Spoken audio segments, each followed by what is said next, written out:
The War of the Worlds by H.G. Wells. Narrated and presented by Golden Fiction Tales. Book 1. The Coming of the Martians. Chapter 1. The Eve of the War. No one would have believed in the last years of the 19th century that this world was being watched keenly and closely by intelligences greater than man's, and yet as mortal as his own. That as men busied themselves about their various concerns, they were scrutinized and studied, perhaps almost as narrowly as a man with a microscope might scrutinize the transient creatures that swarm and multiply in a drop of water. With infinite complacency men went to and fro over this globe, about their little affairs, serene in their assurance of their empire over matter. It is possible that the infusoria under the microscope do the same. No one gave a thought to the older worlds of space as sources of human danger, or thought of them only to dismiss the idea of life upon them as impossible or improbable. It is curious to recall some of the mental habits of those departed days.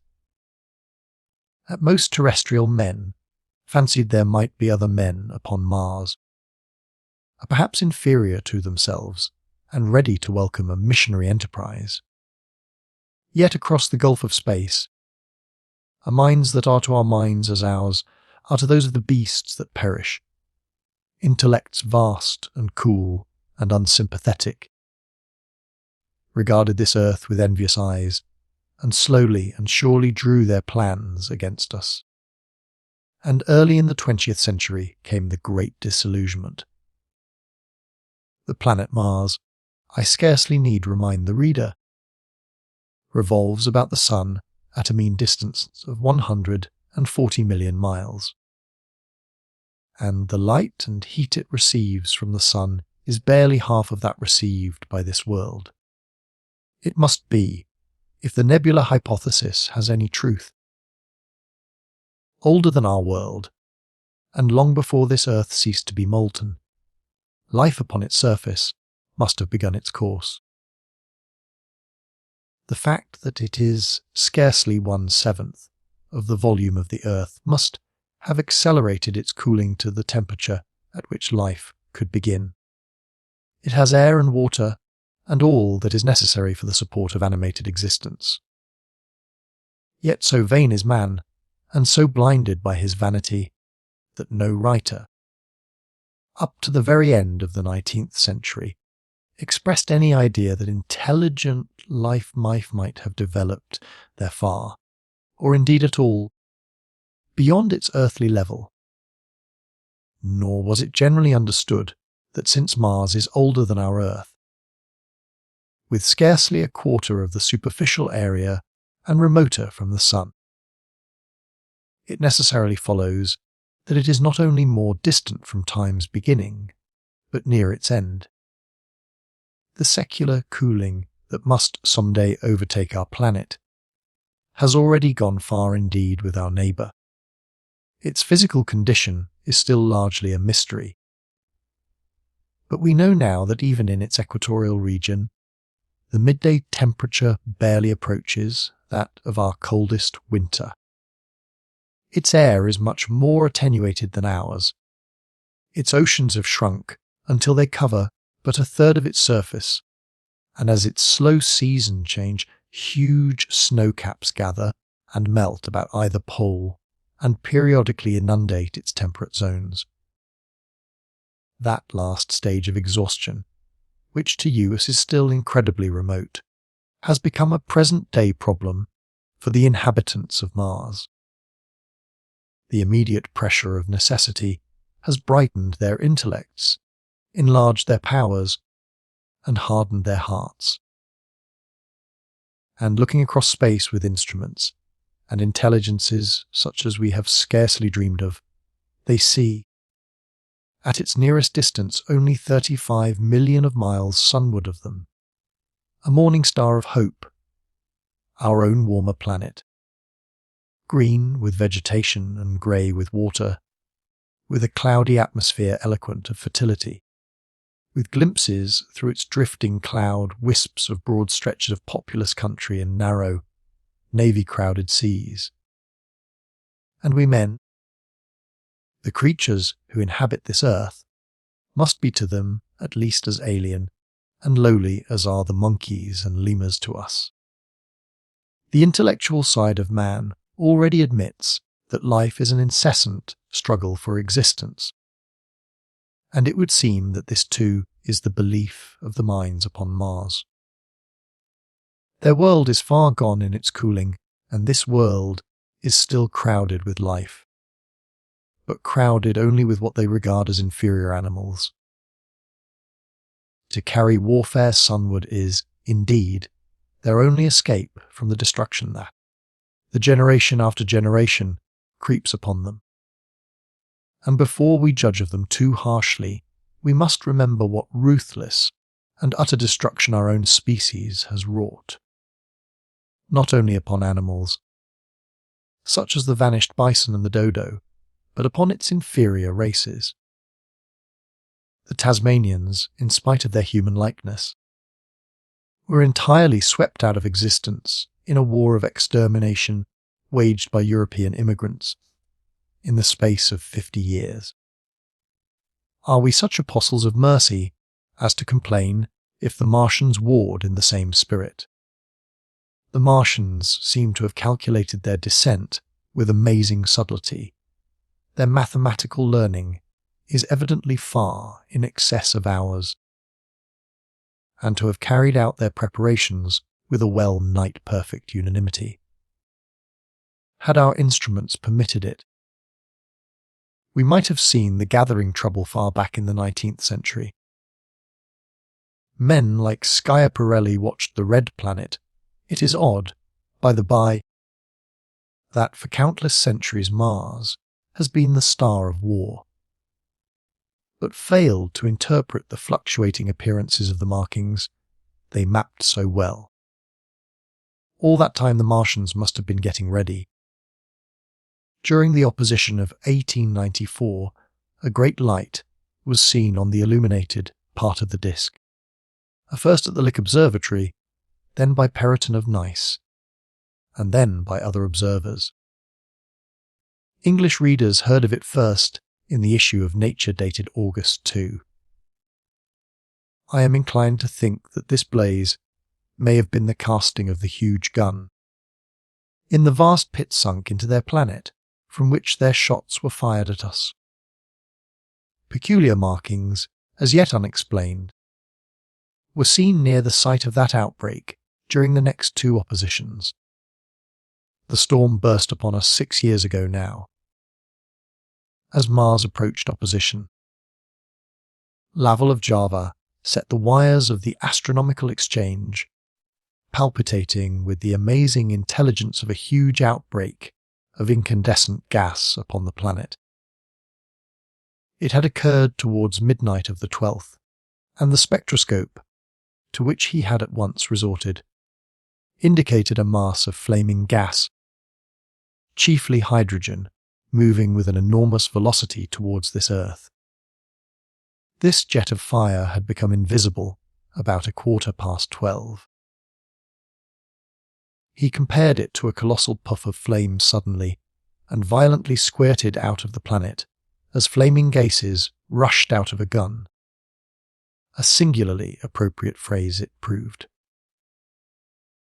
Yet the next day there was nothing of this in the papers except a little note in the Daily Telegraph, and the world went in ignorance of one of the gravest dangers that ever threatened the human race. I might not have heard of the eruption at all had I not met Ogilvy, the well-known astronomer at Ottershaw. He was immensely excited at the news, and, in the excess of his feelings, invited me up to take a turn with him that night in a scrutiny of the Red Planet. In spite of all that has happened since, I still remember that vigil very distinctly. The black and silent observatory, the shadowed lantern throwing a feeble glow upon the floor in the corner. The steady ticking of the clockwork of the telescope, the little slit in the roof, an oblong profundity with the stardust streaked across it.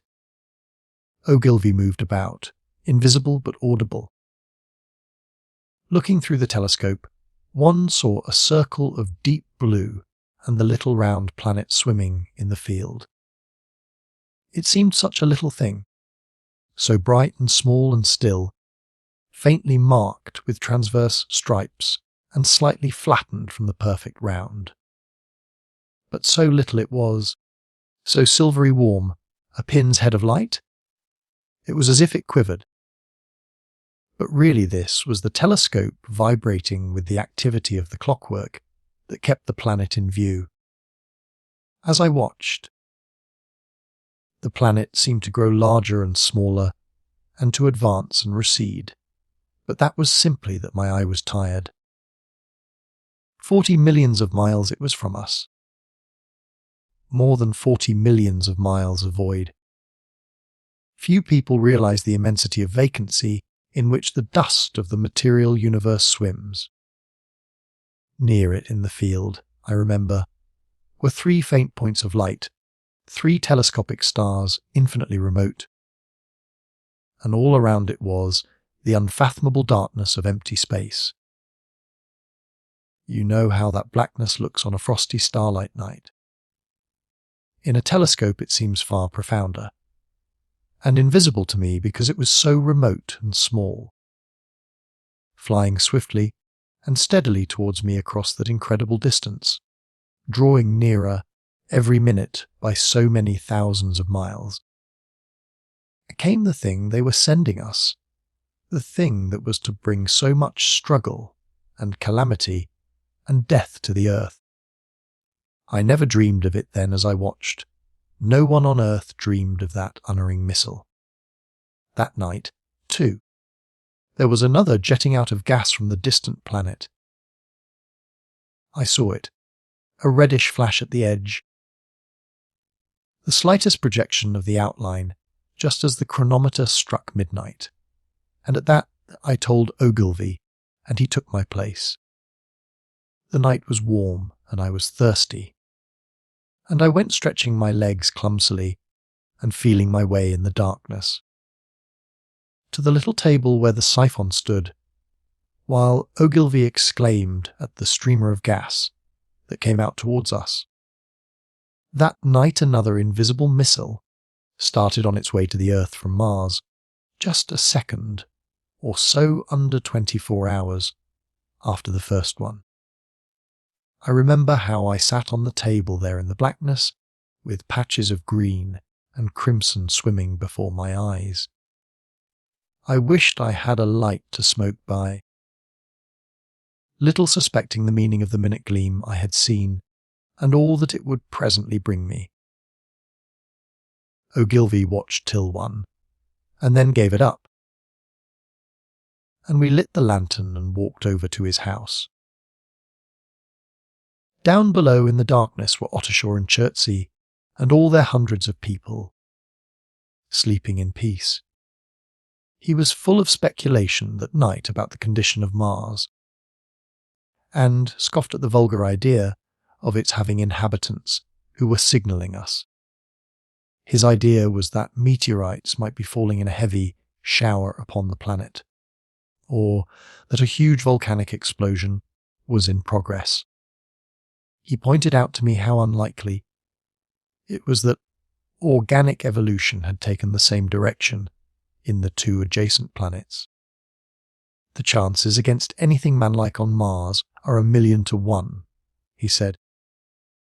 Hundreds of observers saw the flame that night, and the night after about midnight, and again the night after, and so for 10 nights, a flame each night. Why the shots ceased after the 10th, no one on Earth has attempted to explain. It may be the gases of the firing caused the Martians inconvenience. Dense clouds of smoke or dust, visible through a powerful telescope on Earth as little grey, fluctuating patches. are spread through the clearness of the planet's atmosphere and obscured its more familiar features. Even the daily papers woke up to the disturbances at last, and popular notes appeared here, there, and everywhere concerning the volcanoes upon Mars. The seriocomic periodical Punch, I remember, made a happy use of it in the political cartoon, and, all unsuspected, those missiles the Martians had fired at us drew earthward, rushing now at a pace of many miles a second through the empty gulf of space, hour by hour and day by day, nearer and nearer. It seems to me now almost incredibly wonderful that, with that swift fate hanging over us, men could go about their petty concerns as they did. I remember how jubilant Markham was at securing a new photograph of the planet for the illustrated paper he edited in those days. People in these latter times scarcely realize the abundance and enterprise of our 19th century papers. For my own part, I was much occupied in learning to ride the bicycle, and busy upon a series of papers discussing the probable developments of moral ideas as civilization progressed. One night, the first missile then could scarcely have been 10 million miles away, I went for a walk with my wife. It was starlight, and I explained the signs of the zodiac to her, and pointed out Mars, a bright dot of light creeping zenithward, towards which so many telescopes were pointed. It was a warm night. Coming home, a party of excursionists from Chertsey or Isleworth passed us singing and playing music. There were lights in the upper windows of the houses as the people went to bed. From the railway station in the distance came the sound of shunting trains, ringing and rumbling, softened almost into melody by the distance. My wife pointed out to me the brightness of the red, green, and yellow signal lights hanging in a framework against the sky. It seemed so safe and tranquil. Chapter 2. The Falling Star. Then came the night of the first falling star. It was seen early in the morning. Rushing over Winchester eastward, a line of flame high in the atmosphere. Hundreds must have seen it, and taken it for an ordinary falling star. Alban described it as leaving a greenish streak behind it that glowed for some seconds. Denning, our greatest authority on meteorites, stated that the height of its first appearance was about 90 or 100 miles. It seemed to him that it fell to Earth about 100 miles east of him. I was at home at that hour and writing in my study, and although my French windows faced Ottershaw, and the blind was up, for I loved in those days to look up at the night sky, I saw nothing of it. Yet this strangest of all things that ever came to Earth from outer space must have fallen while I was sitting there. Visible to me had I only looked up as it passed. Some of those who saw its flight say it travelled with a hissing sound. I myself heard nothing of that. Many people in Berkshire, Surrey, and Middlesex must have seen the fall of it, and, at most, have thought that another meteorite had descended. No one seems to have troubled to look for the fallen mass that night. But very early in the morning poor Ogilvy, who had seen the shooting star, and who was persuaded that a meteorite lay somewhere on the common between Horsell, Ottershaw, and Woking, rose early with the idea of finding it. Find it he did, soon after dawn, and not far from the sand pits. An enormous hole had been made by the impact of the projectile, and the sand and gravel had been flung violently in every direction over the heath, forming heaps visible a mile and a half away. The heather was on fire eastward, and a thin blue smoke rose against the dawn. The thing itself lay, almost entirely buried in sand. Amidst the scattered splinters of a fir tree it had shivered to fragments in its descent. The uncovered part had the appearance of a huge cylinder, caked over and its outline softened by a thick, scaly, dun-coloured incrustation. It had a diameter about 30 yards. He approached the mass, surprised at the size and more so at the shape. Since most meteorites are rounded more or less completely. It was, however, still so hot from its flight through the air as to forbid his near approach.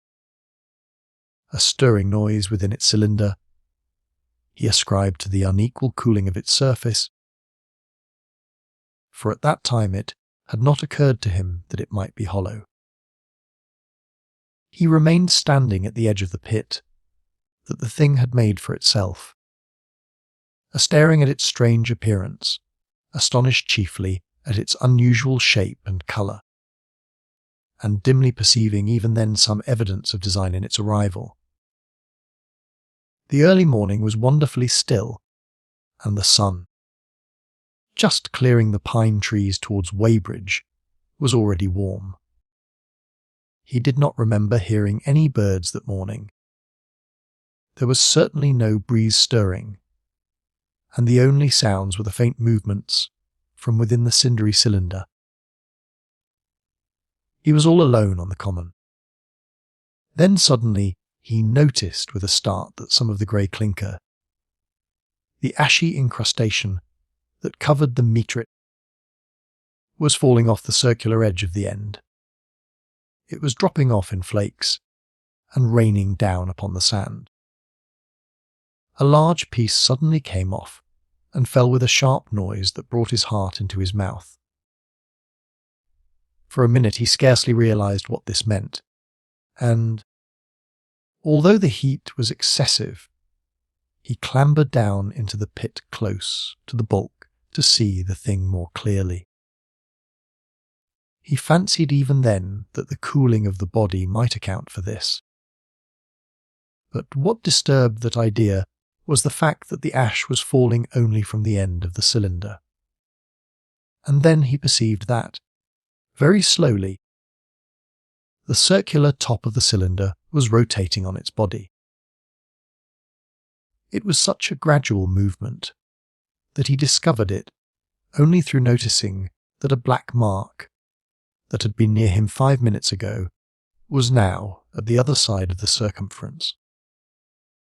Even then he scarcely understood what this indicated until he heard a muffled grating sound and saw the black mark jerk forward an inch or so. Then the thing came upon him in a flash. The cylinder was artificial, hollow, with an end that screwed out.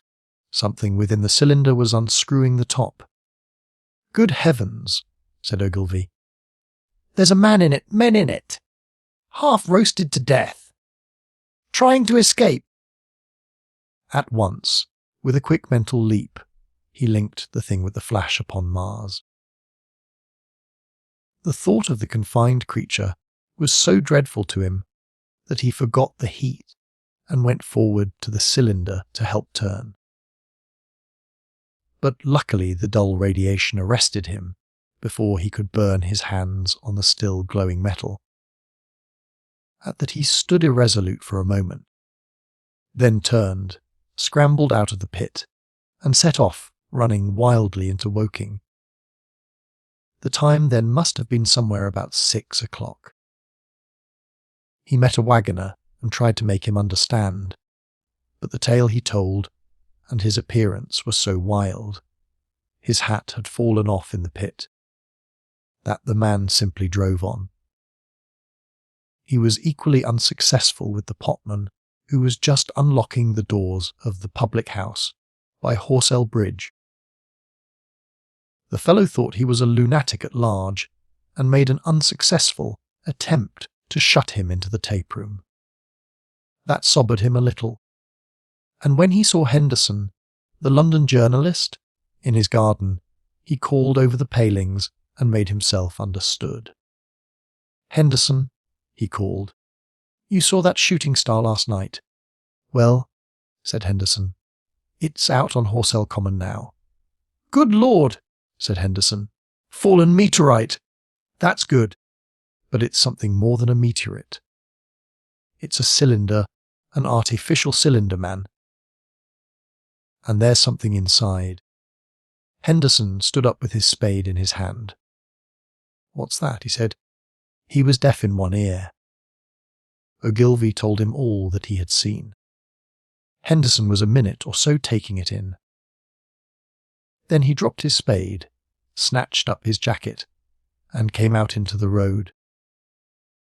The two men hurried back at once to the common and found the cylinder still lying in the same position. But now the sounds inside had ceased, and a thin circle of bright metal showed between the top and the body of the cylinder. Air was either entering or escaping at the rim with a thin, sizzling sound. They listened, rapped on the scaly burnt metal with a stick, and meeting with no response. They both concluded the man or men inside must be insensible or dead. Of course the two were quite unable to do anything. They shouted consolation and promises, and went off back to the town again to get help. One can imagine them, covered with sand, excited and disordered, running up the little street in the bright sunlight, just as the shop folks were taking down their shutters and people were opening their bedroom windows. Henderson went into the railway station at once in order to telegraph the news to London. The newspaper articles had prepared men's minds for the reception of the idea. By 8 o'clock a number of boys and unemployed men had already started for the common to see the dead men from Mars. That was the form the story took. I heard of it first from my newspaper, boy about 8:45, when I went out to get my daily chronicle. I was naturally startled, and lost no time in going out and across the Ottershaw Bridge to the sand pits. Chapter 3. On Horsell Common. I found a little crowd of perhaps 20 people surrounding the huge hole in which the cylinder lay. I have already described the appearance of that colossal bulk embedded in the ground. The turf and gravel about it seemed charred, as if by a sudden explosion. No doubt its impact had caused a flash of fire. Henderson and Ogilvy were not there. I think they perceived that nothing was to be done for the present, and had gone away to breakfast at Henderson's house. There were 4 or 5 boys sitting on the edge of the pit, with their feet dangling, and amusing themselves until I stopped them by throwing stones at the giant mass. After I had spoken to them about it, they began playing at touch-in and out of the group of bystanders. Among these were a couple of cyclists, a jobbing gardener I employed sometimes, a girl carrying a baby, Grigg the butcher and his little boy, and 2 or 3 loafers and golf caddies who were accustomed to hang about the railway station. There was very little talking. Few of the common people in England had anything but the vaguest astronomical ideas in those days. Most of them were staring quietly at the big table, like end of the cylinder, which was still as Ogilvy and Henderson had left it. I fancy the popular expectation of a heap of charred corpses was disappointed at this inanimate bulk. Some went away while I was there, and other people came. I clambered into the pit and fancied I heard a faint movement under my feet. The top had certainly ceased to rotate. It was only when I got thus close to it that the strangeness of this object was at all evident to me. At the first glance it was really no more exciting than an overturned carriage or a tree blown across the road. Not so much so, indeed. It looked like a rusty gas float. It required a certain amount of scientific education to perceive that the grey scale of the thing was no common oxide, that the yellowish white metal that gleamed in the crack between the lid and the cylinder had an unfamiliar hue. Extraterrestrial had no meaning for most of the onlookers. At that time it was quite clear in my own mind that the thing had come from the planet Mars, but I judged it improbable that it contained any living creature. I thought the unscrewing might be automatic. In spite of Ogilvy, I still believed that there were men in Mars. My mind ran fancifully on the possibilities of its containing manuscript, on the difficulties in translation that might arise, whether we should find coins and models in it, and so forth. Yet it was a little too large for assurance on this idea. I felt an impatience to see it opened. About 11, as nothing seemed happening, I walked back, full of such thought, to my home in Maybury. But I found it difficult to get to work upon my abstract investigations.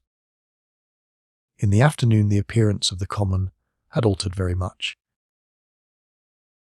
The early editions of the evening papers had startled London with enormous headlines, a message received from Mars, remarkable story from Woking, and so forth.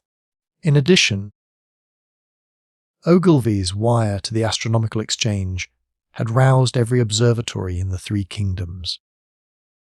There were half a dozen flies, or more, from the Woking station standing in the road by the sand pits, a basket chaise from Chobham, and a rather lordly carriage. Besides that, there was quite a heap of bicycles. In addition, a large number of people must have walked, in spite of the heat of the day, from Woking and Chertsey, so that there was altogether quite a considerable crowd. 1 or 2 gaily dressed ladies among the others. It was glaringly hot, not a cloud in the sky nor a breath of wind, and the only shadow was that of the few scattered pine trees. The burning heather had been extinguished, but the level ground towards Ottershaw was blackened as far as one could see, and still giving off vertical streamers of smoke.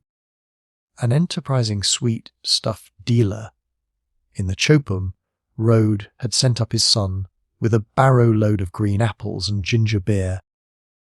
Going to the edge of the pit, I found it occupied by a group of about half a dozen men, Henderson, Ogilvy, and a tall, fair-haired man that I afterwards learned was Stent, the astronomer royal, with several workmen wielding spades and pickaxes.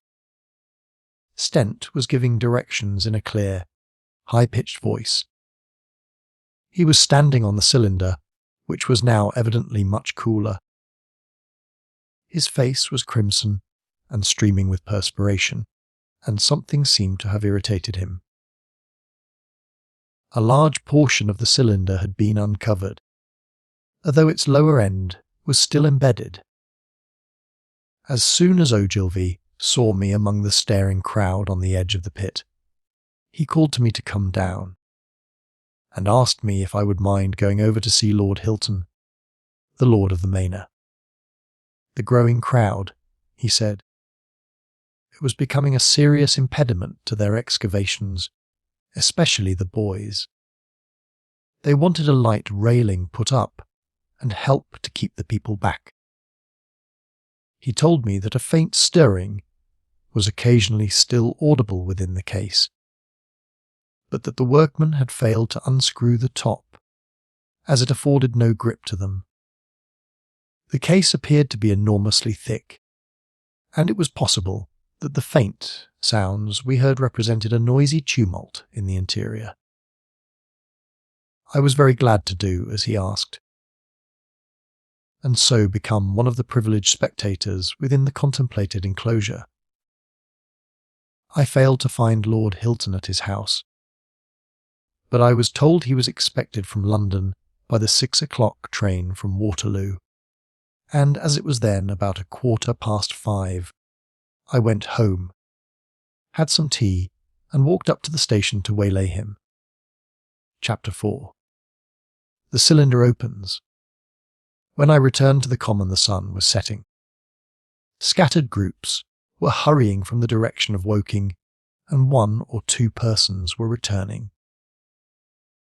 The crowd about the pit had increased, and stood out black against the lemon yellow of the sky, a couple of 100 people perhaps. There were raised voices, and some sort of struggle appeared to be going on about the pit. Strange imaginings passed through my mind. As I drew nearer, I heard Stent's voice. "Keep back! Keep back!" A boy came running towards me. "It's a moving," he said to me as he passed, "a screwing and a screwing out. I don't like it. I'm going home, I am." I went on to the crowd. There were really, I should think, 200 or 300 people elbowing and jostling one another. The 1 or 2 ladies, there being by no means the least active. "He's fallen in the pit," cried someone. "Keep back," said several. The crowd swayed a little, and I elbowed my way through. Everyone seemed greatly excited. I heard a peculiar humming sound from the pit. "I say," said Ogilvy, "help keep these idiots back. We don't know what's in the confounded thing, you know. I saw a young man," a shop assistant in Woking I believe he was, standing on the cylinder and trying to scramble out of the hole again. The crowd had pushed him in. The end of the cylinder was being screwed out from within.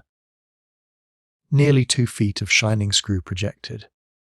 Somebody blundered against me, and I narrowly missed being pitched onto the top of the screw. I turned, and as I did so the screw must have come out, for the lid of the cylinder fell upon the gravel with a ringing concussion. I stuck my elbow into the person behind me and turned my head towards the thing again. For a moment that circular cavity seemed perfectly black. I had the sunset in my eyes. I think everyone expected to see a man emerge, possibly something a little unlike us terrestrial men, but in all essentials a man. I know I did. But, looking, I presently saw something stirring within the shadow. Greyish billowy movements, one above another, and then 2 luminous discs, like eyes. Then something resembling a little grey snake, about the thickness of a walking stick, crawled up out of the writhing middle, and wriggled in the air towards me, and then another. A sudden chill came over me. There was a loud shriek from a woman behind. I half turned, keeping my eyes fixed upon the cylinder still, from which other tentacles were now projecting, and began pushing my way back from the edge of the pit. I saw astonishment giving place to horror on the faces of the people about me. I heard inarticulate exclamations on all sides. There was a general movement backwards. I saw the shopman struggling still on the edge of the pit. I found myself alone, and saw the people on the other side of the pit running off, Stent among them. I looked again at the cylinder, and ungovernable terror gripped me. I stood petrified and staring. A big greyish rounded bulk, the size perhaps of a bear, was rising slowly and painfully out of the cylinder. As it balled up and caught the light, it glistened like wet leather. 2 large dark-coloured eyes were regarding me steadfastly. The mask that framed them, the head of the thing, was rounded and had, one might say, a face. There was a mouth under the eyes, the lipless brim of which quivered and panted and dropped saliva. The whole creature heaved and pulsated convulsively. A lank tentacular appendage gripped the edge of the cylinder, another swayed in the air. Those who have never seen a living Martian can scarcely imagine the strange horror of its appearance. The peculiar V-shaped mouth, with its pointed upper lip, the absence of brow ridges, the absence of a chain beneath the wedge-like lower lip, the incessant quivering of this mouth, the Gorgon groups of tentacles, the tumultuous breathing of the lungs in a strange atmosphere, the evident heaviness and painfulness of movement due to the greater gravitational energy of the Earth. Above all, the extraordinary intensity of the immense eyes were at once vital, intense, inhuman, crippled and monstrous. There was something fungoid in the oily brown skin, something in the clumsy deliberation of the tedious movements, unspeakably nasty. Even at this first encounter, this first glimpse, I was overcome with disgust and dread. Suddenly the monster vanished. It had toppled over the brim of the cylinder and fallen into the pit, with a thud like the fall of a great mass of leather. I heard it give a peculiar thick cry, and forthwith another of these creatures appeared darkly in the deep shadow of the aperture. I turned and, running madly, made for the first group of trees, perhaps 100 yards away, but I ran slantingly and stumbling, for I could not avert my face from these things. There, among some young pine trees and furze bushes, I stopped, panting, and waited further developments. The common round the sand pits was dotted with people, standing like myself in a half-fascinated terror, staring at these creatures, or rather at the heaped gravel at the edge of the pit in which they lay. And then, with a renewed horror, I saw a round, black object bobbing up and down on the edge of the pit. It was the head of the shopman who had fallen in, but showing as a little black object against the hot western sun.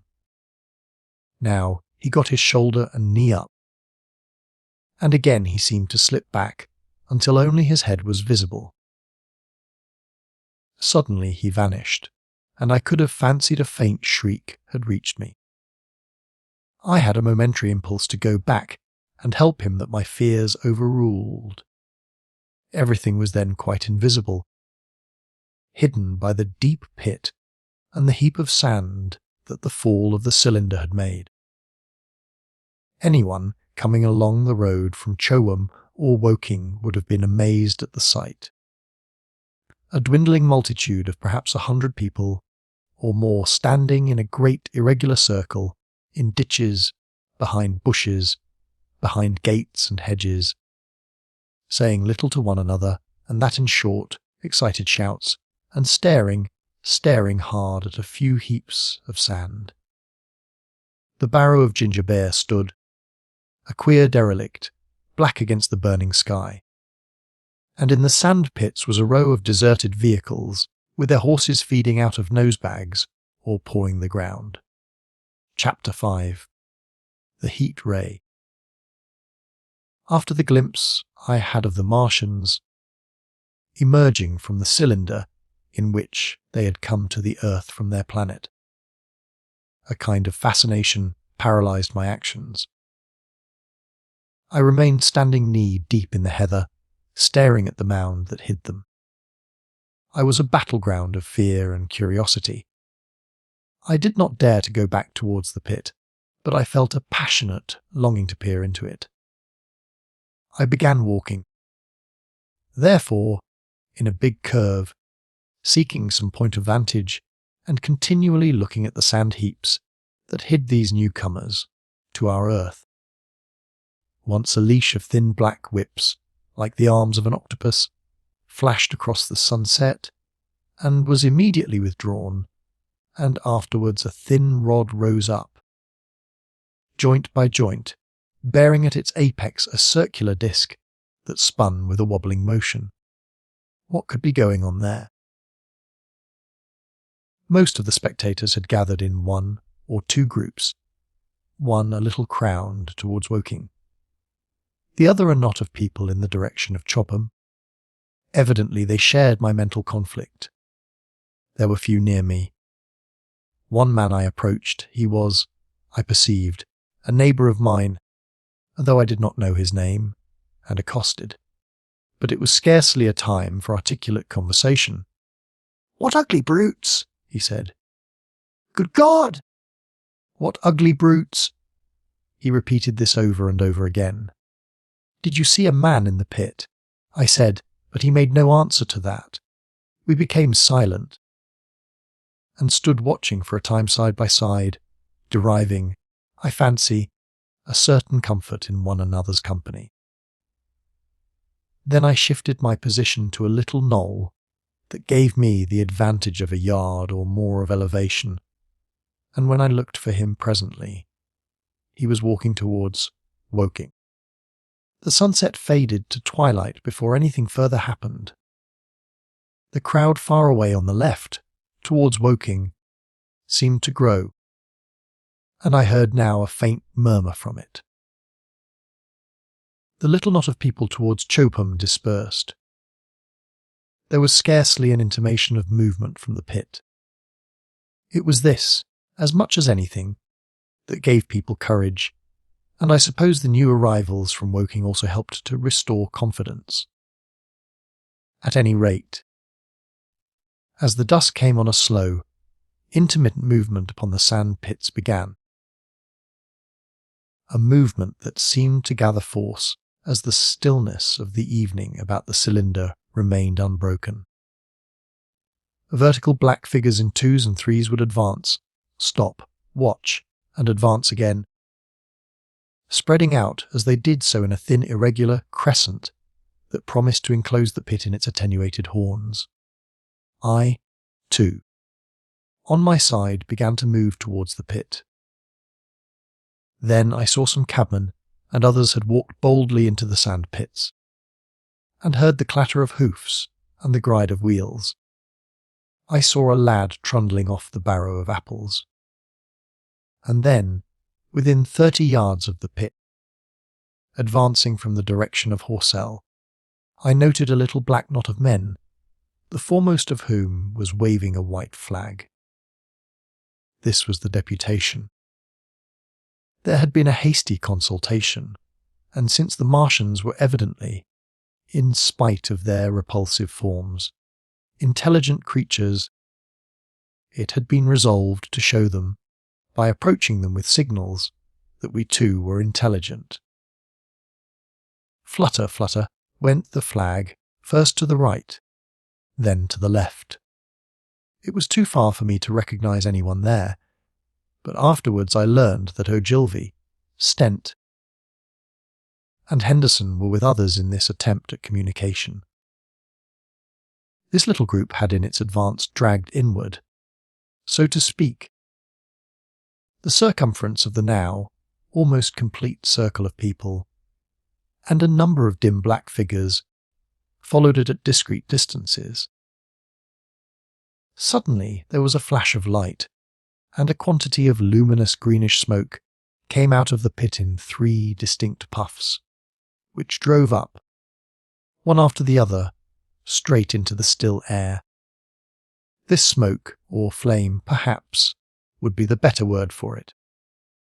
I was so bright that the deep blue sky overhead and the hazy stretches of brown common towards Chertsey, set with black pine trees, seemed to darken abruptly as these puffs arose, and to remain the darker after their dispersal. At the same time a faint hissing sound became audible.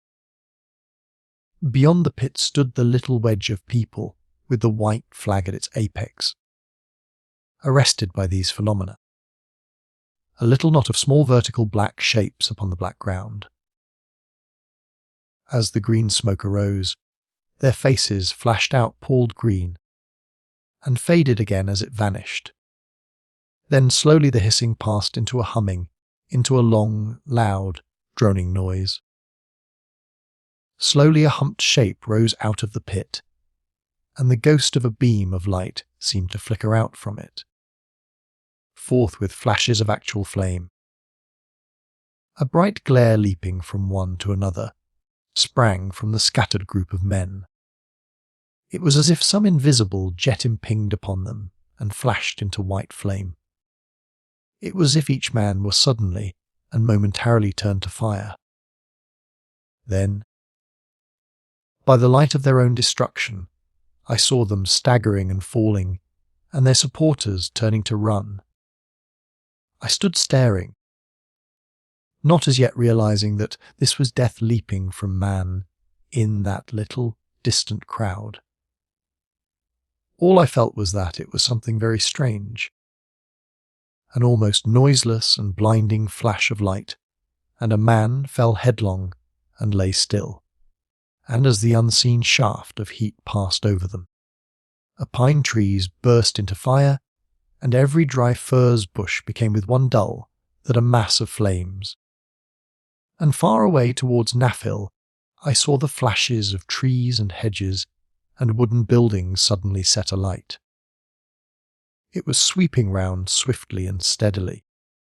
This flaming death, this invisible, inevitable sword of heat.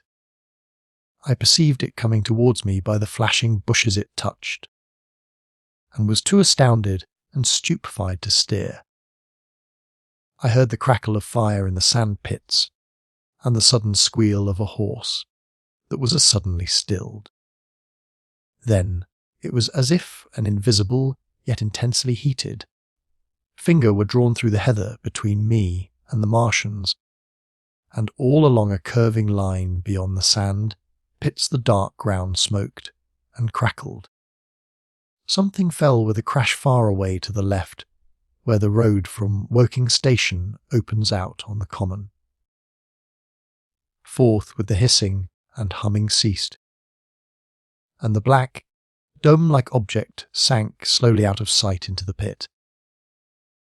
All this had happened with such swiftness that I had stood motionless, dumbfounded and dazzled by the flashes of light. Had that death swept through a full circle, it must inevitably have slain me in my surprise. But it passed and spared me, and left the night about me suddenly dark and unfamiliar. The undulating common seemed now dark almost to blackness, except where its roadways lay grey and pale under the deep blue sky of the early night. It was dark and suddenly void of men. Overhead the stars were mustering, and in the west the sky was still a pale, bright, almost greenish blue. The tops of the pine trees and the roofs of Horsell came out sharp and black against the western afterglow. The Martians and their appliances were altogether invisible, save for that thin mast upon which their restless mirror wobbled. Patches of bush and isolated trees here, and there smoked and glowed still. And the houses towards Woking Station were sending up spires of flame into the stillness of the evening air. Nothing was changed save for that, and a terrible astonishment. The little group of black specks with the flag of white had been swept out of existence. And the stillness of the evening, so it seemed to me, had scarcely been broken.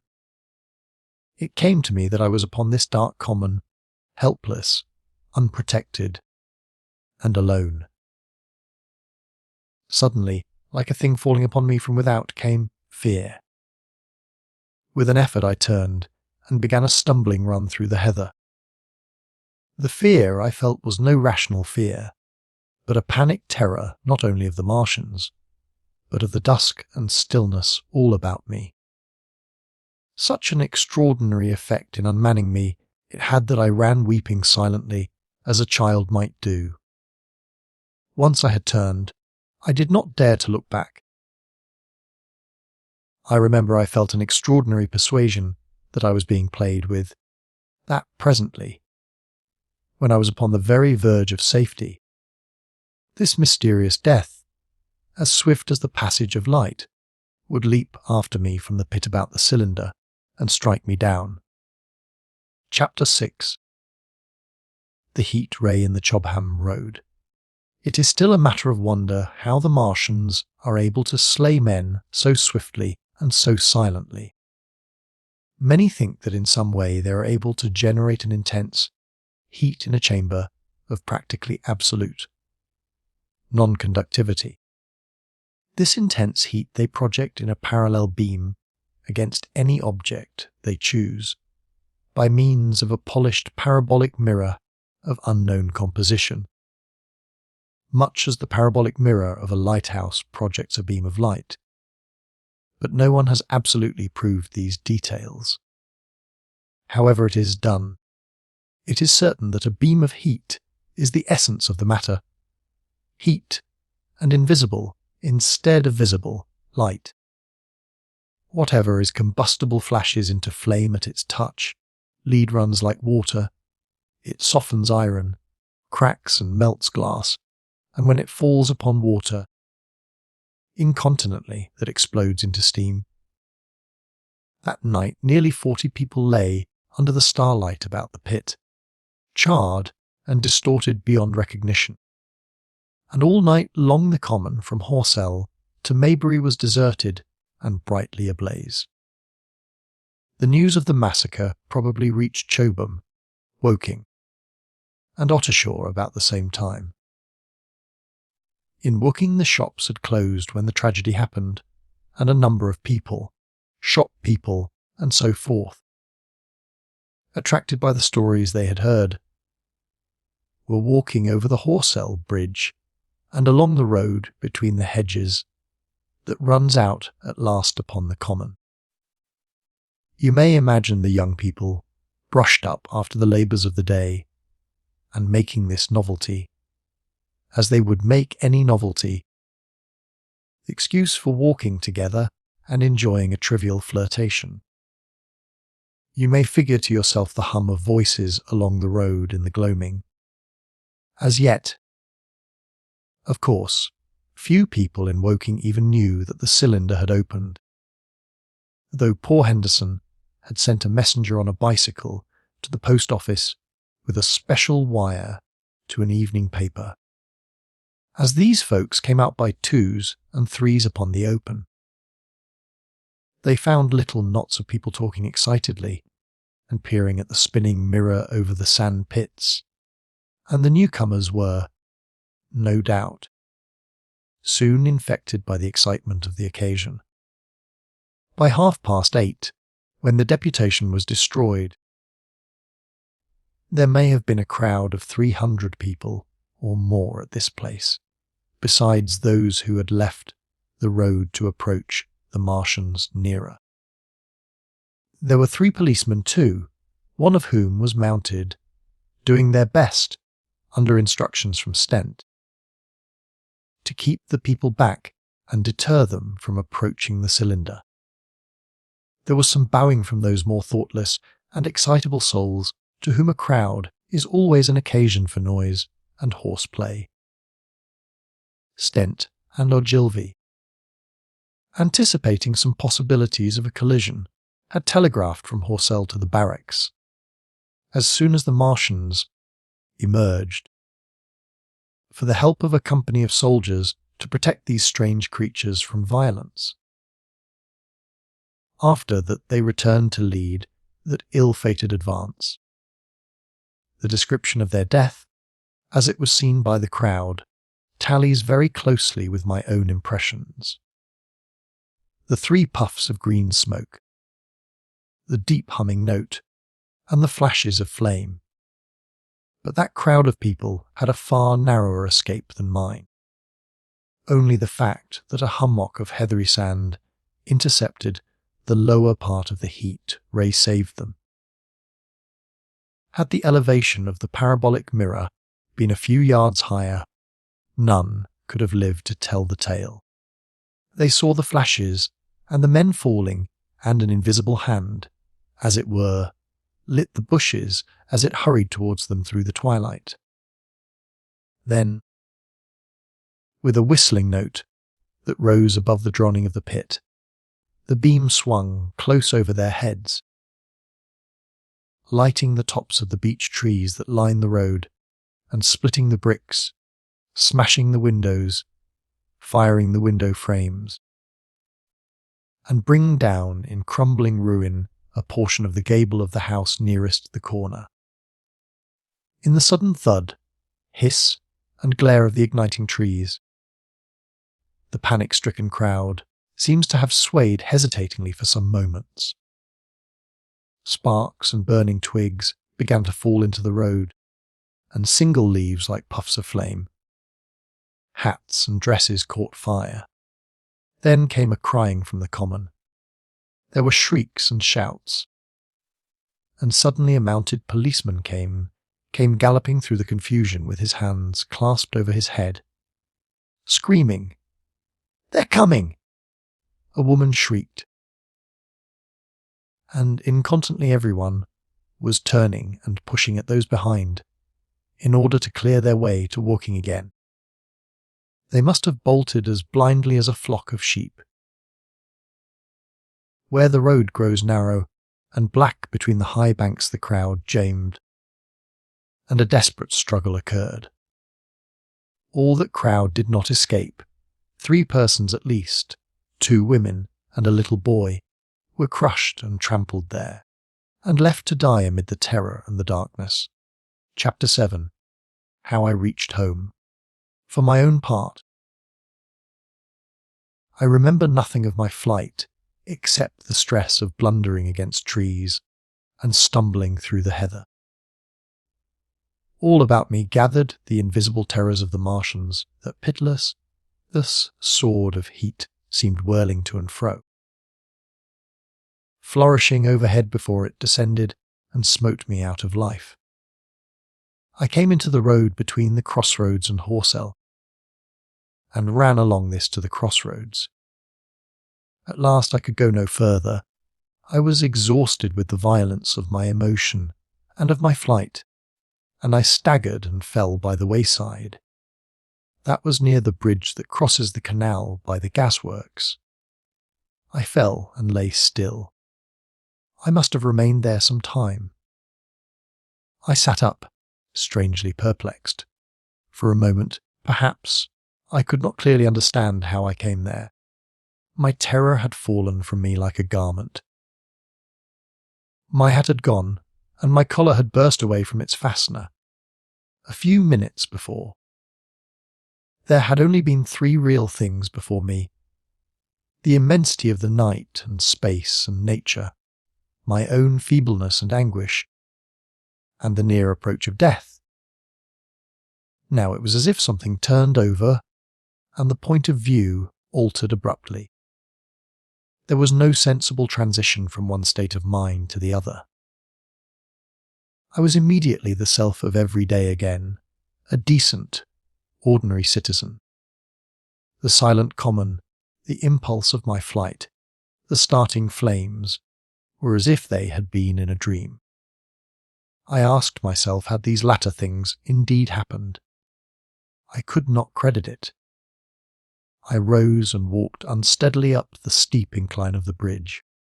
My mind was blank wonder. My muscles and nerves seemed drained of their strength. I dare say I staggered drunkenly. A head rose over the arch, and the figure of a workman carrying a basket appeared. Beside him ran a little boy. He passed me, wishing me good night. I was minded to speak to him, but did not. I answered his greeting with a meaningless mumble and went on over the bridge. Over the Maybury Archer train, a billowing tumult of white, firelit smoke, and a long caterpillar of lighted windows went flying south, clatter, clatter, clap, rap, and it had gone. A dim group of people talked in the gate of one of the houses in the pretty little row of gables that was called Oriental Terrace. It was all so real and so familiar. And that behind me, it was frantic, fantastic. Such things, I told myself, could not be. Perhaps I am a man of exceptional moods. I do not know how far my experience is common. At times I suffer from the strangest sense of detachment from myself and the world about me. I seem to watch it all from the outside. From somewhere inconceivably remote time, out of space, out of the stress and tragedy of it all. This feeling was very strong upon me that night. Here was another side to my dream. But the trouble was the blank incongruity of this serenity and the swift death flying yonder, not 2 miles away. There was a noise of business from the gasworks, and the electric lamps were all alight.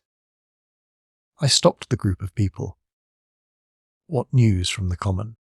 said I. There were 2 men and a woman at the gate. "Eh?" said one of the men, turning. "What news from the common?" I said. "Ain't ye just been there?" asked the men. "People seem fair silly about the common," said the woman over the gate. "What's it all about?" "Haven't you heard of the men from Mars?" said I. "The creatures from Mars?" "Quite enough," said the woman over the gate. "Thinks," and all 3 of them laughed. I felt foolish and angry. I tried and found I could not tell them what I had seen. They laughed again at my broken sentences. "You'll hear more yet," I said, and went on to my home. I startled my wife at the doorway, so haggard was I. I went into the dining room, sat down, drank some wine, and so soon as I could collect myself sufficiently, I told her the things I had seen. The dinner, which was a cold one, had already been served, and remained neglected on the table while I told my story. "There is one thing," I said, "to allay the fears I had aroused. They are the most sluggish things I ever saw crawl. They may keep the pit and kill people who come near them, but they cannot get out of it. But the horror of them—" "Don't dare," said my wife, knitting her brows and putting her hand on mine. "Poor Gilvy," I said. "To think he may be lying dead there." My wife at least did not find my experience incredible. When I saw how deadly white her face was, I ceased abruptly. "They may come here," she said again and again. I pressed her to take wine, and tried to reassure her. "They can scarcely move," I said.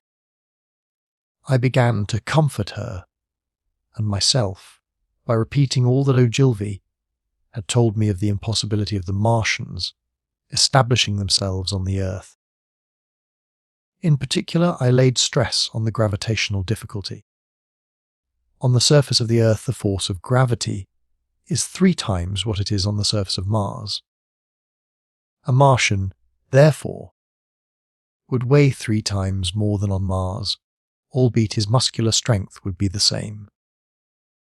His own body would be a cope of lead to him, therefore. That, indeed, was the general opinion. Both the Times and the Daily Telegraph, for instance, insisted on it the next morning, and both overlooked, just as I did, 2 obvious modifying influences. The atmosphere of the Earth, we now know, contains far more oxygen, or far less argon, whichever way one likes to put it, than does Mars.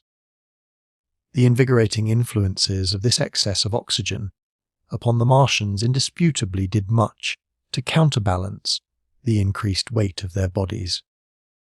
And, in the second place, we all overlook the fact that such mechanical intelligence as the Martian possessed was quite able to dispense with muscular exertion at a pinch.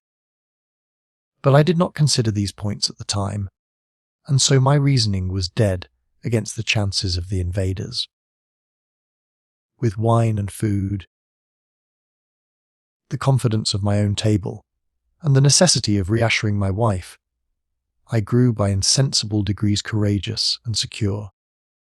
"They have done a foolish thing," said I, fingering my wine-glass. They are dangerous because, no doubt, they are mad with terror. Perhaps they expected to find no living things, certainly no intelligent living things. A shell in the pit, said I. If the worst comes to the worst, we'll kill them all. The intense excitement of the events had no doubt left my perceptive powers in a state of erethism. I remember that dinner table with extraordinary vividness even now. My dear wife's sweet anxious face, peering at me from under the pink lampshade. The white cloth with its silver and glass table furniture, for in those days even philosophical writers had many little luxuries. The crimson purple wine in my glass are photographically distinct.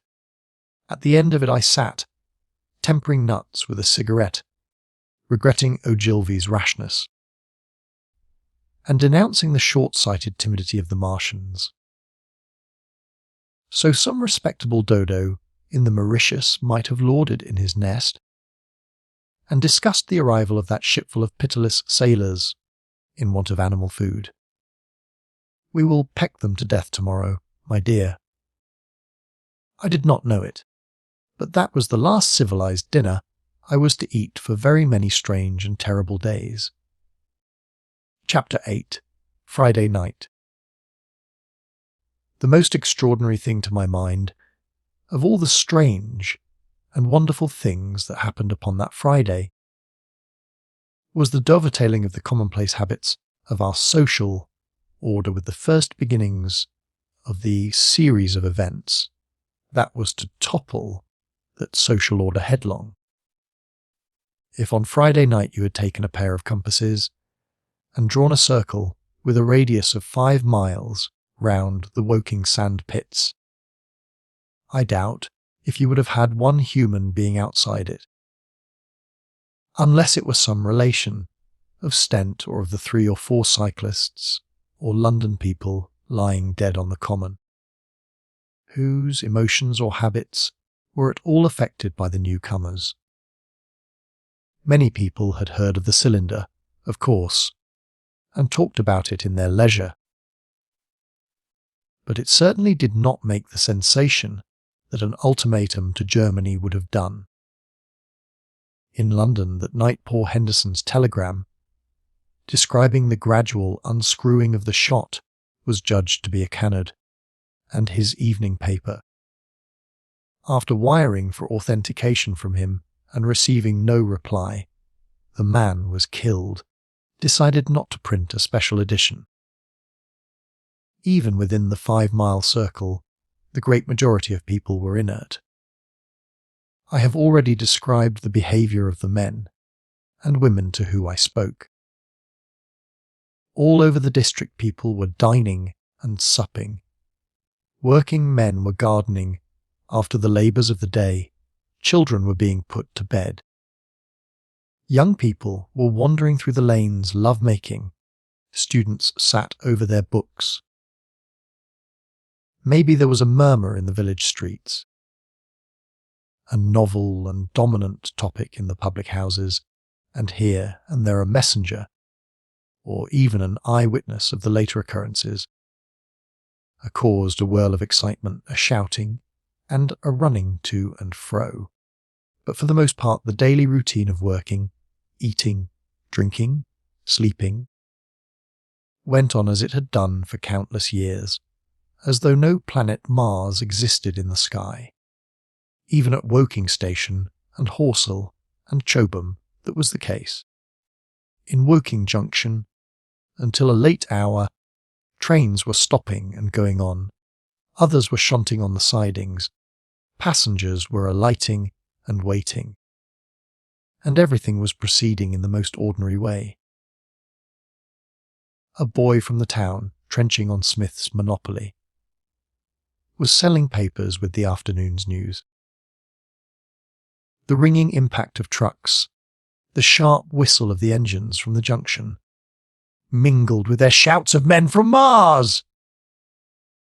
Excited men came into the station about 9 o'clock with incredible tidings. and caused no more disturbance than drunkards might have done. People rattling Londonwards peered into the darkness outside the carriage windows and saw only a rare, flickering, evanishing spark dance up from the direction of Horsell, a red glow and a thin veil of smoke driving across the stars, and thought that nothing more serious than a heath fire was happening. It was only round the edge of the common that any disturbance was perceptible. There were half a dozen villas burning on the Woking border. There were lights in all the houses on the common side of the three villages, and the people there kept awake till dawn. A curious crowd lingered restlessly, people coming and going but the crowd remaining, both on the Chobham and Horsell bridges. One or two adventurous souls, it was afterwards found, went into the darkness and crawled quite near the Martians. But they never returned, for now and again a light ray, like the beam of a warship's searchlight, swept the common, and the heat ray was ready to follow. Save for such, that big area of common was silent and desolate, and the charred bodies lay about on it all night under the stars, and all the next day. A noise of hammering from the pit was heard by many people. So you have the state of things on Friday night. In the centre, sticking into the skin of our old planet Earth like a poisoned dart, was this cylinder. But the poison was scarcely working yet. Around it was a patch of silent common, smouldering in places, and with a few dark, dimly seen objects lying in contorted attitudes here and there. Here and there was a burning bush or tree. Beyond was a fringe of excitement, and farther than that fringe the inflammation had not crept as yet. In the rest of the world the stream of life still flowed, as it had flowed for immemorial years. The fever of war that would presently clog vein and artery, deaden nerve and destroy brain, had still to develop. All night long the Martians were hammering and stirring, sleepless, indefatigable. At work upon the machines they were making ready. And ever and again a puff of greenish, white smoke whirled up to the starlit sky. About 11 a company of soldiers came through Horsell, and deployed along the edge of the common to form a cordon. Later a second company marched through Chobham to deploy on the north side of the common. Several officers from the Inkerman barracks had been on the common earlier in the day, and one, Major Eden, was reported to be missing. The colonel of the regiment came to the Chobham bridge and was busy questioning the crowd at midnight. The military authorities were certainly alive to the seriousness of the business. About 11, the next morning's papers were able to say, a squadron of hussars, 2 Maxims, and about 400 men of the Cardigan Regiment started from Aldershot. A few seconds after midnight the crowd in the Chertsey Road, Woking, saw a star fall from heaven into the pine woods to the northwest. It had a greenish colour and caused a silent brightness like summer lightning. This was the second cylinder. Chapter 9. The fighting begins. Saturday lives in my memory as a day of suspense. It was a day of lassitude too, hot and close, with, I am told, a rapidly fluctuating barometer. I had slept but little, though my wife had succeeded in sleeping, and I rose early. I went into my garden before breakfast and stood listening. But towards the common there was nothing stirring but a lark. The milkman came as usual. I heard the rattle of his chariot, and I went round to the side gate to ask the latest news. He told me that during the night the Martians had been surrounded by troops, and that guns were expected, Then, a familiar, reassuring note. I heard a train running towards Woking. They aren't to be killed, said the milkman, if that can possibly be avoided. I saw my neighbour gardening, chatted with him for a time, and then strolled into breakfast. It was a most unexceptional morning. My neighbour was of opinion that the troops would be able to capture or to destroy the Martians during the day. It's a pity they make themselves so unapproachable, he said. It would be curious to know how they live on another planet. We might learn a thing or two. He came up to the fence and extended a handful of strawberries, for his gardening was as generous as it was enthusiastic. At the same time he told me of the burning of the pine woods about the Byfleet Gulf links. They say, said he, that there's another of those blessed things fallen there, number 2. But one's enough, surely. This lot'll cost the insurance people a pretty penny before everything's settled. He laughed with an air of the greatest good humour as he said this. The woods, he said, were still burning, and pointed out a haze of smoke to me. They will be hot underfoot for days, on account of the thick soil of pine needles and turf, he said, and then grew serious over poor Ogilvy.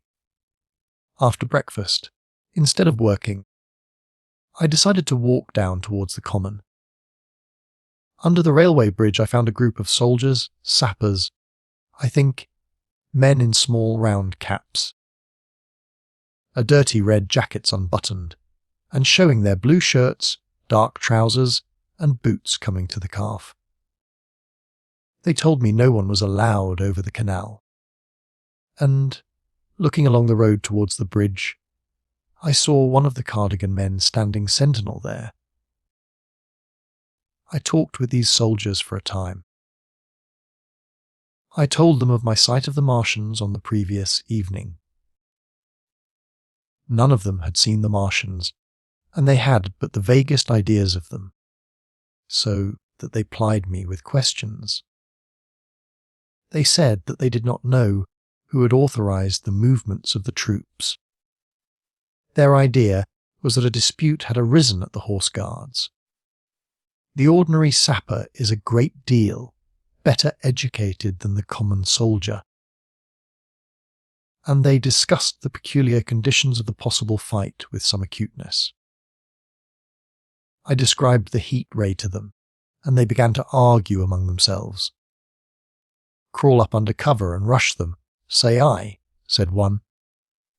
Get hot, said another. What's cover against this here heat? Sticks to cook ye. What we got to do is to go as near as the ground'll let us, and then drive a trench. Blow ye trenches! You always want trenches. You ought to have been born a rabbit, Snippy. Ain't they got any necks, then? Said a third, abruptly, a little, contemplative, dark man, smoking a pipe. I repeated my description. Octopuses, said he, that's what I calls them. Talk about fishers of men. Fighters of fish it is this time. It ain't no murder killing beasts like that, said the first speaker. Why not shell the darned things straight off and finish them? Said the little dark man. You can't tell what they might do. Where's your shells? Said the first speaker. There ain't no time. Do it in a rush, that's my tip, and do it at once. So they discussed it. After a while I left them, and went on to the railway station to get as many morning papers as I could. But I will not weary the reader with a description of that long morning and of the longer afternoon. I did not succeed in getting a glimpse of the common, for even Horsell and Chobham church towers were in the hands of the military authorities. The soldiers I addressed didn't know anything. The officers were mysterious as well as busy. I found people in the town quite secure again in the presence of the military. And I heard for the first time from Marshall, the tobacconist, that his son was among the dead on the common.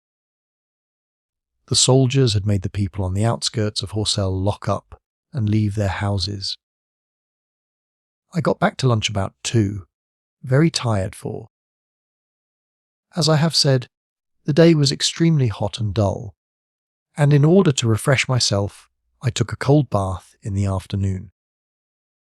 About 4:30, I went up to the railway station to get an evening paper. For the morning papers had contained only a very inaccurate description of the killing of Stent, Henderson, Ogilvy, and the others. But there was little I didn't know. The Martians did not show an inch of themselves. They seemed busy in their pit, and there was a sound of hammering, and an almost continuous streamer of smoke. Apparently they were busy getting ready for a struggle. Fresh attempts have been made to signal, but without success, was the stereotyped formula of the papers. A sapper told me it was done by a man in a ditch with a flag on a long pole. The Martians took as much notice of such advances as we should of the lowing of a cow.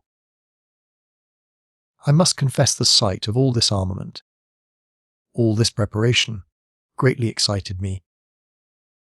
My imagination became belligerent and defeated the invaders in a dozen striking ways. Something of my schoolboy dreams of battle and heroism came back.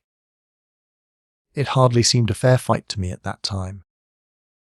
They seemed very helpless in that pit of theirs. About 3 o'clock there began the thud of a gun at measured intervals from Chertsey or Addlestone. I learned that the smouldering pine wood into which the second cylinder had fallen was being shelled, in the hope of destroying that object before it opened. It was only about 5, however, that a field gun reached Chobham for use against the first body of Martians. About 6 in the evening, as I sat at tea with my wife in the summer house, talking vigorously about the battle that was lowering upon us, I heard a muffled detonation from the common, and immediately after a gust of firing. Close on the heels of that came a violent rattling crash, quite close to us, that shook the ground, and starting out upon the lawn. I saw the tops of the trees about the Oriental College burst into smoky red flame, and the tower of the little church beside it slide down into ruin. The pinnacle of the mosque had vanished, and the roof line of the college itself looked as if a 100-ton gun had been at work upon it. One of our chimneys cracked as if a shot had hit it, flew, and a piece of it came clattering down the tiles and made a heap of broken fragments upon the flower bed. By my study window, I and my wife stood amazed. Then I realized that the crest of Maybury Hill must be within range of the Martian's heat ray, now that the college was cleared out of the way. At that I gripped my wife's arm, and without ceremony ran her out into the road. Then I fetched out the servant, telling her I would go upstairs myself for the box she was clamouring for. "We can't possibly stay here," I said, and as I spoke the firing ripened for a moment upon the common. "But where are we to go?" said my wife in terror. I thought perplexed. Then I remembered her cousins at Leatherhead. "Leatherhead!" I shouted above the sudden noise. She looked away from me downhill. The people were coming out of their houses, astonished. "How are we to get to Leatherhead?" she said. Down the hill I saw a bevy of hussars ride, under the railway bridge. 3 galloped through the open gates of the Oriental College. 2 others dismounted and began running from house to house. The sun, shining through the smoke that drove up from the tops of the trees, seemed blood red, and threw an unfamiliar lurid light upon everything. "Stop here," said I. "You are safe here," and I started off at once for the spotted dog, for I knew the landlord had a horse and dog cart. I ran, for I perceived that in a moment everyone upon this side of the hill would be moving. I found him in his bar, quite unaware of what was going on behind his house. A man stood with his back to me, talking to him. "I must have £1," said the landlord, "and I've no one to drive it." "I'll give you 2, said I over the stranger's shoulder. "What for?" "And I'll bring it back by midnight," I said. "Lord," said the landlord, "what's the hurry? I'm selling my bit of a pig. £2, and you bring it back. What's going on now?" I explained hastily that I had to leave my home, and so secured the dog cart. At the time it did not seem to me nearly so urgent that the landlord should leave his. I took care to have the cart there, and then I drove it off down the road, and, leaving it in charge of my wife and servant, rushed into my house and packed a few valuables, such plate as we had, and so forth. The beech trees below the house were burning while I did this, and the palings up the road glowed red. While I was occupied in this way, one of the dismounted hussars came running up. He was going from house to house, warning people to leave. He was going on as I came out of my front door, lugging my treasures done up in a tablecloth. I shouted after him. "What news?" He turned, stared, bawled something about crawling out in a thing like a dish cover, and ran on to the gate of the house at the crest. A sudden whirl of black smoke driving across the road hid him for a moment. I ran to my neighbour's door and rapped to satisfy myself of what I already knew, that his wife had gone to London with him, and had locked up their house. I went in again, according to my promise, to get my servant's box, lugged it out, clapped it beside her on the tail of the dog cart, and then caught the reins and jumped up into the driver's seat beside my wife.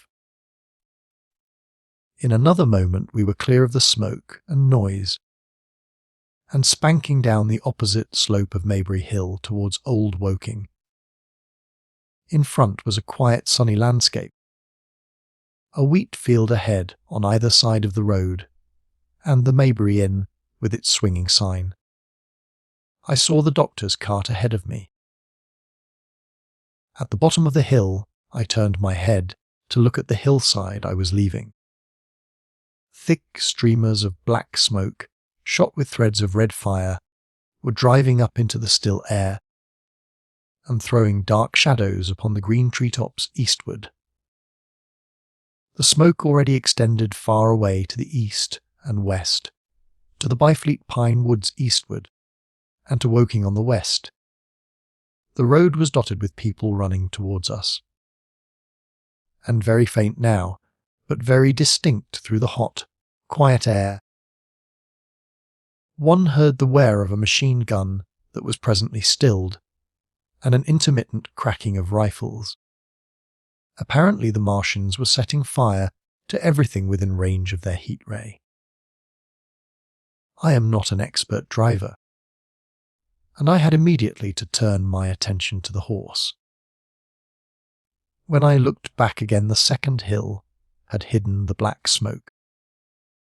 I slashed the horse with the whip, and gave him a loose rein until Woking and Send lay between us and that quivering tumult. I overtook and passed the doctor between Woking and Send. Chapter 10. In the storm. Leatherhead is about 12 miles from Maybury Hill. The scent of hay was in the air through the lush meadows beyond Purford, and the hedges on either side were sweet with multitudes of dog roses. The heavy firing that had broken out while we were driving down Maybury Hill ceased as abruptly as it began, leaving the evening very peaceful and still. We got to Leatherhead without misadventure about 9 o'clock, and the horse had an hour's rest while I took supper with my cousins and commended my wife to their care. My wife was curiously silent throughout the drive and seemed oppressed with forebodings of evil. I talked to her reassuringly, pointing out that the Martians were to the pit by sheer heaviness, and at the utmost could but crawl a little out of it. But she answered only in monosyllables.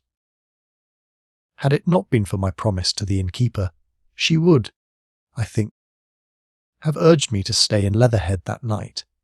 Would that I had! Her face, I remember, was very white as we parted. For my own part, I had been feverishly excited all day.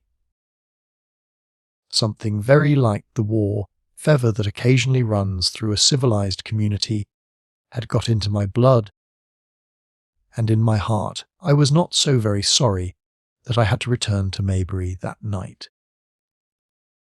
I was even afraid that last fusillade I had heard might mean the extermination of our invaders from Mars. I can best express my state of mind by saying that I wanted to be in at the death.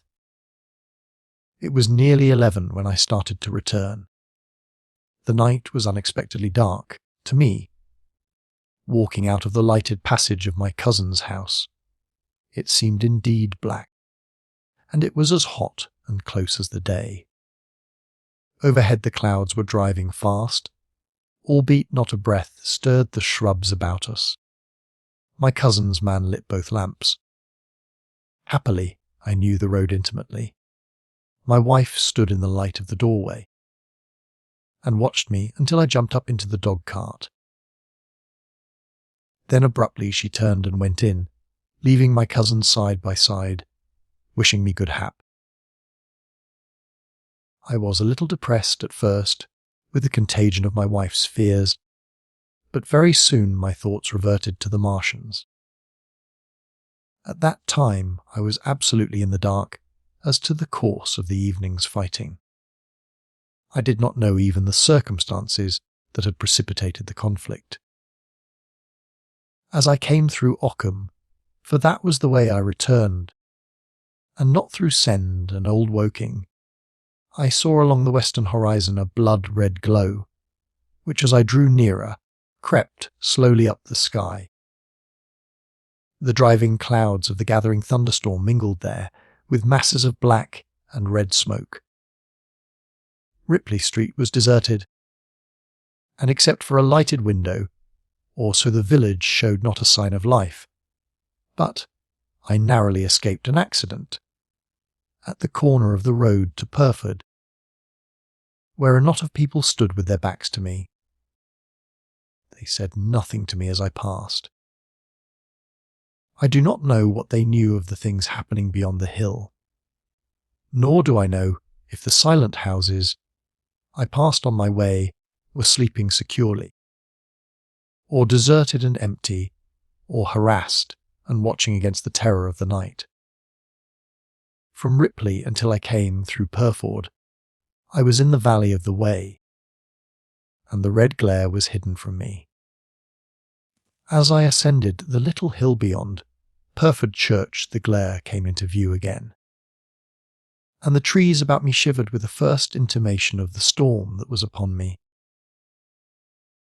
Then I heard midnight pealing out from Purford Church behind me, and then came the silhouette of Maybury Hill, with its tree tops and roofs black and sharp against the red. Even as I beheld this, a lurid green glare lit the road about me and showed the distant woods towards Addlestone. I felt a tug at the reins. I saw that the driving clouds had been pierced, as it were by a thread of green fire, suddenly lighting their confusion and falling into the field to my left. It was the third falling star! close on its apparition, and blindingly violet by contrast, danced out the first lightning of the gathering storm, and the thunder burst like a rocket overhead. The horse took the bit between his teeth and bolted. A moderate incline runs towards the foot of Maybury Hill, and down this we clattered. Once the lightning had begun, it went on in as rapid a succession of flashes as I have ever seen. The thunderclaps, treading one on the heels of another, and with a strange crackling accompaniment, sounded more like the working of a gigantic electric machine than the usual detonating reverberations. The flickering light was blinding and confusing, and a thin hail smote gustily at my face as I drove down the slope. At first I regarded little but the road before me, and then abruptly my attention was arrested by something that was moving rapidly down the opposite slope of Maybury Hill. At first I took it for the wet roof of a house, but one flash following another showed it to be in swift rolling movement. It was an elusive vision, a moment of bewildering darkness, and then, in a flash like daylight, the red masses of the orphanage near the crest of the hill, the green tops of the pine trees, and this problematical object came out clear and sharp and bright. And this thing I saw, how can I describe it? A monstrous tripod, higher than many houses, striding over the young pine trees and smashing them aside in its career. A walking engine of glittering metal, striding now across the heather, articulate ropes of steel dangling from it, and the clattering tumult of its passage mingling with the riot of the thunder. A flash, and it came out vividly, heeling over one way with 2 feet in the air, to vanish and reappear almost instantly as it seemed, with the next flash 100 yards nearer. Can you imagine a milking stool tilted and bowled violently along the ground? That was the impression those instant flashes gave. But instead of a milking stool, imagine it, a great body of machinery on a tripod stand. Then suddenly the trees in the pine wood ahead of me were parted. As brittle reeds are parted by a man thrusting through them, they were snapped off and driven headlong, and a second huge tripod appeared, rushing, as it seemed, headlong towards me. And I was galloping hard to meet it. At the sight of the second monster my nerve went altogether. Not stopping to look again, I wrenched the horse's head hard round to the right, and in another moment the dog-cart had heeled over upon the horse. The shafts smashed noisily, and I was flung sideways, and fell heavily into a shallow pool of water. I crawled out almost immediately, and crouched, my feet still in the water under a clump of firs. The horse lay motionless, his neck was broken, poor brute, and by the lightning flashes I saw the black bulk of the overturned dog-cart and the silhouette of the wheel, still spinning slowly. In another moment the colossal mechanism went striding by me and passed uphill towards Purford. Seen nearer, the thing was incredibly strange, for it was no mere insensate machine driving on its way. Machine it was, with a ringing metallic pace and long, flexible, glittering tentacles, one of which gripped a young pine tree, swinging and rattling about its strange body. It picked its road as it went striding along, and the brazen hood that surmounted it moved to and fro with the inevitable suggestion of a head looking about. Behind the main body was a huge mass of white metal, like a gigantic fisherman's basket, and puffs of green smoke squirted out from the joints of the limbs as the monster swept by me. And in an instant it was gone, So much I saw then, all vaguely for the flickering of the lightning, in blinding highlights and dense black shadows. As it passed, it set up an exultant, deafening howl that drowned the thunder. Halloo! And in another minute it was with its companion, half a mile away, stooping over something in the field. I have no doubt this thing in the field was the third of the 10 cylinders they had fired at us from Mars. For some minutes I lay there in the rain and darkness watching, by the intermittent light, these monstrous beings of metal moving about in the distance over the hedge tops. A thin hail was now beginning, and as it came and went their figures grew misty and then flashed into clearness again. Now and then came a gap in the lightning, and the night swallowed them up. I was soaked with hail above and puddle water below. It was some time before my blank astonishment would let me struggle up the bank to a drier position, or think at all of my imminent peril. Not far from me was a little one-roomed squatter's hut of wood, surrounded by a patch of potato garden. I struggled to my feet at last, and, crouching and making use of every chance of cover, I made a run for this. I hammered at the door, but I could not make the people hear, if there were any people inside, and after a time I desisted, and availing myself of a ditch for the greater part of the way, succeeded in crawling, unobserved by these monstrous machines, into the pine woods towards Maybury. Under cover of this I pushed on, wet and shivering now, towards my own house. I walked among the trees trying to find the footpath. It was very dark indeed in the wood, for the lightning was now becoming infrequent, and the hail, which was pouring down in a torrent, fell in columns through the gaps in the heavy foliage.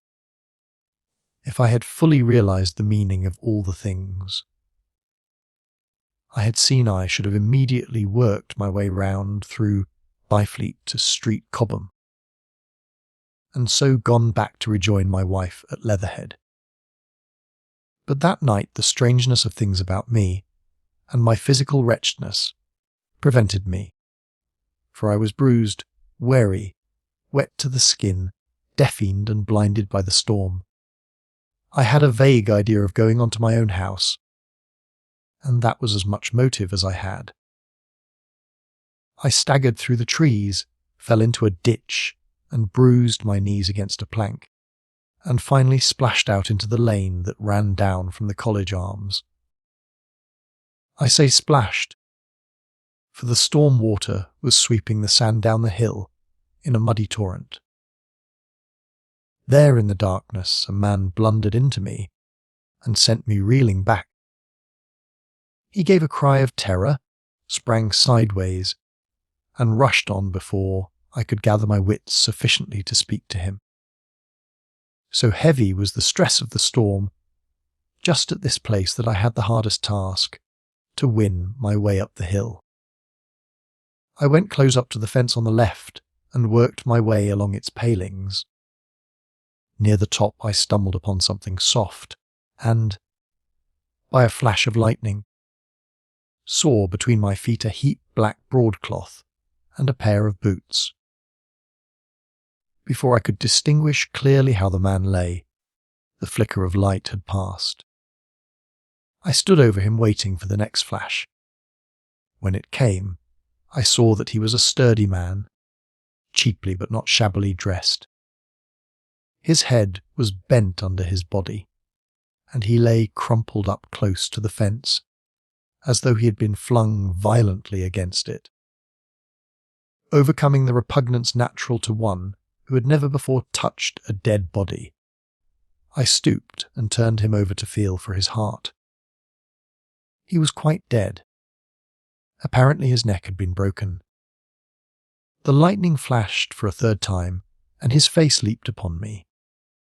I sprang to my feet, It was the landlord of the Spotted Dog, whose conveyance I had taken. I stepped over him gingerly and pushed on up the hill. I made my way by the police station and the College Arms towards my own house. Nothing was burning on the hillside, though from the common there still came a red glare and a rolling tumult of ruddy smoke beating up against the drenching hail. So far as I could see by the flashes, the houses about me were mostly uninjured. By the College Arms a dark heap lay in the road. Down the road towards Maybury Bridge there were voices and the sound of feet, but I had not the courage to shout or to go to them. I let myself in with my latchkey, closed, locked and bolted the door, staggered to the foot of the staircase, and sat down. My imagination was full of those striding metallic monsters, and of the dead body smashed against the fence. I crouched at the foot of the staircase with my back to the wall, shivering violently. Chapter 11. At the window. I have already said that my storms of emotion have a trick of exhausting themselves. After a time I discovered that I was cold and wet, and with little pools of water about me on the stair carpet. I got up almost mechanically, went into the dining room and drank some whiskey, and then I was moved to change my clothes. After I had done that I went upstairs to my study, but why I did so I do not know. The window of my study looks over the trees and the railway towards Horsell Common. In the hurry of our departure, this window had been left open. The passage was dark, and, by contrast with the picture the window frame enclosed, the side of the room seemed impenetrably dark. I stopped short in the doorway. The thunderstorm had passed. The towers of the Oriental College and the pine trees about it had gone, and very far away. Lit by a vivid red glare, the common about the sand pits was visible. Across the light, huge black shapes, grotesque and strange, moved busily to and fro. It seemed indeed as if the whole country in that direction was on fire, a broad hillside set with minute tongues of flame, swaying and writhing with the gusts of the dying storm, and throwing a red reflection upon the clouds scud above. Every now and then a haze of smoke from some nearer conflagration drove across the window and hid the Martian shapes. I could not see what they were doing, nor the clear form of them, nor recognize the black objects they were busied upon. Neither could I see the nearer fire, though the reflections of it danced on the wall and ceiling of the study. A sharp, resinous tang of burning was in the air. I closed the door noiselessly and crept towards the window. As I did so, the view opened out until, on the one hand, it reached to the houses about Woking Station, and on the other to the charred and blackened pine woods of Byfleet. There was a light down below the hill, on the railway, near the arch, and several of the houses along the Maybury Road and the streets near the station were glowing ruins. The light upon the railway puzzled me at first. There were a black heap and a vivid glare, and to the right of that a row of yellow oblongs. Then I perceived this was a wrecked train. The fore part smashed and on fire, the hinder carriages still upon the rails. Between these three main centres of light, the houses, the train, and the burning county towards Chobham, stretched irregular patches of dark country, are broken here and by intervals of dimly glowing and smoking ground. It was the strangest spectacle, that black expanse set with fire. It reminded me, more than anything else, of the potteries at night, At first I could distinguish no people at all, though I peered intently for them. Later I saw against the light of Woking Station a number of black figures hurrying one after the other across the line. And this was the little world in which I had been living securely for years. This fiery chose! What had happened in the last 7 hours I still did not know, nor did I know, though I was beginning to guess. The relation between these mechanical colossi and the sluggish lumps I had seen disgorged from the cylinder. With a queer feeling of impersonal interest, I turned my desk chair to the window, sat down, and stared at the blackened country, and particularly at the 3 gigantic black things that were going to and fro in the glare about the sand pits. They seemed amazingly busy. I began to ask myself what they could be. Were they intelligent mechanisms? Such a thing I felt was impossible. Or did a Martian sit within each, ruling, directing, using much as a man's brain sits and rules in his body? I began to compare the things to human machines. To ask myself, for the first time in my life, how an ironclad or a steam engine would seem to an intelligent lower animal. The storm had left the sky clear, and over the smoke of the burning land the little fading pinpoint of Mars was dropping into the west, when a soldier came into my garden. I heard a slight scraping at the fence, and rousing myself from the lethargy that had fallen upon me, I looked down and saw him dimly, clambering over the palings. At the sight of another human being my torpor passed, and I leaned out of the window eagerly. "Hist," said I, in a whisper.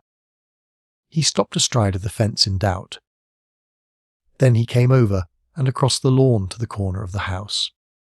He bent down and stepped softly. "Who's there?"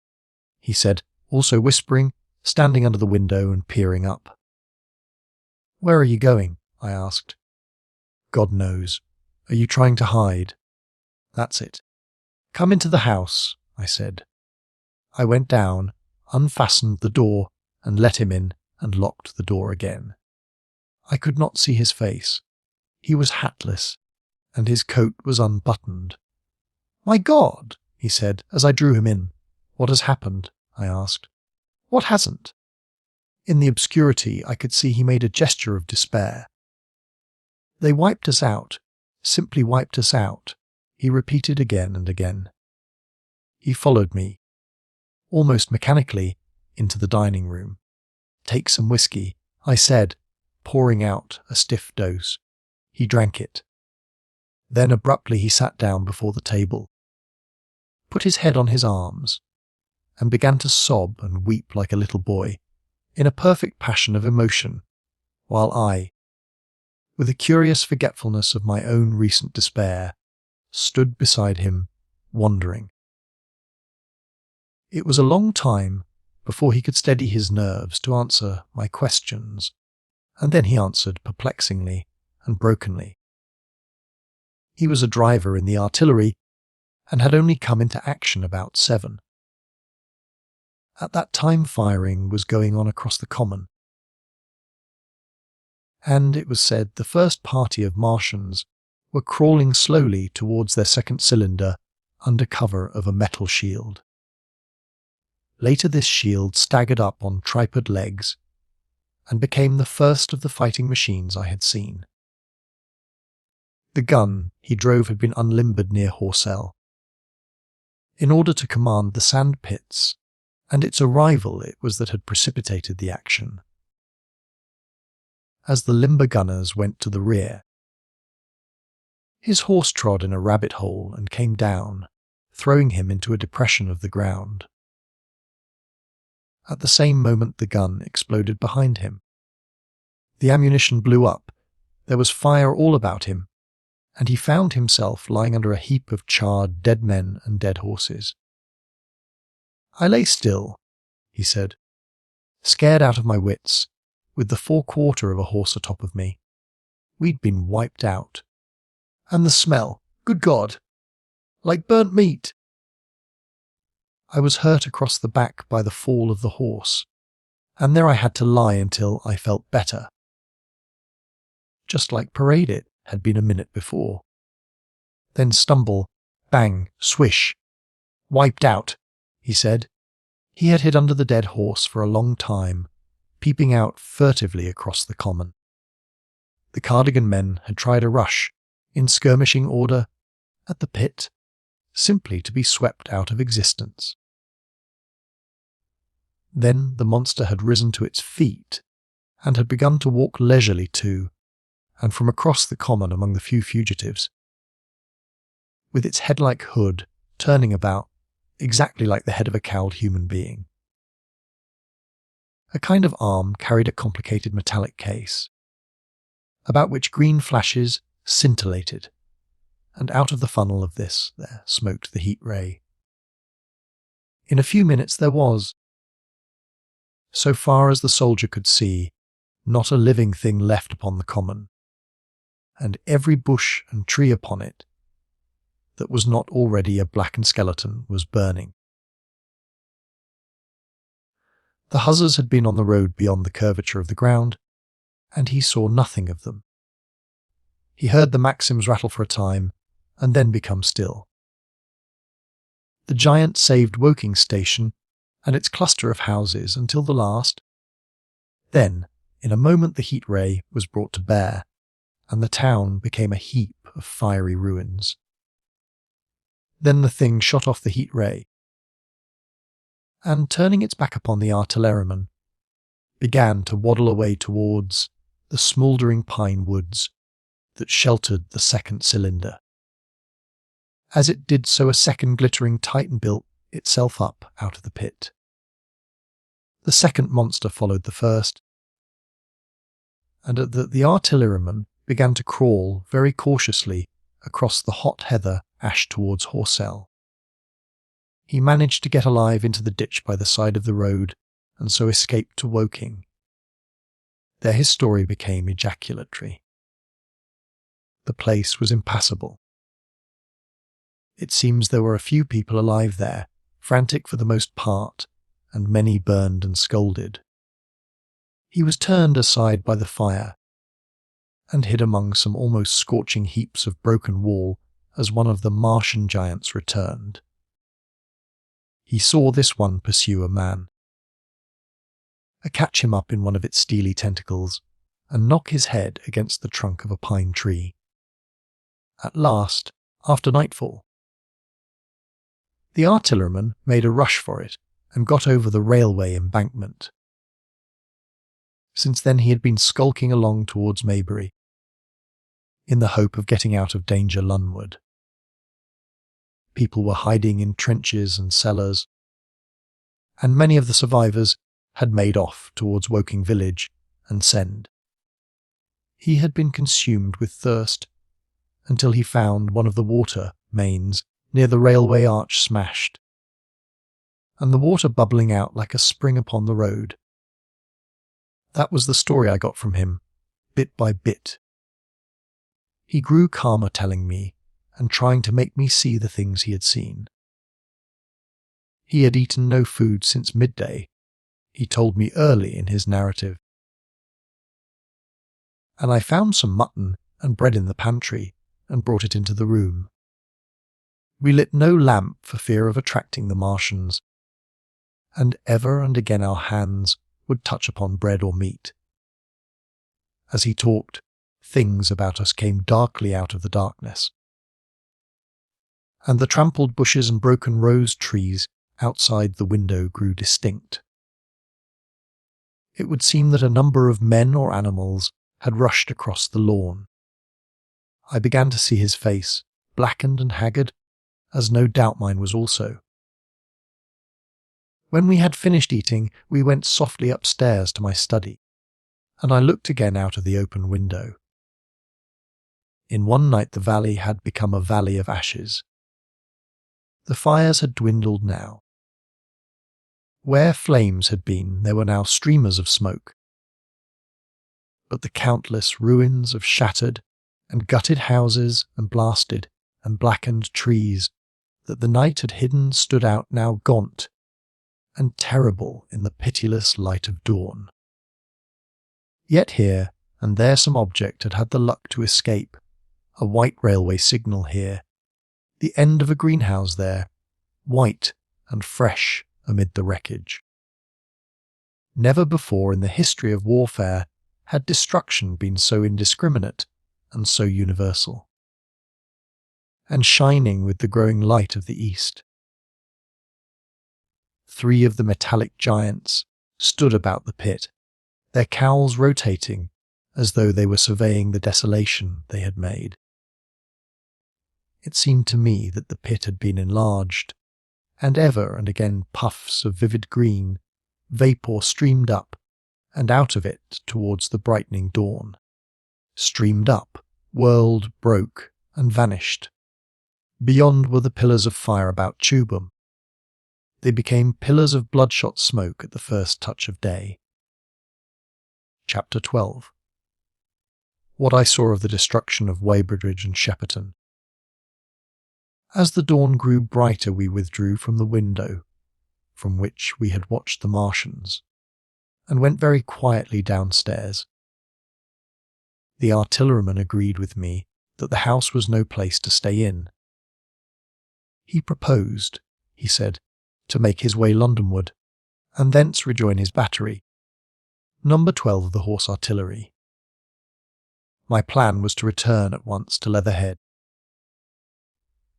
And so greatly had the strength of the Martians impressed me that I had determined to take my wife to New Haven, and go with her out of the country forthwith. For I already perceived clearly that the country about London must inevitably be the scene of a disastrous struggle before such creatures as these could be destroyed. Between us and Leatherhead, however, lay the 3rd cylinder with its guarding giants. Had I been alone, I think I should have taken my chance and struck across country. But the artilleryman dissuaded me. It's no kindness to the right sort of wife, he said, to make her a widow, and in the end I agreed to go with him, under cover of the woods, northward as far as Street Chobham, before I parted with him. Thence I would make a big detour by Epsom to reach Leatherhead. I should have started at once, but my companion had been in active service, and he knew better than that. He made me ransack the house for a flask, which he filled with whisky, and we lined every available pocket with packets of biscuits and slices of meat. Then we crept out of the house, and ran as quickly as we could down the ill-made road by which I had come overnight. The houses seemed deserted. In the road lay a group of 3 charred bodies close together, struck dead by the heat ray, and here and there were things that people had dropped.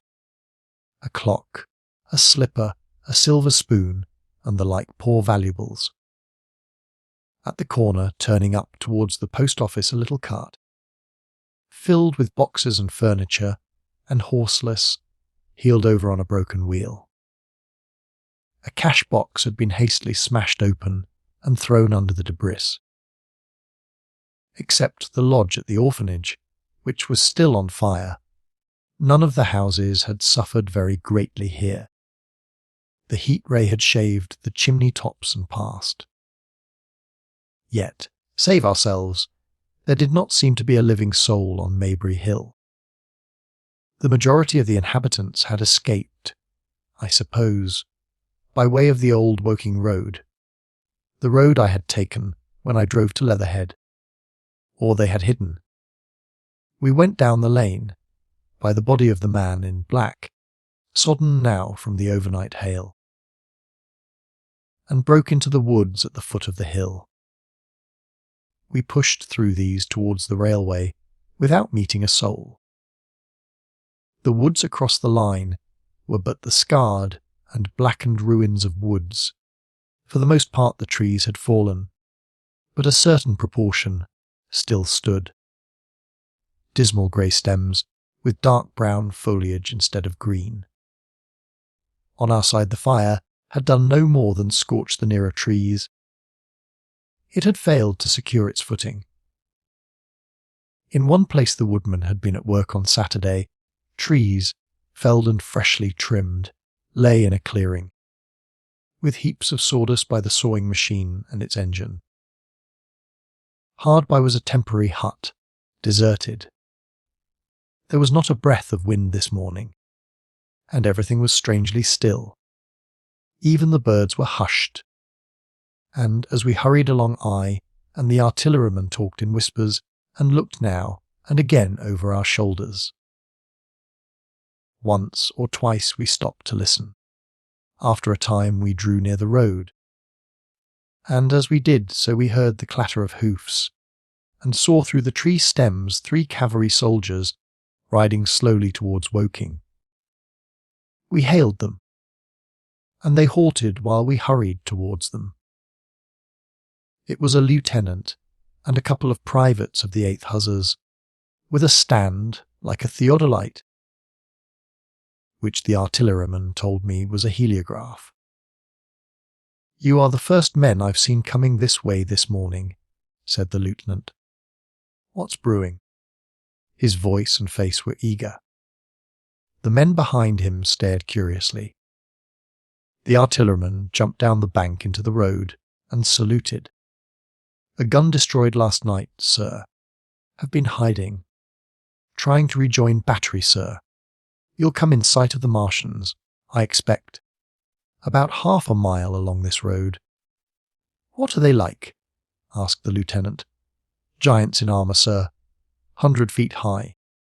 3 legs and a body like aluminium, with a mighty great head in a hood, sir." "Get out!" said the lieutenant. "What confounded nonsense!" "You'll see, sir." "They carry a kind of box, sir, that shoots fire and strikes you dead." "What do I mean? A gun?" "No, sir." And the artilleryman began a vivid account of the heat ray. Halfway through, the lieutenant interrupted him and looked up at me. I was still standing on the bank by the side of the road. "It's perfectly true," I said. "Well," said the lieutenant, "I suppose it's my business to see it too. Look here," to the artilleryman, "we're detailed here, clearing people out of their houses. You'd better go along and report yourself to Brigadier General Marvin, and tell him all you know. He's at Weybridge. Know the way?" "I do," I said, and he turned his horse southward again. "Half a mile, you say?" said he. "At most," I answered, and pointed over the treetops southward. He thanked me and rode on, and we saw them no more. Farther along we came upon a group of 3 women and 2 children in the road, busy clearing out a labourer's cottage. They had got hold of a little hand truck and were piling it up with unclean-looking bundles and shabby furniture. They were all too assiduously engaged to talk to us as we passed. By Byfleet Station we emerged from the pine trees and found the country calm and peaceful under the morning sunlight. We were far beyond the range of the heat ray there, and had it not been for the silent desertion of some of the houses, the stirring movement of packing in others, and the knot of soldiers standing on the bridge over the railway and staring down the line towards Woking, the day would have seemed very like any other Sunday. Several farm wagons and carts were moving quickly along the road to Addlestone, and suddenly through the gate of a field we saw, across a stretch of flat meadow, 6 12-pounders standing neatly at equal distances pointing towards Woking. The gunners stood by the guns waiting, and the ammunition wagons were at a business-like distance. The men stood almost as if under inspection. "That's good," said I. "They will get one fair shot at any rate." The artilleryman hesitated at the gate. "I shall go on," he said, "farther on towards Weybridge." Just over the bridge, there were a number of men in white fatigue jackets throwing up a long rampart, and more guns behind. "It's bows and arrows against the lightning, anyhow," said the artilleryman. "They haven't seen that fire beam yet." The officers, who were not actively engaged, stood and stared over the treetops southwestward, and the men digging would stop every now and again to stare in the same direction. Byfleet was in a tumult, people packing, and a score of huzzers. Some of them dismounted, some on horseback, were hunting them about. 3 or 4 black government wagons, with crosses in white circles, and an old omnibus, among other vehicles, were being loaded in the village street. There were scores of people, most of them sufficiently sabbatical to have assumed their best clothes. The soldiers were having the greatest difficulty in making them realize the gravity of their position. We saw one shriveled old fellow with a huge box and a score or more of flower pots containing orchids, angrily expostulating with the corporal who would leave them behind. I stopped and gripped his arm. "Do you know what's over there?" I said, pointing at the pine tops that hid the Martians. "Eh," said he, turning. I was explaining these as valuable. "Death!" I shouted. "Death is coming! Death!" And leaving him to digest that if he could, I hurried on after the artilleryman. At the corner I looked back. The soldier had left him, and he was still standing by his box, with the pots of orchids on the lid of it, and staring vaguely over the trees. No one in Weybridge could tell us where the headquarters were established. The whole place was in such confusion as I had never seen in any town before. Carts, carriages everywhere, the most astonishing miscellany of conveyances and horseflesh. The respectable inhabitants of the place, men in golf and boating costumes, wives prettily dressed, were packing, riverside loafers energetically helping, children excited, and, for the most part, highly delighted at this astonishing variation of their Sunday experiences. In the midst of it, all the worthy vicar was very pluckily holding an early celebration, and his bell was jangling out above the excitement. I and the artilleryman, seated on the step of the drinking fountain, made a very passable meal upon what we had brought with us. Patrols of soldiers, here no longer huzzers, but grenadiers in white, were warning people to move now, or to take refuge in their cellars as soon as the firing began. We saw as we crossed the railway bridge that a growing crowd of people had assembled in and about the railway station, and the swarming platform was piled with boxes and packages. The ordinary traffic had been stopped, I believe, in order to allow of the passage of troops and guns to Chertsey. And I have heard since that a savage struggle occurred for places in the special trains that were put on at a later hour. We remained at Weybridge until midday, and at that hour we found ourselves at the place near Shepperton Lock, where the Wey and Thames join. Part of the time we spent helping 2 old women to pack a little cart. The Wey has a treble mouth, and at this point boats are to be hired, and there was a ferry across the river. On the Shepperton side was an inn with a lawn, and beyond that the tower of Shepperton Church. It has been replaced by a spire rose above the trees. Here we found an excited and noisy crowd of fugitives. As yet the flight had not grown to a panic. but there were already far more people than all the boats going to, and Frun could enable to cross. People came panting along under heavy burdens. One husband and wife were even carrying a small outhouse door between them, with some of their household goods piled therein. One man told us he meant to try to get away from Shepperton station. There was a lot of shouting, and one man was even jesting. The idea people seemed to have here was that the Martians were simply formidable human beings who might attack and sack the town, to be certainly destroyed in the end.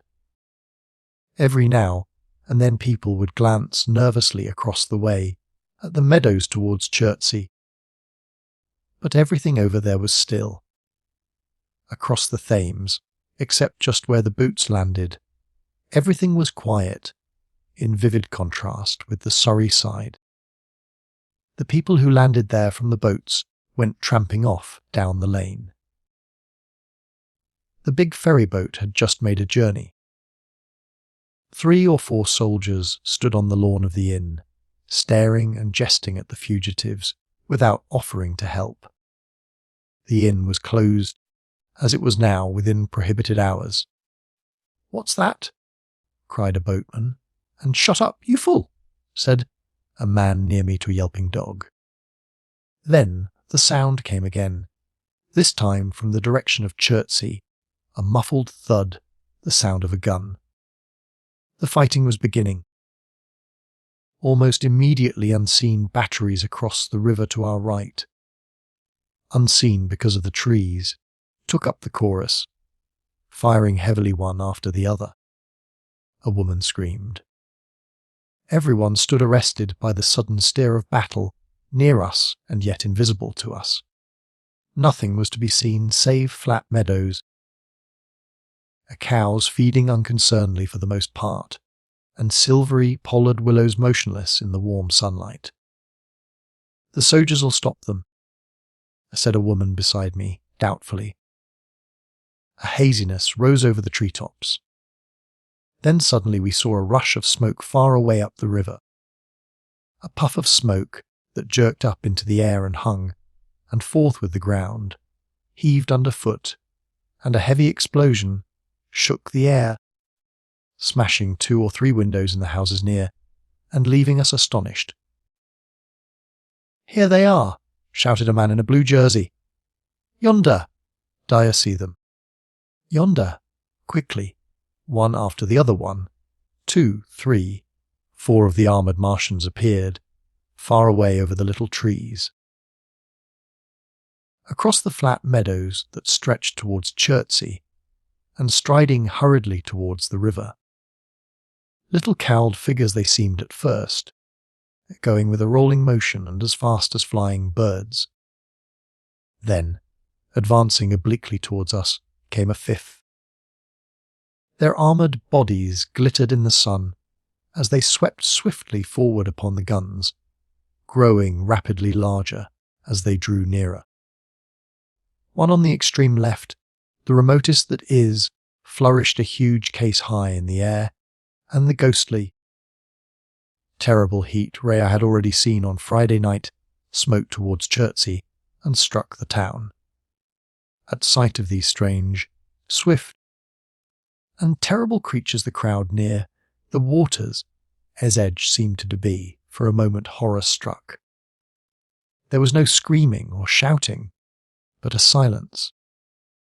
Then a hoarse murmur and a movement of feet, a splashing from the water. A man, too frightened to drop the portmanteau he carried on his shoulder, swung round and sent me staggering with a blow from the corner of his burden. A woman thrust at me with her hand and rushed past me. I turned with the rush of the people, but I was not too terrified for thought. The terrible heat ray was in my mind. "To get under water! That was it! Get under water!" I shouted unheeded. I faced about again and rushed towards the approaching Martian, rushed right down the gravelly beach and headlong into the water.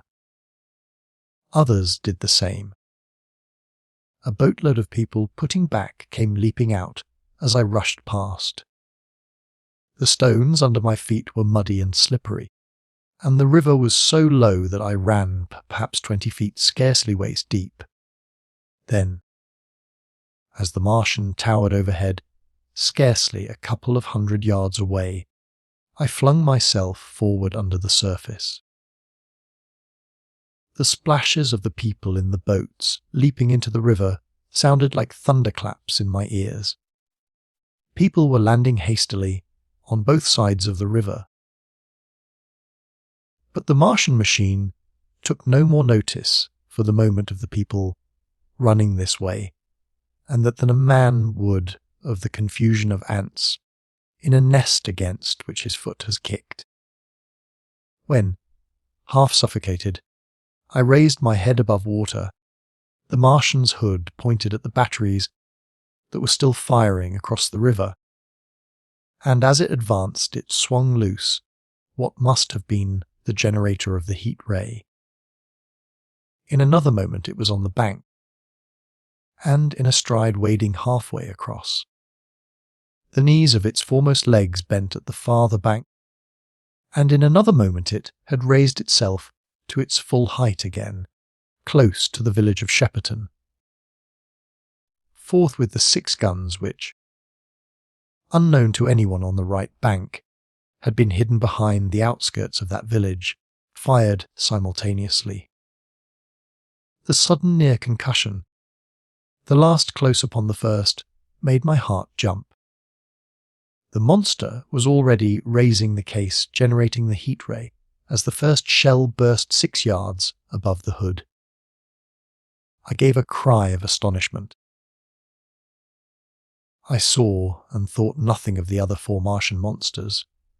My attention was riveted upon the nearer incident. Simultaneously 2 other shells burst in the air near the body, as the hood twisted round in time to receive, but not in time to dodge, the 4th shell. The shell burst clean in the face of the thing. The hood bulged, flashed, was whirled off in a dozen tattered fragments of red flesh and glittering metal.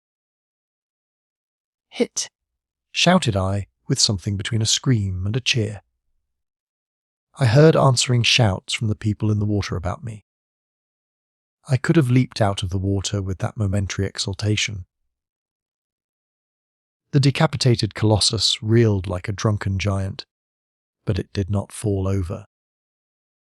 It recovered its balance by a miracle, and, no longer heading its steps, and with the camera that fired the heat ray now rigidly upheld, it reeled swiftly upon Shepperton.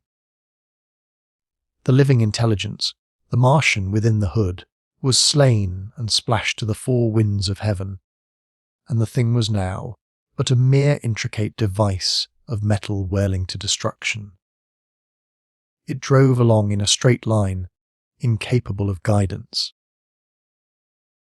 It struck the tower of Shepperton Church, smashing it down as the impact of a battering ram might have done, swerved aside, blundered on and collapsed with tremendous force into the river out of my sight. A violent explosion shook the air, and a spout of water, steam, mud, and shattered metal shot far up into the sky. As the camera of the heat ray hit the water, the latter had immediately flashed into steam. In another moment a huge wave, like a muddy tidal bore, but almost scaldingly hot, came sweeping round the bend upstream. I saw people struggling shorewards, and heard their screaming and shouting faintly above the seething and roar of the Martian's collapse. For a moment I heeded nothing of the heat, forgot the patent need of self-preservation. I splashed through the tumultuous water, pushing aside a man in black to do so, until I could see round the bend. Half a dozen deserted boats pitched aimlessly upon the confusion of the waves. The fallen Martian came into sight downstream, lying across the river, and for the most part submerged. Thick clouds of steam were pouring off the wreckage, and through the tumultuously whirling wisps I could see, intermittently and vaguely, the gigantic limbs churning the water and flinging a splash and spray of mud and froth into the air. The tentacles swayed and struck like living arms, and, save for the helpless purposelessness of these movements, it was as if some wounded thing were struggling for its life amid the waves. Enormous quantities of a ruddy brown fluid were spurting up in noisy jets out of the machine. My attention was diverted from this death flurry by a furious yelling like that of the thing called a siren in our manufacturing towns. A man, knee-deep near the towing path, shouted inaudibly to me and pointed. Looking back, I saw the other Martians advancing with gigantic strides down the riverbank from the direction of Chertsey. The Shepperton gun spoke this time unavailingly. At that I ducked at once underwater and, holding my breath until movement was an agony, blundered painfully ahead under the surface as long as I could. The water was in a tumult about me, and rapidly growing hotter. When for a moment I raised my head to take breath and throw the hair and water from my eyes, the steam was rising in a whirling white fog that at first hid the Martians altogether. The noise was deafening. Then I saw them dimly, colossal figures of grey, magnified by the mist. They had passed by me, and two were stooping over the frothing, tumultuous ruins of their comrade. The third and fourth stood beside him in the water, one perhaps 200 yards from me, the other towards Laleham. The generators of the heat rays waved high, and the hissing beams smote down this way and that. The air was full of sound, a deafening and confusing conflict of noises, the clangorous din of the Martians, the crash of falling houses, the thud of trees, fences, sheds flashing into flame, and the crackling and roaring of fire. Dense black smoke was leaping up to mingle with the steam from the river, and as the heat ray went to and fro over Weybridge, its impact was marked by flashes of incandescent white that gave place at once to a smoky dance of lurid flames. The nearer houses still stood intact, awaiting their fate, shadowy, a faint and palled in the steam, with the fire behind them going to and fro.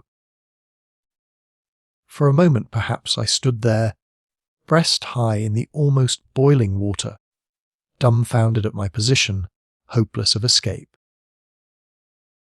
Through the reek I could see the people who had been with me in the river, scrambling out of the water through the reeds, like little frogs hurrying through grass from the advance of a man, or running to and fro in utter dismay on the towing path.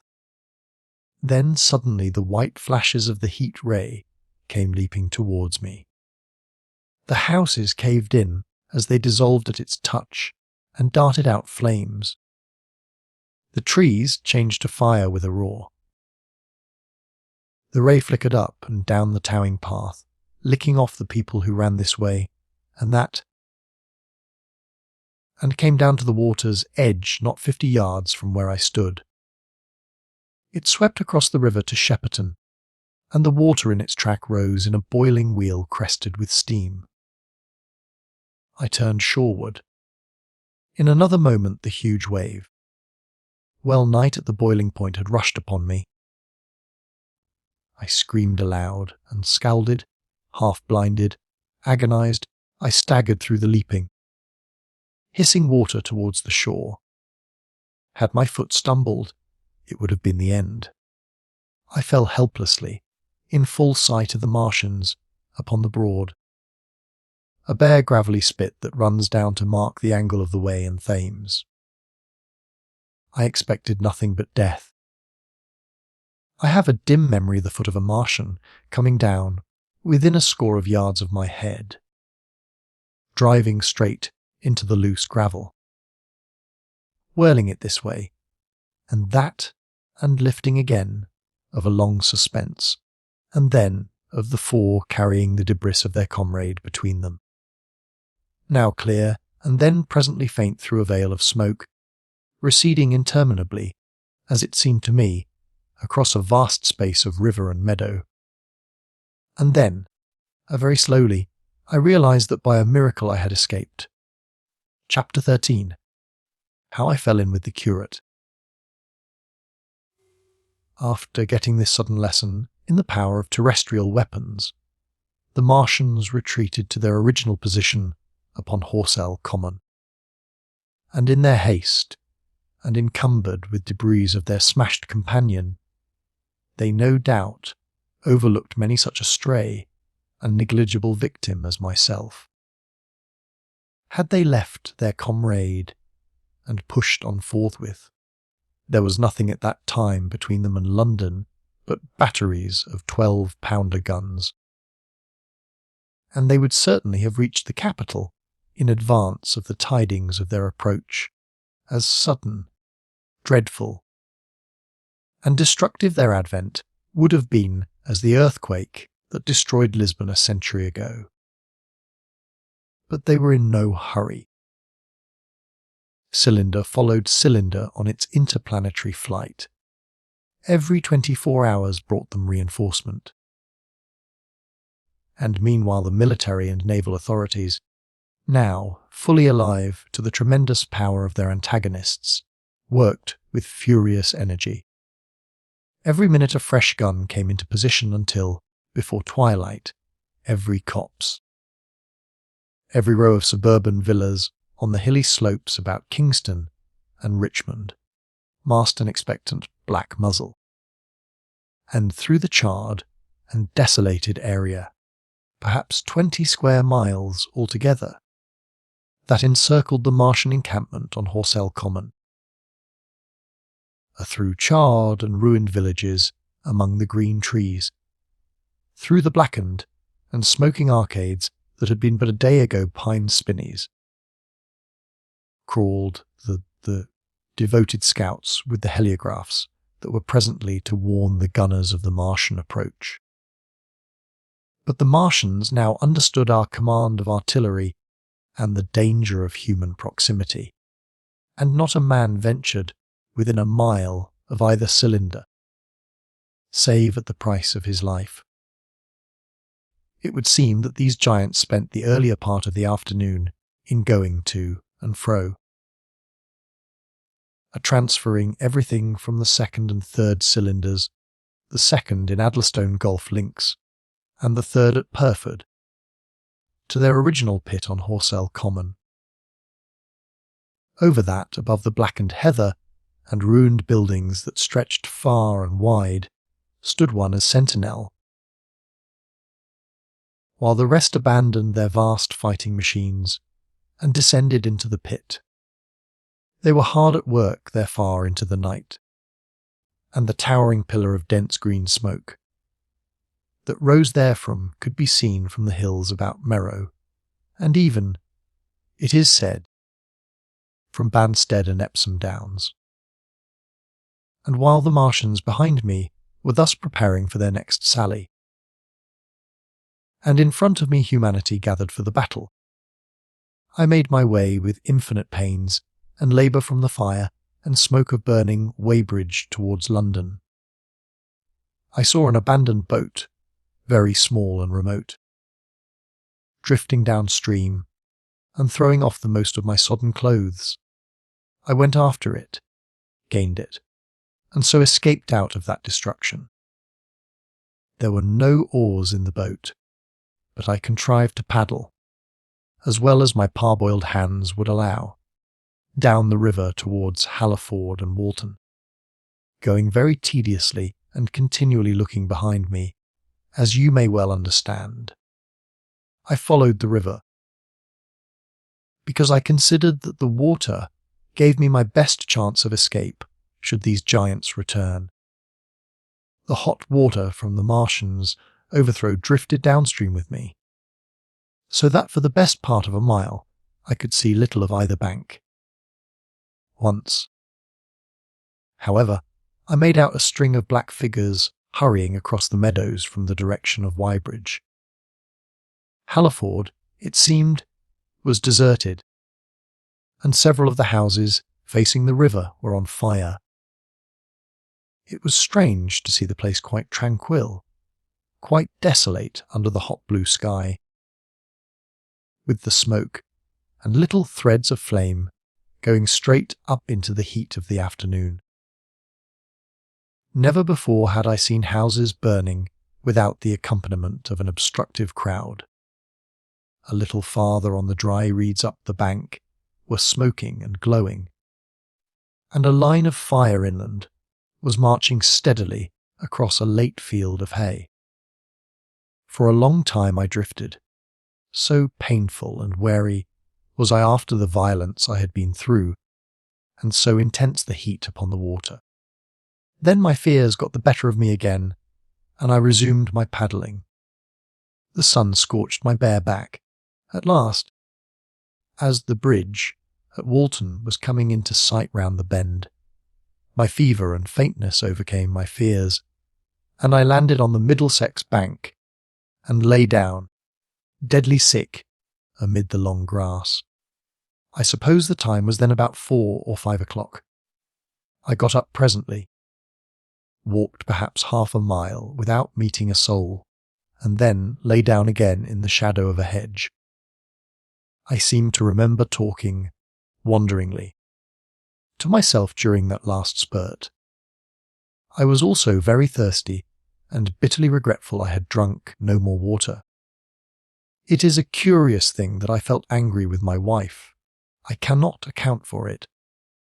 But my impotent desire to reach Leithhead worried me excessively. I do not clearly remember the arrival of the curate, so that probably I dozed. I became aware of him as a seated figure, in soot-smudged shirt sleeves, and with his upturned, clean-shaven face staring at a faint flickering that danced over the sky. The sky, what is called a mackerel sky.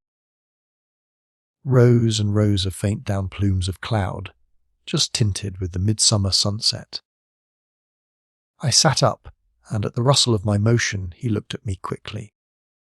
"Have you any water?" I asked abruptly. He shook his head. "You have been asking for water for the last hour," he said. For a moment we were silent, taking stock of each other. I dare say he found me a strange enough figure, naked, save for my water-soaked trousers and socks, scalded, and my face and shoulders blackened by the smoke. His face was a fair weakness, his chin retreated, and his hair lay in crisp, almost flaxen curls on his low forehead.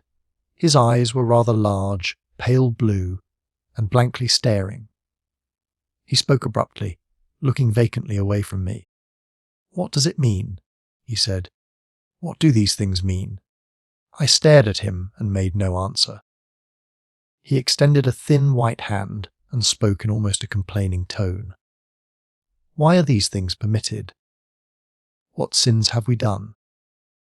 The morning service was over. I was walking through the roads to clear my brain for the afternoon. And then, fire! Earthquake! Death! As if it were Sodom and Gomorrah. All our work undone. All the work. What are these Martians? What are we? I answered, clearing my throat. He gripped his knees and turned to look at me again. For half a minute, perhaps, he stared silently. "I was walking through the roads to clear my brain," he said, and suddenly, fire, earthquake, death. He relapsed into silence, with his chin now sunken almost to his knees. Presently he began waving his hand. "All the work, all the Sunday schools, what have we done? What has Weybridge done? Everything gone, everything destroyed. The church? We rebuilt it only 3 years ago. Gone, swept out of existence. Why? Another pause, and he broke out again like one demented. "The smoke of her burning goeth up forever and ever!" he shouted. His eyes flamed, and he pointed a lean finger in the direction of Weybridge. By this time I was beginning to take his measure. The tremendous tragedy in which he had been involved, it was evident he was a fugitive from Weybridge, had driven him to the very verge of his reason. "Are we far from Sunbury?" I said in a matter-of-fact tone. "What are we to do?" he asked. "Are these creatures everywhere? Has the earth been given over to them? Are we far from Sunbury?" "Only this morning I officiated at early celebration." "Things have changed," I said, quietly. "You must keep your head. There is still hope." "Hope? Yes. Plentiful hope. For all this destruction." I began to explain my view of our position. He listened at first, but as I went on, the interest dawning in his eyes gave place to their former stare, and his regard wandered from me. "This must be the beginning of the end," he said, interrupting me. "The end, the great and terrible day of the Lord, when men shall call upon the mountains, and the rocks to fall upon them and hide them from the face of him that sitteth upon the throne." I began to understand the position. I ceased my laboured reasoning, struggled to my feet, and, standing over him, laid my hand on his shoulder. "Be a man," said I. "You are scared out of your wits." What good is religion if it collapses under calamity? Think of what earthquakes and floods, wars and volcanoes have done before to men. Did you think God had exempted Weybridge? He is not an insurance agent. For a time he sat in blank silence. "But how can we escape?" he asked, suddenly. "They are invulnerable, they are pitiless." "Neither the one nor, perhaps, the other," I answered. "And the mightier they are, the more sane, and wary should we be. One of them was killed yonder not 3 hours ago." "Killed?" he said, staring about him. "How can God's ministers be killed?" I saw it happen. I proceeded to tell him. "We have chanced to come in for the thick of it," said I, "and that is all." "What is that flicker in the sky?" he asked abruptly. I told him it was the heliograph signalling, that it was the sign of human help and effort in the sky. "We are in the midst of it," I said, "quiet as it is. That flicker in the sky tells of the gathering storm. Yonder, I take it, are the Martians. And Londonward, where those hills rise about Richmond and Kingston, and the trees give cover, earthworks are being thrown up and guns are being placed. Presently the Martians will be coming this way again." And even as I spoke he sprang to his feet and stopped me by a gesture. "Listen," he said. From beyond the low hills across the water came the dull resonance of distant guns and a remote weird crying. Then everything was still. A cockafer came droning over the hedge and past us. High in the west the crescent moon hung, faint and pale, above the smoke of Weybridge and Shepperton and the hot, still splendour of the sunset. "We had better follow this path," I said, northward. Chapter 14. In London. My younger brother was in London when the Martians fell at Woking.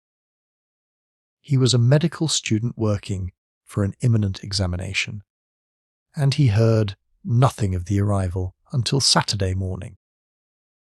The morning papers on Saturday contained, in addition to lengthy special articles on the planet Mars, on life in the planets, and so forth, a brief and vaguely worded telegram, all the more striking for its brevity.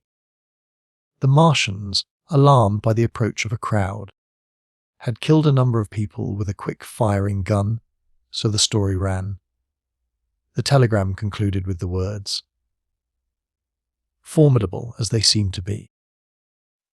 The Martians have not moved from the pit into which they have fallen, and, indeed, seem incapable of doing so. Probably this is due to the relative strength of the Earth's gravitational energy.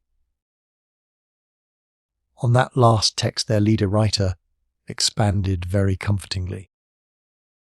Of course, all the students in the Crammers biology class, to which my brother went that day, were intensely interested, but there were no signs of any unusual excitement in the streets. The afternoon papers puffed scraps of news under big headlines. They had nothing to tell beyond the movements of troops about the common, and the burning of the pine woods between Woking and Weybridge until 8. Then the St. James's Gazette, in an extra special edition, announced the bare fact of the interruption of telegraphic communication. This was thought to be due to the falling of burning pine trees across the line. Nothing more of the fighting was known that night, the night of my drive to Leatherhead and back. My brother felt no anxiety about us, as he knew from the description in the papers that the cylinder was a good 2 miles from my house. He made up his mind to run down that night to me, in order, as he says, to see the things before they were killed. He dispatched a telegram, which never reached me, about 4 o'clock, and spent the evening at a music hall. In London, also, on Saturday night there was a thunderstorm, and my brother reached Waterloo in a cab. On the platform from which the midnight train usually starts he learned, after some waiting, that an accident prevented trains from reaching Woking that night. The nature of the accident he could not ascertain. Indeed, the railway authorities did not clearly know at that time. There was very little excitement in the station, as the officials are failing to realise that anything further than a breakdown between Byfleet and Woking Junction had occurred. Were running the theatre trains, which usually passed through Woking Round by Virginia Water or Guildford.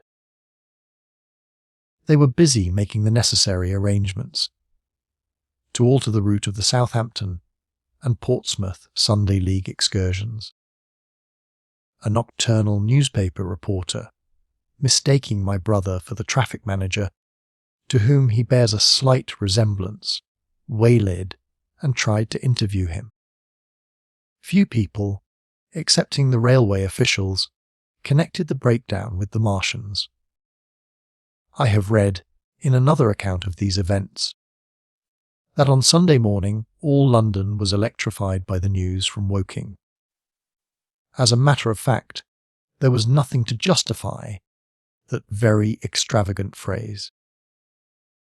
Plenty of Londoners did not hear of the Martians until the panic of Monday morning.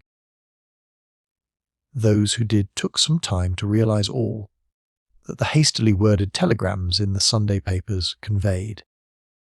The majority of people in London do not read Sunday papers.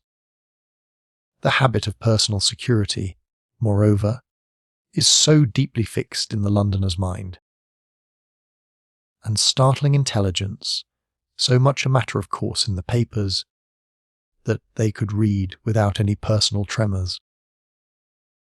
About 7 o'clock last night the Martians came out of the cylinder, and, moving about under an armour of metallic shields, have completely wrecked Woking Station with the adjacent houses and massacred an entire battalion of the Cardigan Regiment.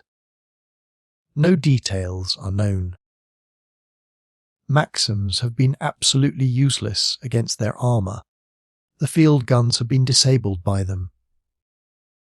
Flying huzzas have been galloping into Chertsey. The Martians appear to be moving slowly towards Chertsey or Windsor. Great anxiety prevails in West Surrey, and earthworks are being thrown up to check the advance Londonward. That was how the Sunday Sun put it. And a clever and remarkably prompt book article in the Referee compared the affair to a menagerie suddenly let loose in a village. No one in London knew positively of the nature of the armoured Martians, and there was still a fixed idea that these monsters must be sluggish. Crawling, creeping painfully, such expressions occurred in almost all the earlier reports. None of the telegrams could have been written by an eyewitness of their advance. The Sunday papers printed separate editions as further news came to hand, some even in default of it. But there was practically nothing more to tell people until late in the afternoon, when the authorities gave the press agencies the news in their possession. It was stated that the people of Walton and Weybridge and all the district were pouring along the roads Londonward, and that was all. My brother went to church at the Foundling Hospital in the morning, still in ignorance of what had happened on the previous night. There he heard allusions made to the invasion and a special prayer for peace. Coming out, he bought a Referee. He became alarmed at the news in this and went again to Waterloo Station to find out if communication were restored. The omnibuses, carriages, cyclists, and innumerable people walking in their best clothes seemed scarcely affected by the strange intelligence that the news vendors were disseminating. People were interested, or, if alarmed only on account of the local residents.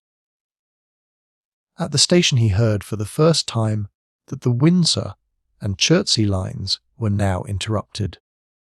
The porters told him that several remarkable telegrams had been received in the morning from Byfleet and Chertsey stations, but that these had abruptly ceased. My brother could get very little precise detail out of them. There's fighting going on about Weybridge was the extent of their information.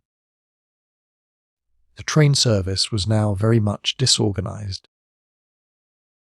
Quite a number of people who had been expecting friends from places on the south-western network were standing about the station. One grey-headed old gentleman came and abused the South-Western Company bitterly to my brother.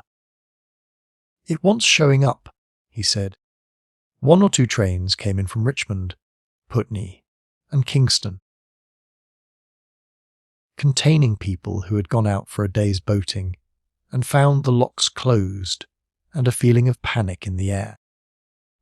A man in a blue and white blazer addressed my brother, full of strange tidings. "There's hosts of people driving into Kingston in traps and carts and things, with boxes of valuables and all that," he said.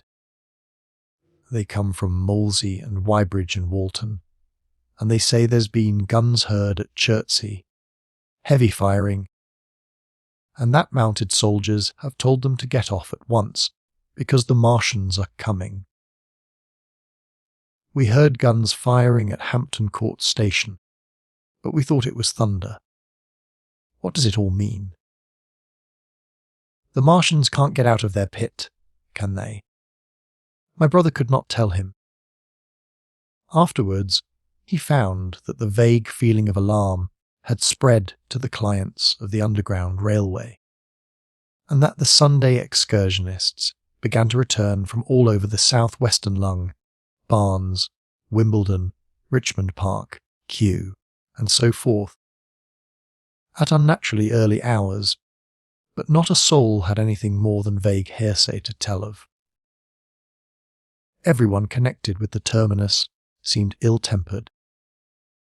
About 5 o'clock the gathering crowd in the station was immensely excited by the opening of the line of communication, which is almost invariably closed between the southeastern and the southwestern stations, and the passage of carriage trucks bearing huge guns and carriages crammed with soldiers.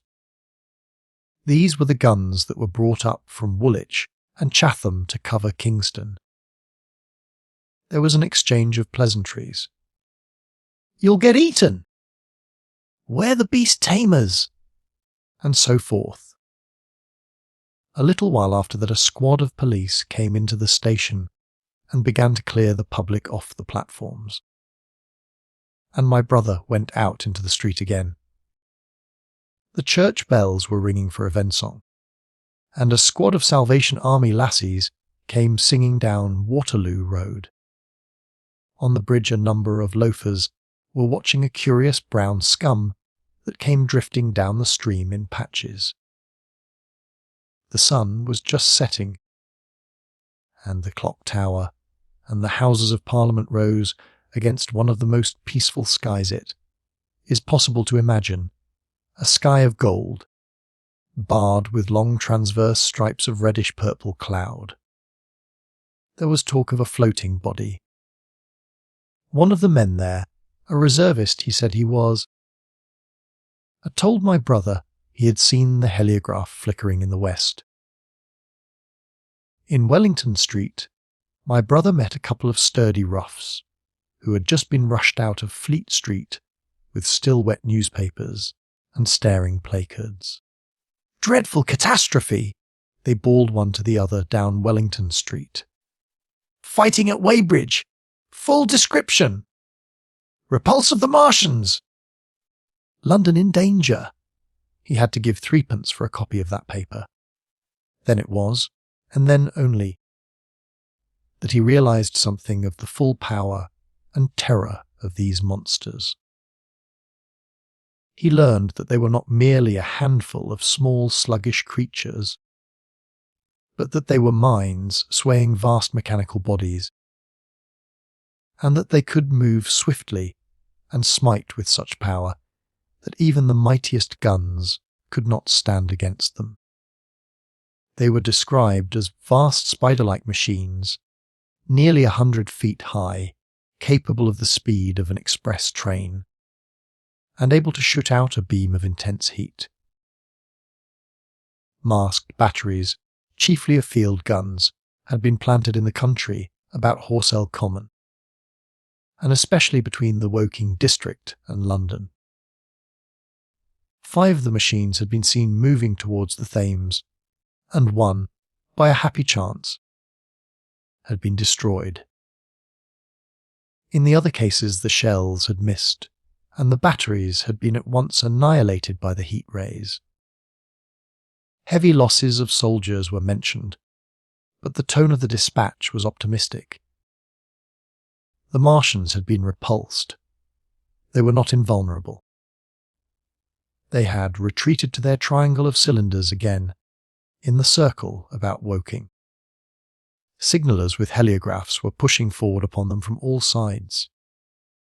Guns were in rapid transit from Windsor, Portsmouth, Aldershot, Woolwich, even from the north, among others, long-wear guns of 95 tons from Woolwich.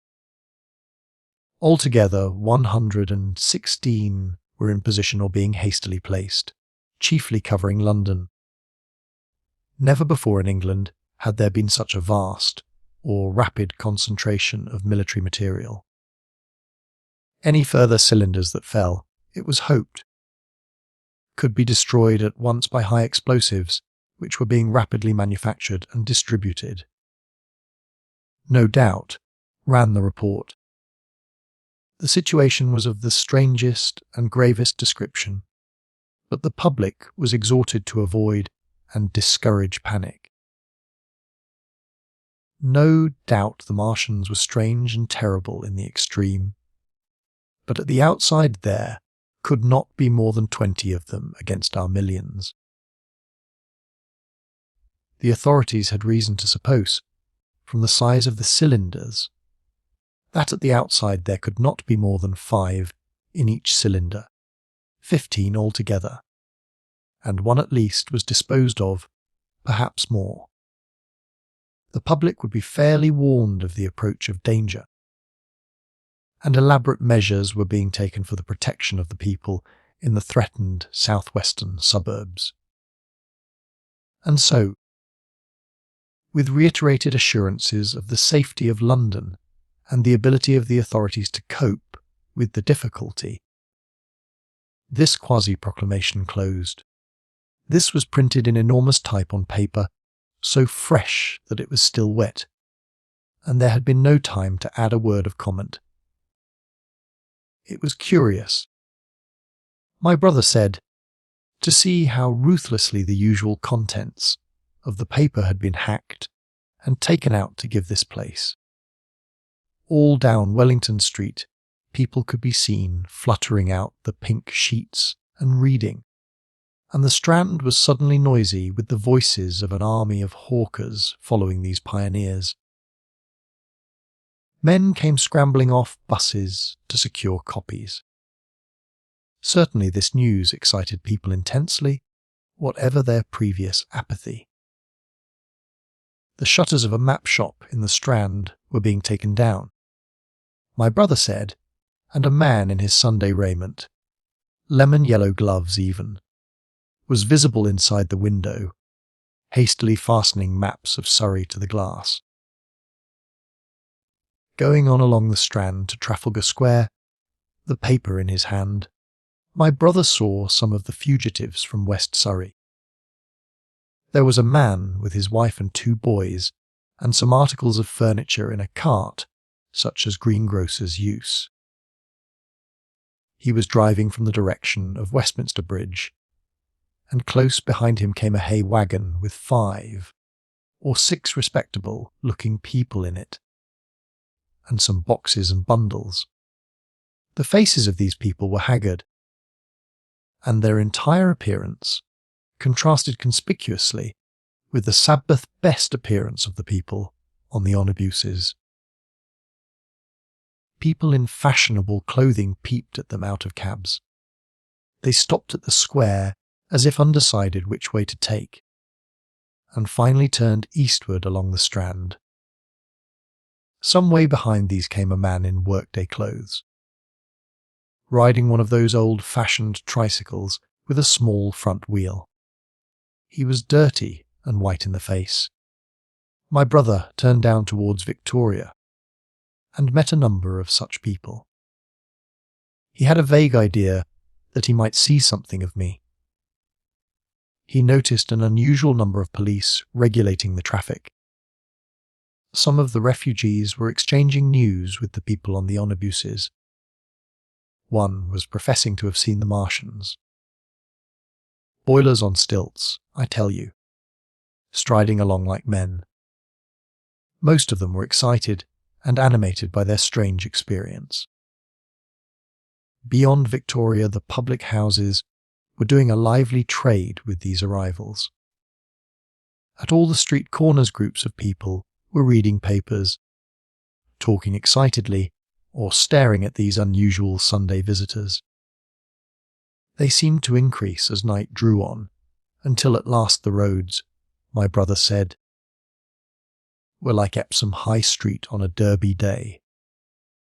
My brother addressed several of these fugitives, and got unsatisfactory answers from most. None of them could tell him any news of Woking except one man, who assured him that Woking had been entirely destroyed on the previous night. "I come from Byfleet," he said. "A man on a bicycle came through the place in the early morning, and ran from door to door warning us to come away. Then came soldiers. We went out to look, and there were clouds of smoke to the south, nothing but smoke, and not a soul coming that way. Then we heard the guns at Chertsey, and folks coming from Weybridge. So I've locked up my house and come on." At that time there was a strong feeling in the streets that the authorities were to blame for their incapacity to dispose of the invaders without all this inconvenience. About 8 o'clock a noise of heavy firing was distinctly audible all over the south of London. My brother could not hear it for the traffic in the main thoroughfares. but by striking through the quiet back streets to the river, he was able to distinguish it quite plainly. He walked from Westminster to his apartments near Regent's Park, about 2. He was now very anxious on my account, and disturbed at the evident magnitude of the trouble. His mind was inclined to run, even as mine had run on Saturday, on military details. He thought of all those silent, expectant guns, of the suddenly nomadic countryside. He tried to imagine boilers on stilts 100 feet high. There were 1 or 2 cartloads of refugees passing along Oxford Street, and several in the Marylebone Road.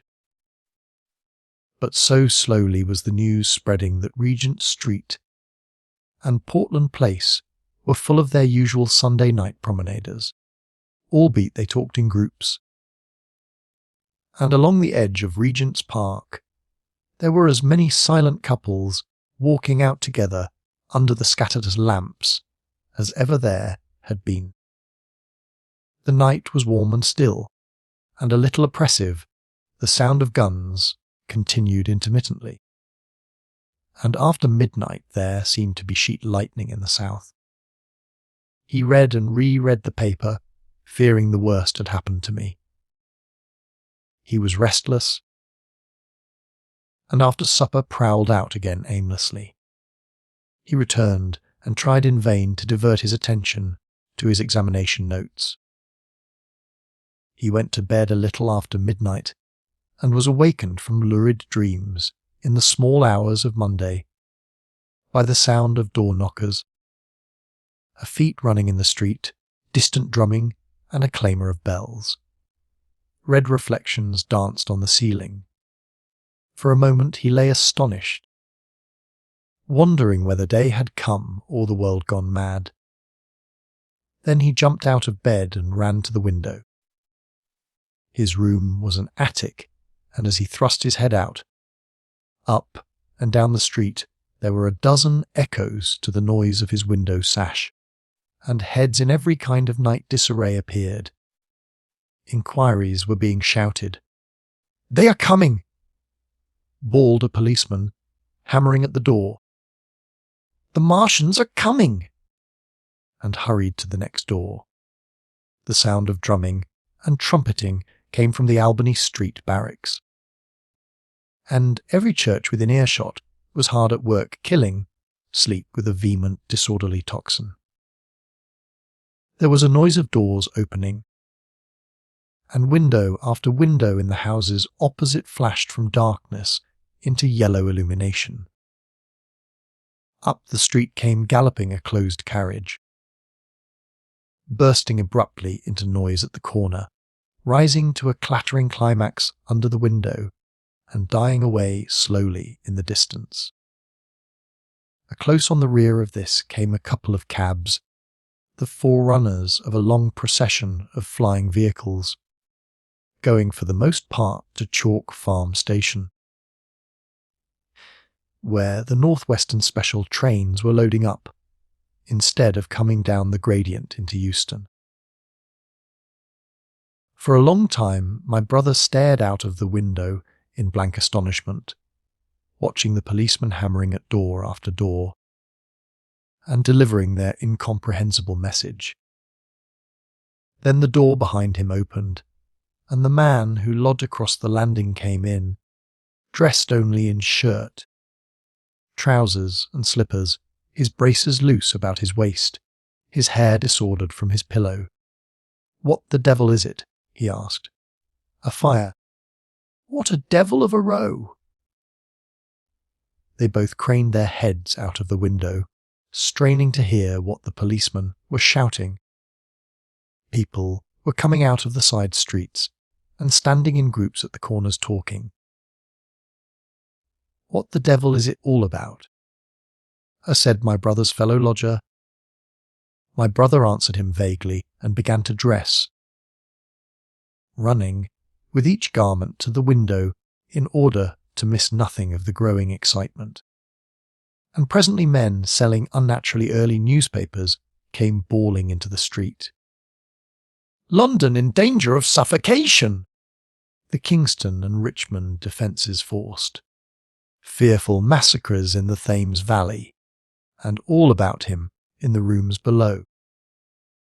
In the houses on each side and across the road, and behind in the park terraces and in the 100 other streets of that part of Marylebone, and the Westbourne Park district and St Pancras, and westward and northward in Kilburn and St John's Wood and Hampstead, and eastward in Shoreditch and Highbury and Haggerston and Hoxton, and, indeed, through all the vastness of London, from Ealing to Eastham.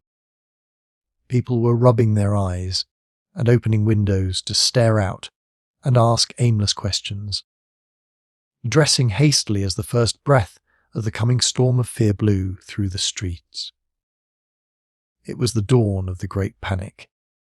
London, which had gone to bed on Sunday night oblivious and inert, was awakened, in the small hours of Monday morning, to a vivid sense of danger. Unable from his window to learn what was happening, my brother went down and out into the street.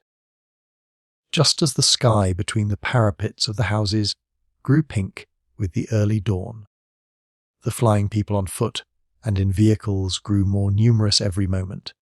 "Black smoke!" he heard people crying, and again black smoke.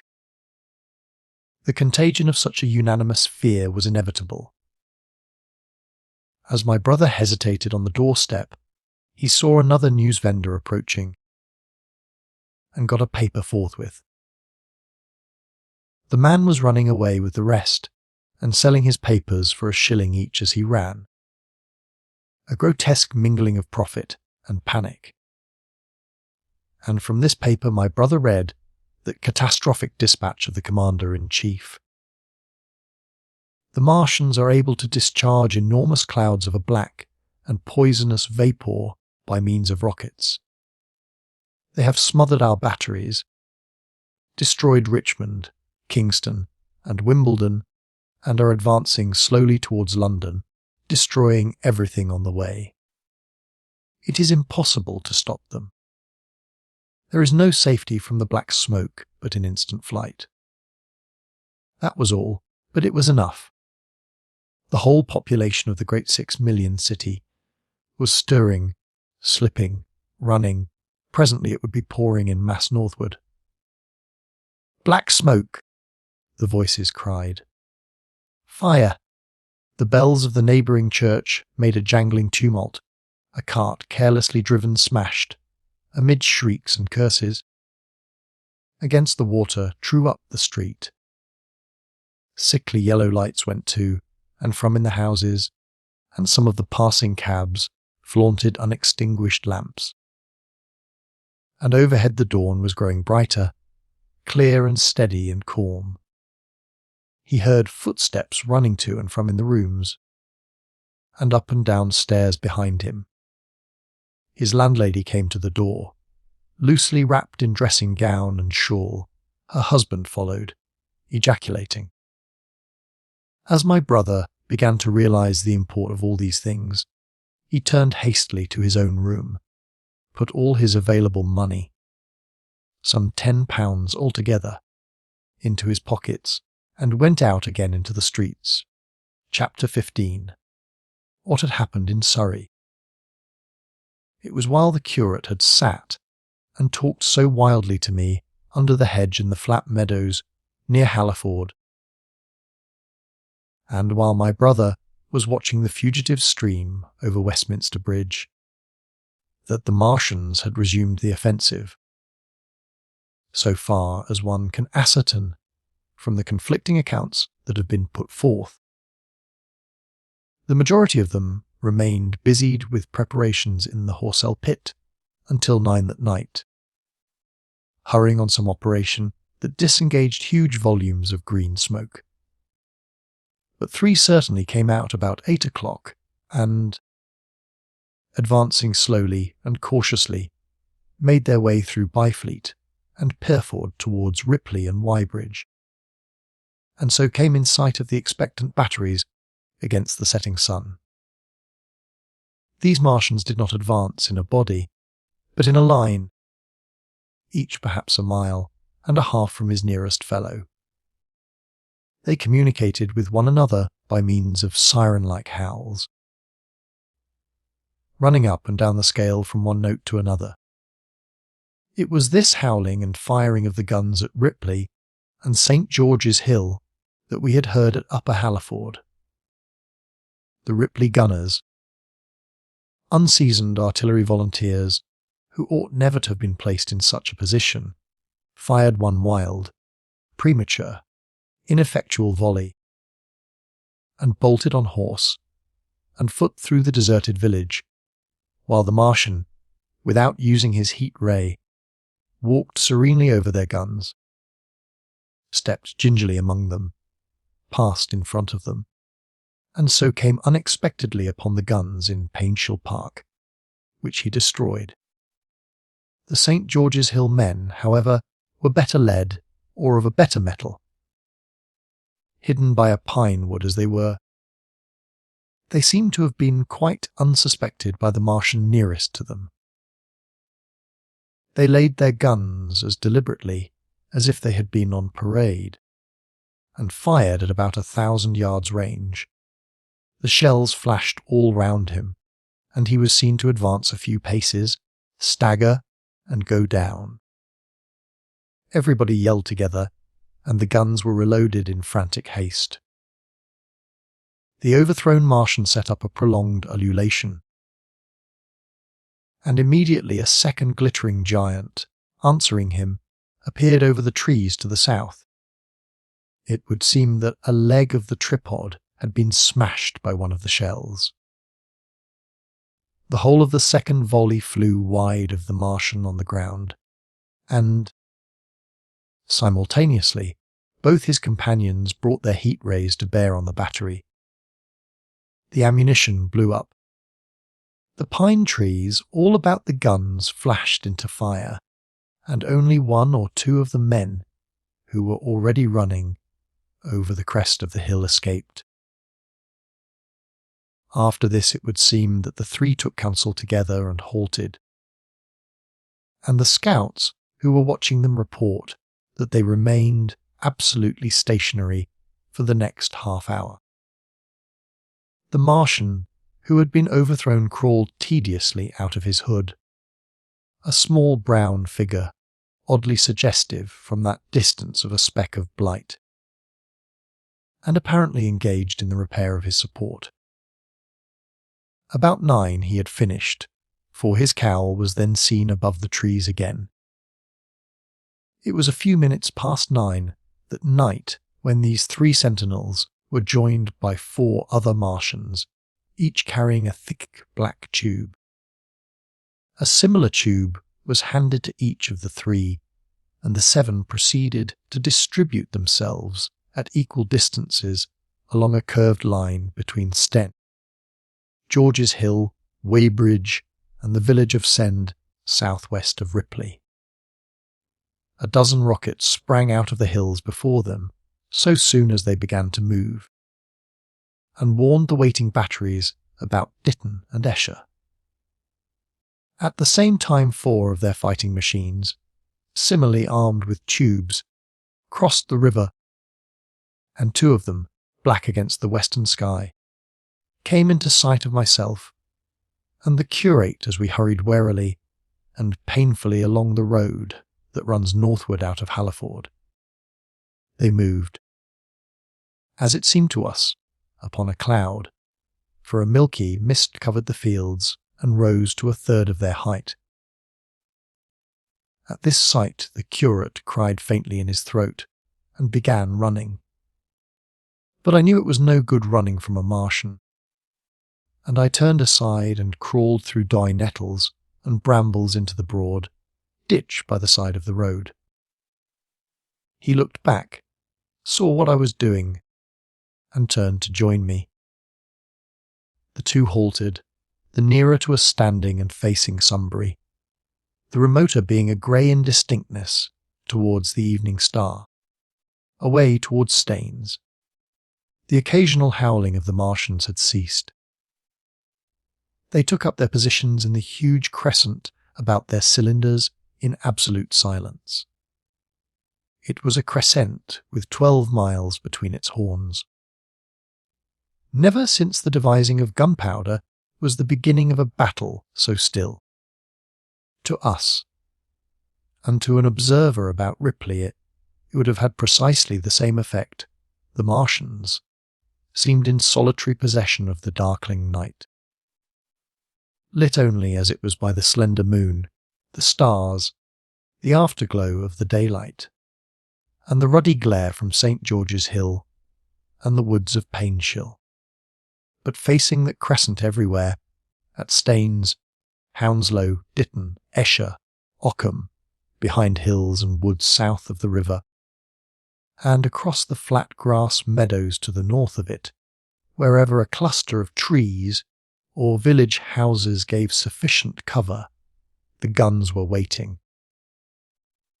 The signal rockets burst and rained their sparks through the night and vanished, and the spirit of all those watching batteries rose to a tense expectation.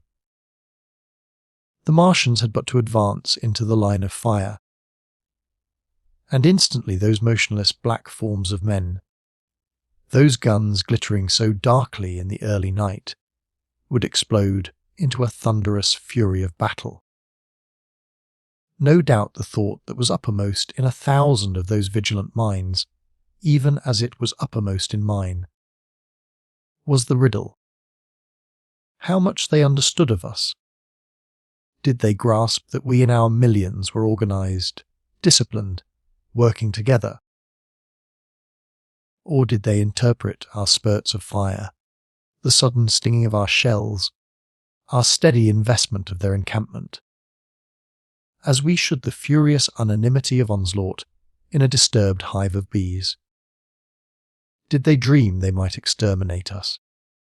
At that time no one knew what food they needed. 100 such questions struggled together in my mind as I watched that vast sentinel shape. And in the back of my mind was the sense of all the huge unknown and hidden forces Londonward. Had they prepared pitfalls? Were the powder mills at Hounslow ready as a snare? Would the Londoners have the heart and courage to make a greater Moscow of their mighty province of houses? Then, after an interminable time, as it seemed to us, crouching and peering through the hedge, came a sound like the distant concussion of a gun. Another nearer, and then another. And then the Martian beside us raised his tube on high and discharged it, gunwise, with a heavy report that made the ground heave. The one towards Staines answered him. There was no flash, no smoke, simply that loaded detonation. I was so excited by these heavy minute guns following one another that I so far forgot my personal safety and my scalded hands as to clamber up into the hedge and stare towards Sunbury. As I did so, a second report followed, and a big projectile hurtled overhead towards Hounslow. I expected at least to see smoke or fire, or some such evidence of its work. But all I saw was the deep blue sky above, with one solitary star, and the white mist spreading wide and low beneath, and there had been no crash, no answering explosion. The silence was restored, the minute lengthened to 3. "What has happened?" said the curate, standing up beside me. "Heaven knows," said I. A bat flickered by and vanished. A distant tumult of shouting began and ceased. I looked again at the Martian, and saw he was now moving eastward along the river bank with a swift, rolling motion. Every moment I expected the fire of some hidden battery to spring upon him, but the evening calm was unbroken. The figure of the Martian grew smaller as he receded, and presently the mist and the gathering night had swallowed him up. By a common impulse we clambered higher. Towards Sunbury was a dark appearance, as though a conical hill had suddenly come into being there, hiding our view of the farther country, and then, remoter across the river, over Walton, we saw another such summit. These hill-like forms grew lower and broader even as we stared. Moved by a sudden thought, I looked northward, and there I perceived a third of these cloudy black kopjes had risen. Everything had suddenly become very still. Far away to the southeast, marking the quiet, we heard the Martians hooting to one another, and then the air quivered again with the distant thud of their guns. But the earthly artillery made no reply. Now at the time we could not understand these things. But later I was to learn the meaning of these ominous kopjes that gathered in the twilight. Each of the Martians, standing in the great crescent I have described, had discharged, by means of the gun-like tube he carried, a huge canister over whatever hill, copse, cluster of houses, or other possible cover for guns chanced to be in front of him. Some fired only one of these, some two. As in the case of the one we had seen, the one at Ripley is said to have discharged no fewer than 5 at that time. These canisters smashed on striking the ground. They did not explode, and incontinently disengaged an enormous volume of heavy, inky vapour, calling and pouring upward in a huge and ebony cumulus cloud, a gaseous hill that sank and spread itself slowly over the surrounding country. And the touch of that vapour, the inhaling of its pungent wisps, was death to all that breathes. It was heavy, this vapour, heavier than the densest smoke, so that, after the first tumultuous uprush and outflow of its impact, it sank down through the air and poured over the ground in a manner rather liquid than gaseous, abandoning the hills, and streaming into the valleys and ditches and watercourses, even as I have heard the carbonic acid gas that pours from volcanic clefts is wont to do, and where it came upon water some chemical action occurred, and the surface would be instantly covered with a powdery scum that sank slowly and made way for more. The scum was absolutely insoluble, and it is a strange thing, seeing the instant effect of the gas, that one could drink without hurt the water from which it had been strained. The vapour did not diffuse as a true gas would do. It hung together in banks, flowing sluggishly down the slope of the land and driving reluctantly before the wind, and very slowly it combined with the mist and moisture of the air, and sank to the earth in the form of dust. Save that an unknown element giving a group of 4 lines in the blue of the spectrum is concerned. We are still entirely ignorant of the nature of this substance.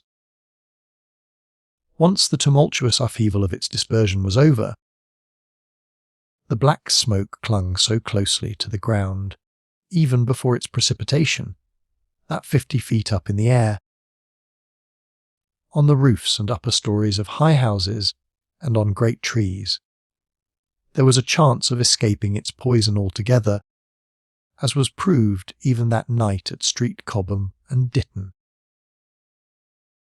The man who escaped at the former place tells a wonderful story of the strangeness of its coiling flow, and how he looked down from the church spire and saw the houses of the village rising like ghosts out of its inky nothingness. For a day and a half he remained there, weary, starving and sun-scorched. The earth under the blue sky and against the prospect of the distant hills a velvet black expanse, with red roofs, green trees, and, later, a black-veiled shrubs and gates, barns, outhouses, and walls rising here and there into the sunlight. But that was at Street Chobham, where the black vapour was allowed to remain until it sank of its own accord into the ground. As a rule, the Martians, when it had served its purpose, cleared the air of it again by wading into it and directing a jet of steam upon it. This they did with the vapour banks near us, as we saw in the starlight from the window of a deserted house at Upper Halliford, whither we had returned. From there we could see the searchlights on Richmond Hill and Kingston Hill going to and fro, and about 11 the windows rattled, and we heard the sound of the huge siege guns that had been put in position there. These continued intermittently for the space of a quarter of an hour, ascending chance shots at the invisible Martians at Hampton and Ditton. And then the pale beams of the electric light vanished, and were replaced by a bright red glow. Then the fourth cylinder fell, a brilliant green meteor, as I learned afterwards, in Bushy Park. Before the guns on the Richmond and Kingston line of hills began, there was a fitful cannonade far away in the southwest, due, I believe, to guns being fired haphazard before the black vapour could overwhelm the gunners. So, setting about it as methodically as men might smoke out a wasp's nest, the Martians spread this strange stifling vapour over the Londonward country.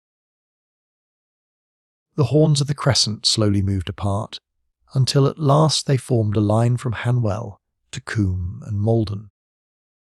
All night through their destructive tubes advanced. Never once, after the Martian at St. George's Hill was brought down, did they give the artillery the ghost of a chance against them.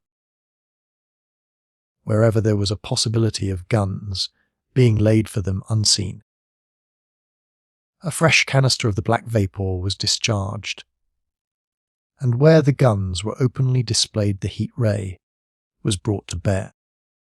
By midnight the blazing trees along the slopes of Richmond Park and the glare of Kingston Hill threw their light upon a network of black smoke, blotting out the whole valley of the Thames and extending as far as the eye could reach. And through this 2 Martians slowly waded and turned their hissing steam jets this way and that. They were sparing of the heat ray that night, either because they had but a limited supply of material for its production, or because they did not wish to destroy the country, but only to crush and overawe the opposition they had aroused. In the latter aim they certainly succeeded. Sunday night was the end of the organised opposition to their movements, after that no body of men would stand against them. So hopeless was the enterprise. Even the crews of the torpedo boats and destroyers that had brought their quick firers up the Thames refused to stop, mutinied, and went down again. The only offensive operation men ventured upon after that night was the preparation of mines and pitfalls, and even in that their energies were frantic and spasmodic.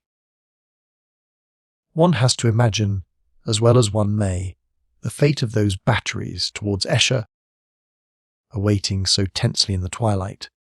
Survivors there were none. One may picture the orderly expectation, the officers alert and watchful, the gunners ready, the ammunition piled to hand, the limber gunners with their horses and wagons, the groups of civilian spectators standing as near as they were permitted, the evening stillness,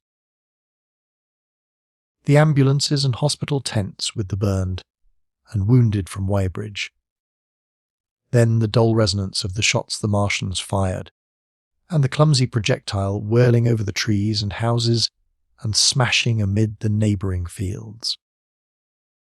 One may picture, too, the sudden shifting of the attention the swiftly spreading coils and bellyings of that blackness advancing headlong, towering heavenward. Turning the twilight to a palpable darkness, a strange and horrible antagonist of vapour, striding upon its victims, men and horses, near it seen dimly, running, shrieking, falling headlong, shouts of dismay, the guns suddenly abandoned, men choking and writhing on the ground, and the swift broadening out of the opaque cone of smoke. And then night and extinction, nothing but a silent mass of impenetrable vapour hiding its dead. Before dawn the black vapour was pouring through the streets of Richmond, and the disintegrating organism of government was, with a last expiring effort, rousing the population of London to the necessity of flight. Chapter 16. The Exodus from London. So you understand the roaring wave of fear that swept through the greatest city in the world, just as Monday was dawning. The stream of flight rising swiftly to a torrent, lashing in a foaming tumult round the railway stations, banked up into a horrible struggle about the shipping in the Thames, and hurrying by every available channel, northward and eastward.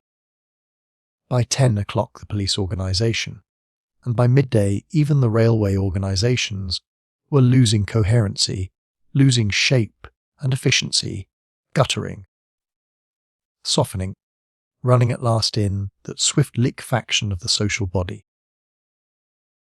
All the railway lines north of the Thames and the south-eastern people at Cannon Street had been warned by midnight on Sunday, and trains were being filled. People were fighting savagely for standing room in the carriages even at 2 o'clock.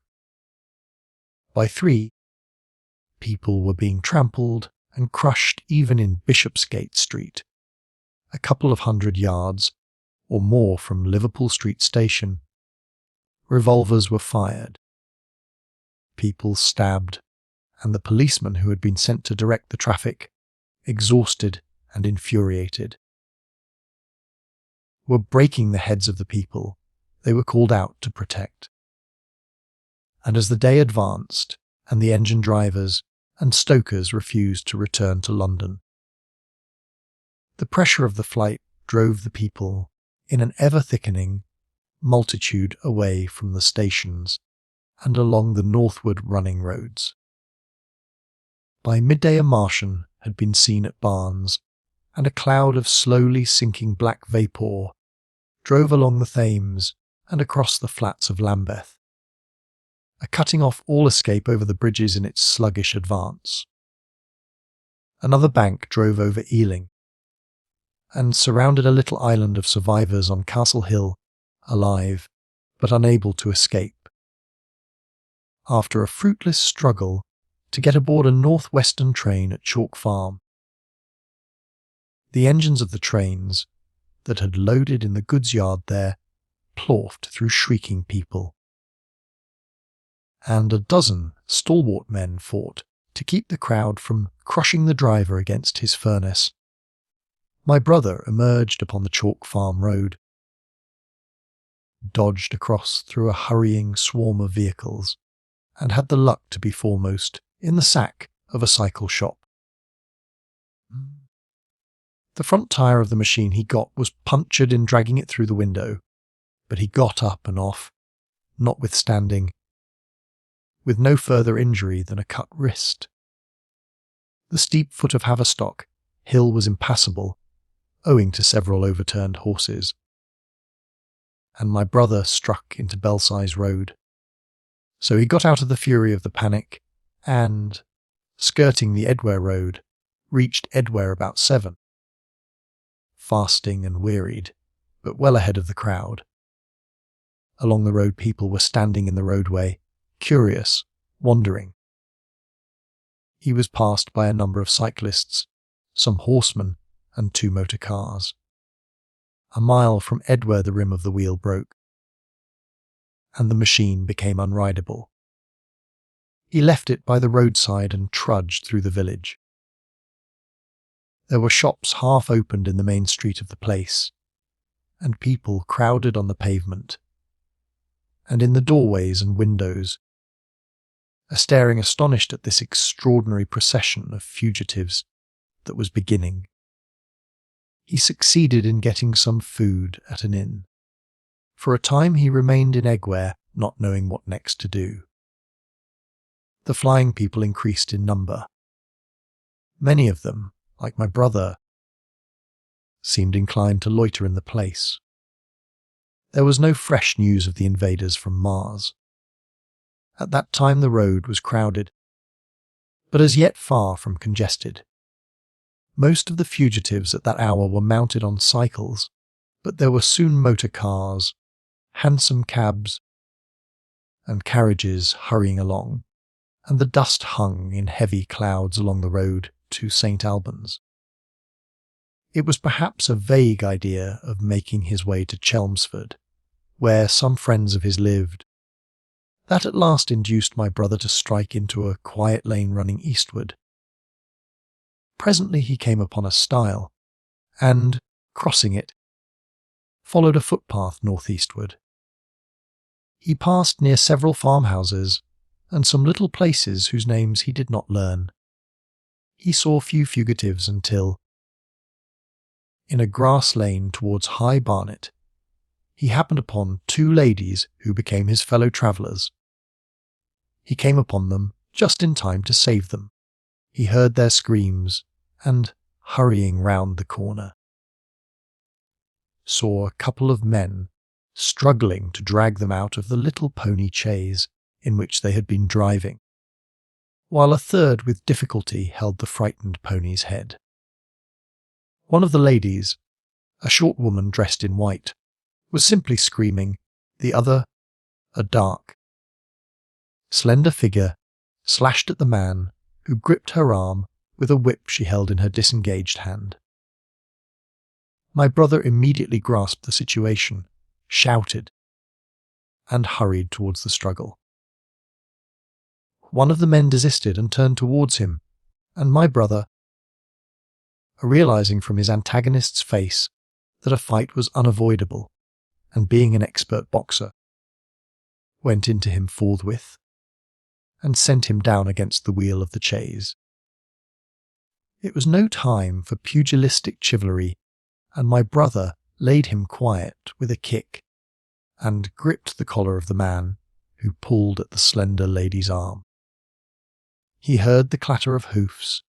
The whip stung across his face. A third antagonist struck him between the eyes, and the man he held wrenched himself free and made off down the lane in the direction from which he had come. Partly stunned, he found himself facing the man who had held the horse's head, and became aware of the chaise receding from him down the lane, swaying from side to side, and with the women it looking back. The man before him, a burly rough, tried to close, and he stopped him with a blow in the face. Then, realizing that he was deserted, he dodged round and made off down the lane after the chase, with the sturdy man close behind him, and the fugitive, who had turned now, following remotely. Suddenly he stumbled and fell. His immediate pursuer went headlong, and he rose to his feet to find himself with a couple of antagonists again. He would have had little chance against them had not the slender lady very pluckily pulled up and returned to his help. It seems she had a revolver all this time, but it had been under the seat when she and her companion were attacked. She fired at 6 yards distance, and narrowly missing my brother, the less courageous of the robbers made off, and his companion followed him, cursing his cowardice. They both stopped in sight down the lane, where the third man lay insensible. "Take this!" said the slender lady, and she gave my brother her revolver. "Go back to the chaise," said my brother, wiping the blood from his split lip. She turned without a word They were both panting, and they went back to where the lady in white struggled to hold back the frightened pony. The robbers had evidently had enough of it. When my brother looked again, they were retreating. "I'll sit here," said my brother, "if I may," and he got upon the empty front seat. The lady looked over her shoulder. "Give me the reins," she said, and laid the whip along the pony's side. In another moment a bend in the road hid the three men from my brother's eyes. So, quite unexpectedly, my brother found himself panting. With a cut mouth, a bruised jaw, and blood-stained knuckles, driving along an unknown lane with these two women. He learned they were the wife and the younger sister of a surgeon living at Stanmore, who had come in the small hours from a dangerous case at Pinner, and heard at some railway station on his way of the Martian advance. He had hurried home, roused the women. Their servant had left them 2 days before, packed some provisions, put his revolver under the seat, luckily for my brother, and told them to drive on to Edgware. With the idea of getting a train there, he stopped behind to tell the neighbours. He would overtake them, he said, at about 4:30 in the morning. And now it was nearly 9, and they had seen nothing of him. They could not stop in Edgware because of the growing traffic through the place, and so they had come into this side lane. That was the story they told my brother in fragments, when presently they stopped again, nearer to New Barnet. He promised to stay with them, at least until they could determine what to do, or until the missing man arrived, and professed to be an expert shot with the revolver, a weapon strange to him, in order to give them confidence. They made a sort of encampment by the wayside, and the pony became happy in the hedge. He told them of his own escape out of London, and all that he knew of these Martians and their ways. The sun crept higher in the sky, and after a time their talk died out and gave place to an uneasy state of anticipation. Several wayfarers came along the lane, and of these my brother gathered such news as he could. Every broken answer he had deepened his impression of the great disaster that had come on humanity, that deepened his persuasion of the immediate necessity for prosecuting this flight. He urged the matter upon them. "We have money," said the slender woman, and hesitated. Her eyes met my brother's, and her hesitation ended. "So have I," said my brother. She explained that they had as much as £30 in gold, besides a £5 note, and suggested that with it they might get upon a train at St. Albans or New Barnet. My brother thought that was hopeless, seeing the fury of the Londoners to crowd upon the trains, and broached his own idea of striking across Essex towards Harwich, and thence escaping from the country altogether. Mrs. Elphinstone, that was the name of the woman in white, would listen to no reasoning, and kept calling upon George. But her sister-in-law was astonishingly quiet and deliberate, and at last agreed to my brother's suggestion. So, designing to cross the Great North Road, they went on towards Barnet, my brother leading the pony to save it as much as possible. As the sun crept up the sky, the day became excessively hot, and underfoot a thick, whitish sand grew burning and blinding, so that they travelled only very slowly. The hedges were grey with dust, and as they advanced towards Barnet, a tumultuous murmuring grew stronger. They began to meet more people. For the most part these were staring before them, murmuring indistinct questions, jaded, haggard, unclean. One man in evening dress passed them on foot, his eyes on the ground. They heard his voice, and, looking back at him, saw one hand clutched in his hair and the other beating invisible things. His paroxysm of rage over, he went on his way without once looking back. As my brother's party went on, towards the crossroads to the south of Barnet, they saw a woman approaching the road. Across some fields on their left, carrying a child, and with two other children, and then past a man in dirty black, with a thick stick in one hand and a small portmanteau in the other. Then round the corner of the lane, from between the villas that guarded it at its confluence with the high road, came a little cart drawn by a sweating black pony and driven by a sallow youth in a bowler hat, grey with dust. There were 3 girls, East End factory girls, and a couple of little children crowded in the cart. "This'll take us round Egware?" asked the driver, wild-eyed, white-faced. And when my brother told him it would, if he turned to the left, he whipped up at once without the formality of thanks. My brother noticed a pale grey smoke or haze rising among the houses in front of them, and veiling the white façade of a terrace beyond the road that appeared between the backs of the villas. Mrs. Elphinstone suddenly cried out at a number of tongues of smoky, red flame leaping up, above the houses in front of them against the hot, blue sky. The tumultuous noise resolved itself now into the disorderly mingling of many voices, the gride of many wheels, the creaking of wagons, and the staccato of hoofs.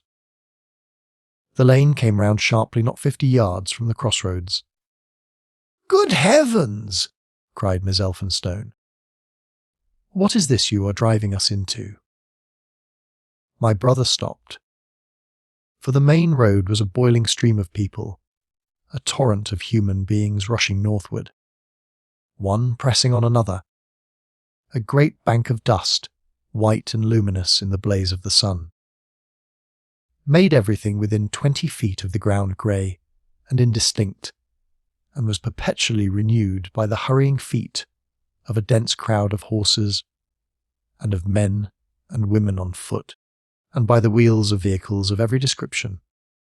"Way!" My brother heard voices crying, "Make way!" It was like riding into the smoke of a fire to approach the meeting point of the lane and road. The crowd roared like a fire, and the dust was hot and pungent, and, indeed, a little way up the road a villa was burning and sending rolling masses of black smoke across the road to add to the confusion. 2 men came past them, then a dirty woman, carrying a heavy bundle and weeping. A lost retriever dog, with hanging tongue, circled dubiously round them, scared and wretched, and fled at my brother's threat. So much as they could see of the road Londonward, between the houses to the right, was a tumultuous stream of dirty.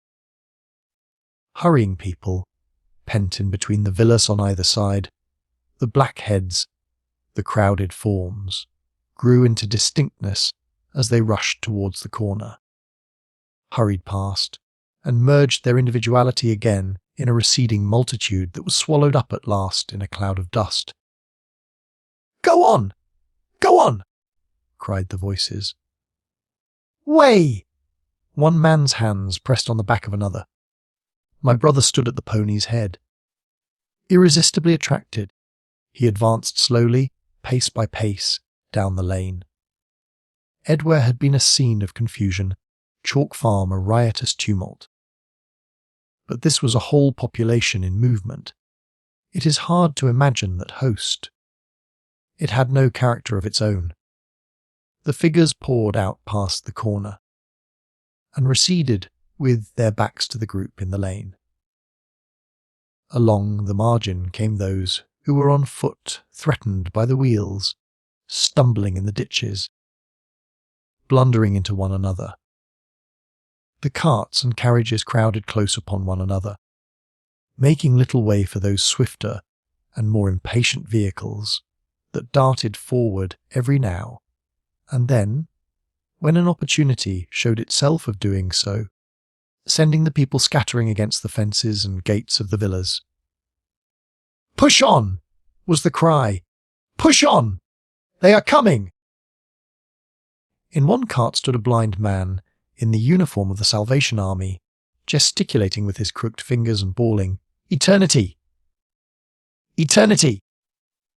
His voice was hoarse and very loud, so that my brother could hear him long after he was lost to sight in the dust. Some of the people who crowded in the carts whipped stupidly at their horses and quarrelled with other drivers. Some sat motionless, staring at nothing with miserable eyes. Some gnawed their hands with thirst, or lay prostrate in the bottoms of their conveyances. The horses' bits were covered with foam, their eyes bloodshot. There were cabs, carriages, shop carts, wagons, beyond counting, a mail cart, a road cleaner's cart marked Vestry of St. Pancras, a huge timber wagon crowded with roughs. A brewer's dray rumbled by with its two near wheels splashed with fresh blood. "Clear the way!" cried the voices. "Clear the way! Eat a nitty! Eat a nitty!" came echoing down the road. There were sad, haggard women tramping by, well dressed, with children that cried and stumbled, their dainty clothes smothered in dust, their weary faces smeared with tears. With many of these came men, sometimes helpful, sometimes lowering and savage. Fighting side by side with them pushed some weary street outcast in faded black rags, wide-eyed, loud-voiced, and full-mouthed. There were sturdy workmen thrusting their way along, wretched, unkempt men, clothed like clerks or shopmen, struggling spasmodically. A wounded soldier, my brother noticed, men dressed in the clothes of railway porters. One wretched creature in a nightshirt with a coat thrown over it. But varied as its composition was, certain things all that host had in common. There were fear and pain on their faces, and fear behind them. A tumult up the road, a quarrel for a place in a wagon, sent the whole host of them quickening their pace. Even a man so scared and broken that his knees bent under him was galvanized for a moment into renewed activity. The heat and dust had already been at work upon this multitude. Their skins were dry, their lips black and cracked. They were all thirsty, weary, and footsore. And amid the various cries one heard disputes, reproaches, groans of weariness and fatigue. The voices of most of them were hoarse and weak. Through it all ran a refrain. "Way! The Martians are coming!" Few stopped and came aside from that flood. The lane opened slantingly into the main road with a narrow opening, and had a delusive appearance of coming from the direction of London. Yet a kind of eddy of people drove into its mouth, weaklings elbowed out of the stream, who for the most part rested but a moment before plunging into it again. A little way down the lane, with two friends bending over him, lay a man with a bare leg wrapped about with bloody rags. He was a lucky man to have friends. A little old man, with a grey military moustache and a filthy black frock coat, limped out and sat down beside the trap, removed his boot. His sock was blood-stained, shook out a pebble, and hobbled on again. And then a little girl of 8 or 9, all alone, threw herself under the hedge close by my brother, weeping. "I can't go on. I can't go on." My brother woke from his torpor of astonishment and lifted her up, speaking gently to her, and carried her to Miss Elphinstone. So soon as my brother touched her, she became quite still, as if frightened. "Ellen!" shrieked a woman in the crowd. With tears in her voice, "Ellen!" And the child suddenly darted away from my brother, crying, "Mother!" "They are coming," said a man on horseback, riding past along the lane. "Out of the way there," bawled a coachman, towering high, and my brother saw a closed carriage turning into the lane. The people crushed back on one another to avoid the horse. My brother pushed the pony and chaise back into the hedge, and the man drove by and stopped at the turn of the way. It was a carriage with a pole for a pair of horses, but only one was in the traces. My brother saw dimly, through the dust, that two men lifted out something on a white stretcher and put it gently on the grass beneath the private hedge. One of the men came running to my brother. "Where is there any water?" he said. "He is dying fast and very thirsty." "It is Lord Garrick." "Lord Garrick," said my brother, the Chief Justice. "The water," he said. "There may be a tap," said my brother, "in some of the houses. We have no water. I dare not leave my people." The man pushed against the crowd towards the gate of the corner house. "Go on," said the people, thrusting at him. "They are coming. Go on." Then my brother's attention was distracted by a bearded, eagle-faced man lugging a small handbag, which split even as my brother's eyes rested on it and disgorged a mass of sovereigns that seemed to break up into separate coins as it struck the ground. They rolled hither and thither among the struggling feet of men and horses. The man stopped and looked stupidly at the heap, and the shaft of a cab struck his shoulder and sent him reeling. He gave a shriek and dodged back, and a cartwheel shaved him narrowly. "Way!" cried the men all about him. "Make way." So soon as the cab had passed, he flung himself, with both hands open, upon the heap of coins, and began thrusting handfuls in his pocket. A horse rose close upon him, and in another moment, half rising, he had been borne down under the horse's hoofs. "Stop!" screamed my brother, and pushing a woman out of his way, tried to clutch the bit of the horse. Before he could get to it, he heard a scream under the wheels, and saw through the dust the rim passing over the poor wretch's back. The driver of the cart slashed his whip at my brother, who ran round behind the cart. The multitudinous shouting confused his ears. The man was writhing in the dust among his scattered money, unable to rise, for the wheel had broken his back, and his lower limbs lay limp and dead. My brother stood up and yelled at the next driver, and a man on a black horse came to his assistance. "Get him out of the road," said he, and, clutching the man's collar with his free hand, my brother lugged him sideways.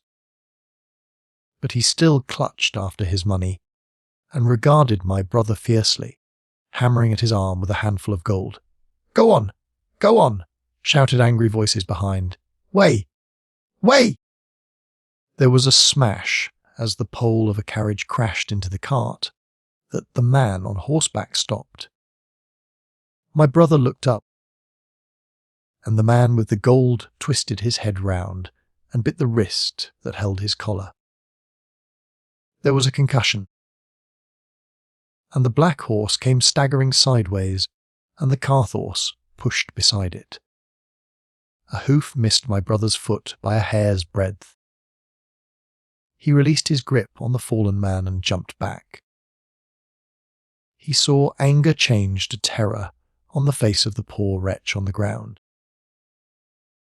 And in a moment he was hidden, and my brother was borne backward and carried past the entrance of the lane.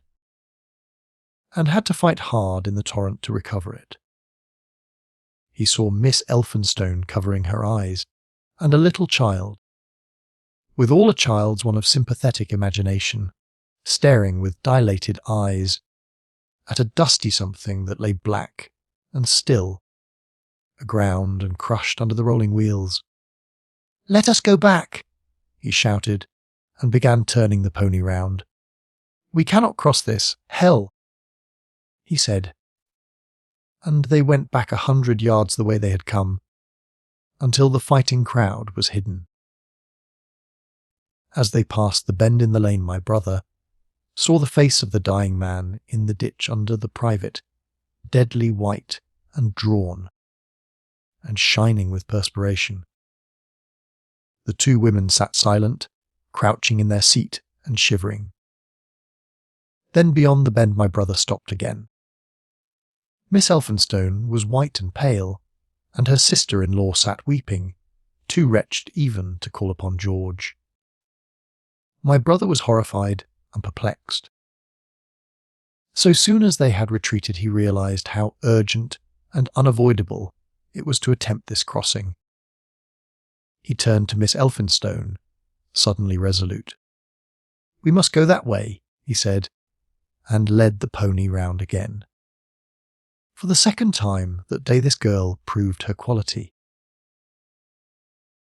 To force their way into the torrent of people, my brother plunged into the traffic and held back a cab horse, while she drove the pony across its head. A wagon locked wheels for a moment and ripped a long splinter from the chaise. In another moment they were caught and swept forward by the stream. My brother, with the cabin's whip marks red across his face and hands, scrambled into the chaise and took the reins from her. "Point the revolver at the man behind," he said, giving it to her if he presses us too hard. "No, point at his horse." Then he began to look out for a chance of edging to the right across the road. But once in the stream he seemed to lose volition, to become a part of that dusty rout. They swept through Chipping Barnet with the torrent. They were nearly a mile beyond the centre of the town, before they had fought across to the opposite side of the way. It was din and confusion indescribable, but in and beyond the town the road forks repeatedly, and this to some extent relieved the stress. They struck eastward through Hadley, and there on either side of the road. And at another place farther on they came upon a great multitude of people drinking at the stream, some fighting to come at the water. And farther on, from a lull near East Barnet, they saw 2 trains running slowly one after the other without signal or order, trains swarming with people, with men even among the coals behind the engines, going northward along the Great Northern Railway. My brother supposes they must have filled outside London, for at that time the furious terror of the people had rendered the central termini impossible. Near this place they halted for the rest of the afternoon, for the violence of the day had already utterly exhausted all 3 of them. They began to suffer the beginnings of hunger, the night was cold, and none of them dared to sleep. And in the evening, many people came hurrying along the road nearby their stopping place, fleeing from unknown dangers before them, and going in the direction from which my brother had come. Chapter 17. The Thunder Child. Had the Martians aimed only at destruction, they might on Monday have annihilated the entire population of London, as it spread itself slowly through the home counties. Not only along the road through Barnet, but also through Edgware and Waltham Abbey, and along the roads eastward to Southend and Shoeburyness, and south of the Thames to Deal and Broadstairs, poured the same frantic rout. If one could have hung that June morning in a balloon in the blazing blue of London, every northward and eastward road, running out of the tangled maze of streets, would have seemed stippled black with the streaming fugitives, each a human agony of terror and physical distress. Daffodils. I have set forth at length in the last chapter my brother's account of the road through Chipping Barnet, in order that my readers may realise how that swarming of black dots appeared to one of those concerned. Never before in the history of the world had such a mass of human beings moved and suffered together. The legendary hosts of Goths and Huns, the hugest armies Asia has ever seen, would have been but a drop in that current. And this was no disciplined march. It was a stampede gigantic and terrible, without order and without a goal, 6 million people unarmed and unprovisioned, driving headlong. It was the beginning of the rout of civilization, of the massacre of mankind. Directly below him the balloonist would have seen the network of streets far and wide, houses, churches, squares, crescents, gardens, already derelict, spread out like a huge map, and in the southward blotted. Over Ealing, Richmond, Wimbledon. It would have seemed as if some monstrous pen had flung ink upon the chart. Steadily, incessantly, each black splash grew and spread, shooting out ramifications this way and that, now banking itself against rising ground, now pouring swiftly over a crest into a new-found valley. Exactly as a goat of ink would spread itself upon blotting paper. And beyond, over the blue hills that rise southward of the river, the glittering Martians went to and fro, calmly and methodically spreading their poison cloud over this patch of country, and then over that, laying it again with their steam jets, when it had served its purpose, and taking possession of the conquered country. They do not seem to have aimed at extermination, so much as at complete demoralization and the destruction of any opposition. They exploded any stores of powder they came upon, cut every telegraph, and wrecked the railways here and there. They were hamstringing mankind. They seemed in no hurry to extend the field of their operations, and did not come beyond the central part of London all that day. It is possible that a very considerable number of people in London stuck to their houses through Monday morning. Certain it is that many died at home suffocated by the black smoke. Until about midday the Pool of London was an astonishing scene. Steamboats and shipping of all sorts lay there, tempted by the enormous sums of money offered by fugitives. And it is said that many who swam out to these vessels were thrust off with boathooks and drowned. About 1 o'clock in the afternoon the thinning remnant of a cloud of the black vapour appeared between the arches of Blackfriars Bridge. At that the pool became a scene of mad confusion, fighting and collision, and for some time a multitude of boats and barges jammed in the northern arch of the Tower Bridge. And the sailors and lightermen had to fight savagely against the people who swarmed upon them from the riverfront. People were actually clambering down the piers of the bridge from above. When, an hour later, a Martian appeared beyond the clock tower and waded down the river, nothing but wreckage floated above Limehouse. Of the falling of the 5th cylinder I have presently to tell. The 6th star fell at Wimbledon. My brother, keeping watch beside the women in the chaise in a meadow, saw the green flash of it far beyond the hills. On Tuesday the little party, still set upon getting across the sea, made its way through the swarming country towards Colchester. The news that the Martians were now in possession of the whole of London was confirmed. They had been seen at Highgate, and even, it was said, at Neasden. But they did not come into my brother's view until the morrow. That day the scattered multitudes began to realise the urgent need of provisions. As they grew hungry, the rights of property ceased to be regarded. Farmers were out to defend their cattle sheds, granaries, and ripening root crops with arms in their hands. A number of people now, like my brother, had their faces eastward, and there were some desperate souls even going back towards London to get food. These were chiefly people from the northern suburbs, whose knowledge of the black smoke came by hearsay. He heard that about half the members of the government had gathered at Birmingham, and that enormous quantities of high explosives were being prepared to be used in automatic mines across the Midland counties.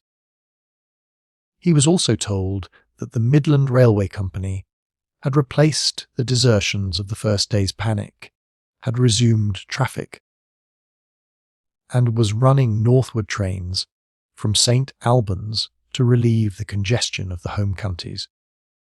There was also a placard in Chipping Ongar announcing that large stores of flour were available in the northern towns, and that within 24 hours bread would be distributed among the starving people in the neighbourhood. But this intelligence did not deter him from the plan of escape he had formed, and the three pressed eastward all day, and heard no more of the bread distribution than this promise. Nor, as a matter of fact, did anyone else hear more of it. That night fell the seventh star, falling upon Primrose Hill. It fell while Miss Elphinstone was watching, for she took that duty alternately with my brother.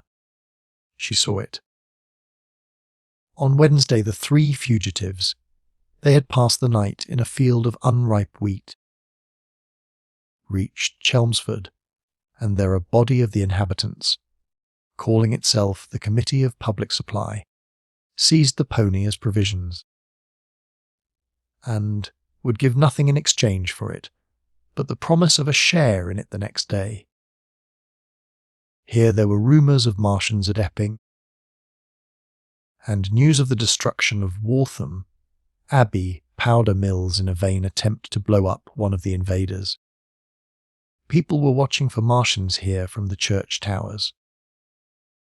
My brother, very luckily for him as it chanced, preferred to push on at once to the coast rather than wait for food, although all three of them were very hungry. By midday they passed through Tillingham, which, strangely enough, seemed to be quite silent and deserted, save for a few furtive plunderers hunting for food. Near Tillingham they suddenly came in sight of the sea, and the most amazing crowd of shipping of all sorts that it is possible to imagine.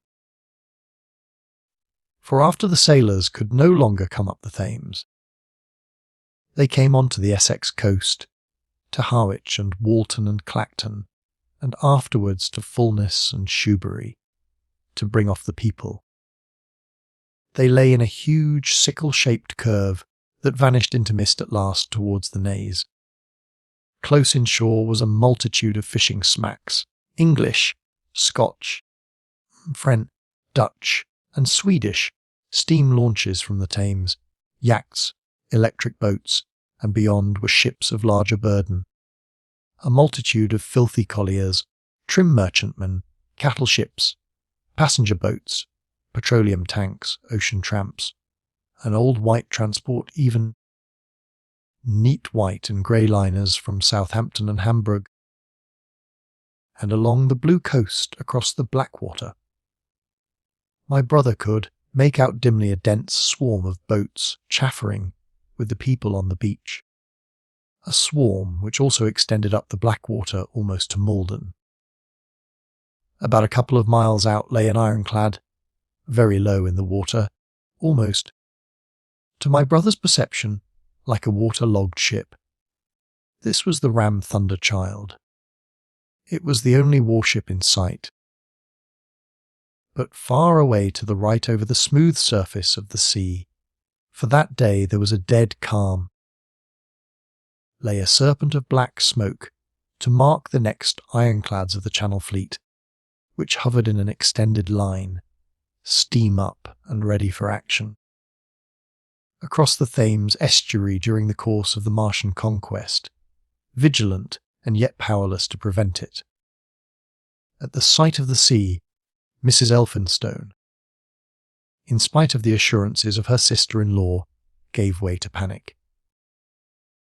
She had never been out of England before. She would rather die than trust herself friendless in a foreign country, and so forth. She seemed, poor woman, to imagine that the French and the Martians might prove very similar. She had been growing increasingly hysterical, fearful, and depressed during the 2 days' journeyings. Her great idea was to return to Stanmore. Things had been always well and safe at Stanmore. They would find George at Stanmore. It was with the greatest difficulty they get her down to the beach,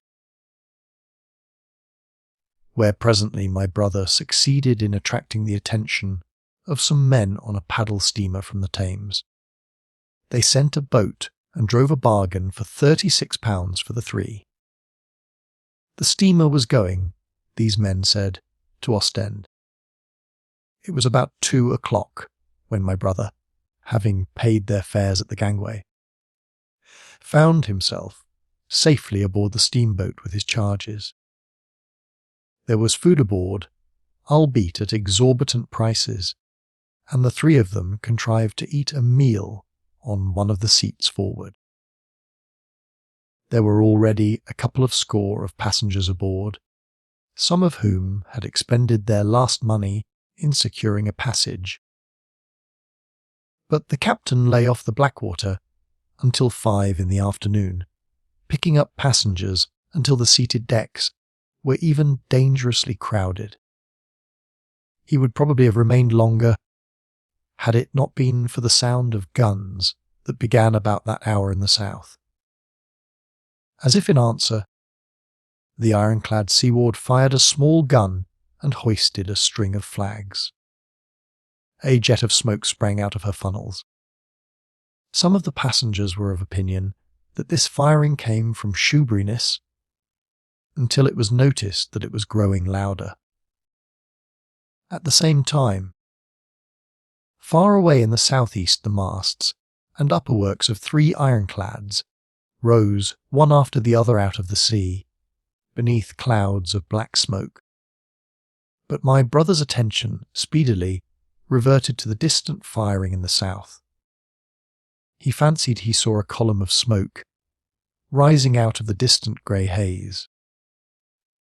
The little steamer was already flapping her way eastward of the big crescent of shipping, and the low Essex coast was growing blue and hazy, when a Martian appeared, small and faint in the remote distance, advancing along the muddy coast from the direction of Fullness. At that the captain on the bridge swore at the top of his voice with fear and anger at his own delay, and the paddles seemed infected with his terror. Every soul aboard stood at the bulwarks or on the seats of the steamer and stared at that distant shape, higher than the trees or church towers inland, and advancing with a leisurely parody of a human stride. It was the first Martian my brother had seen, and he stood, more amazed than terrified, watching this Titan advancing deliberately towards the shipping, wading farther and farther into the water as the coast fell away. Then, far away beyond the crouch, came another, striding over some stunted trees, and then yet another, still farther off, wading deeply through a shiny mudflat that seemed to hang halfway up between sea and sky. They were all stalking seaward, as if to intercept the escape of the multitudinous vessels that were crowded between Fullness and the Naze. In spite of the throbbing exertions of the engines of the little paddle boat and the pouring foam that her wheels flung behind her, she receded with terrifying slowness from this ominous advance. Glancing northwestward, my brother saw the large crescent of shipping already writhing with the approaching terror, one ship passing behind another. Another coming round from broadside to end on, steamships whistling and giving off volumes of steam, sails being let out, launches rushing hither and thither. He was so fascinated by this, and by the creeping danger away to the left, that he had no eyes for anything seaward. And then a swift movement of the steamboat. She had suddenly come round to avoid being run down, flung him headlong from the seat upon which he was standing. There was a shouting all about him, a trampling of feet, and a cheer that seemed to be answered faintly. The steamboat lurched and rolled him over upon his hands. He sprang to his feet and saw to starboard, and not 100 yards from their heeling, pitching boat, a vast iron bulk, like the blade of a plough tearing through the water, tossing it on either side in huge waves of foam that leaped towards the steamer, flinging her paddles helplessly in the air, and then sucking her deck down almost to the waterline. A dutch of spray blinded my brother for a moment. When his eyes were clear again, he saw the monster had passed and was rushing landward. Big iron upperworks rose out of this headlong structure, and from that twin funnels projected and spat a smoking blast shot with fire. It was the torpedo ram, Thunder Child, steaming headlong, coming to the rescue of the threatened shipping, keeping his footing on the heaving deck by clutching the bulwarks. My brother looked past this charging Leviathan at the Martians again, and he saw the three of them now close together, and standing so far out to sea that their tripod supports were almost entirely submerged, thus sunken and seen in remote perspective. They appeared far less formidable than the huge iron bulk in whose wake the steamer was pitching so helplessly. It would seem they were regarding this new antagonist with astonishment. To their intelligence, it may be, the giant was even such another as themselves. The Thunder Child fired no gun, but simply drove full speed towards them. It was probably her not firing that enabled her to get so near the enemy as she did. They did not know what to make of her. One shell, and they would have sent her to the bottom forthwith with the heat ray. She was steaming at such a pace that in a minute she seemed halfway between the steamboat and the Martians. A diminishing black against the receding horizontal expanse of the Essex coast. Suddenly the foremost Martian lowered his tube and discharged a canister of the black gas at the ironclad. It hit her larboard side and glanced off in an inky jet that rolled away to seaward, an unfolding torrent of black smoke, from which the ironclad drove clear. To the watchers from the steamer, low in the water and with the sun in their eyes, it seemed as though she were already among the Martians. They saw the gaunt figures separating and rising out of the water as they retreated shoreward, and one of them raised the camera like generator of the heat ray. He held it pointing obliquely downward, and a bank of steam sprang from the water at its touch. It must have driven through the iron of the ship's side like a white-hot iron rod through paper. A flicker of flame went up through the rising steam, and then the Martian reeled and staggered. In another moment he was cut down, and a great body of water and steam shot high in the air. The guns of the Thunderchild sounded through the reek, going off one after the other, and one shot splashed the water high close by the steamer, ricocheted towards the other flying ships to the north, and smashed a smack to matchwood. But no one heeded that very much. At the sight of the Martians collapsed, the captain on the bridge yelled inarticulately, and all the crowding passengers on the steamer's stern shouted together. And then they yelled again. For, surging out beyond the white tumult, drove something long and black, the flames streaming from its middle parts, its ventilators and funnels spouting fire. She was alive still. The steering gear, it seems, was intact and her engines working.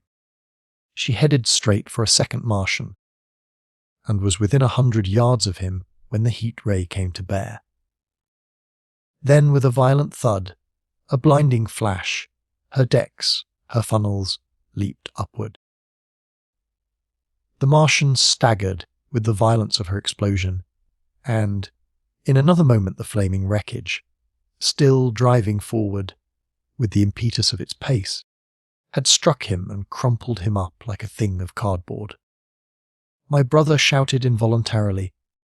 A boiling tumult of steam hid everything again. "Two," yelled the captain. Everyone was shouting.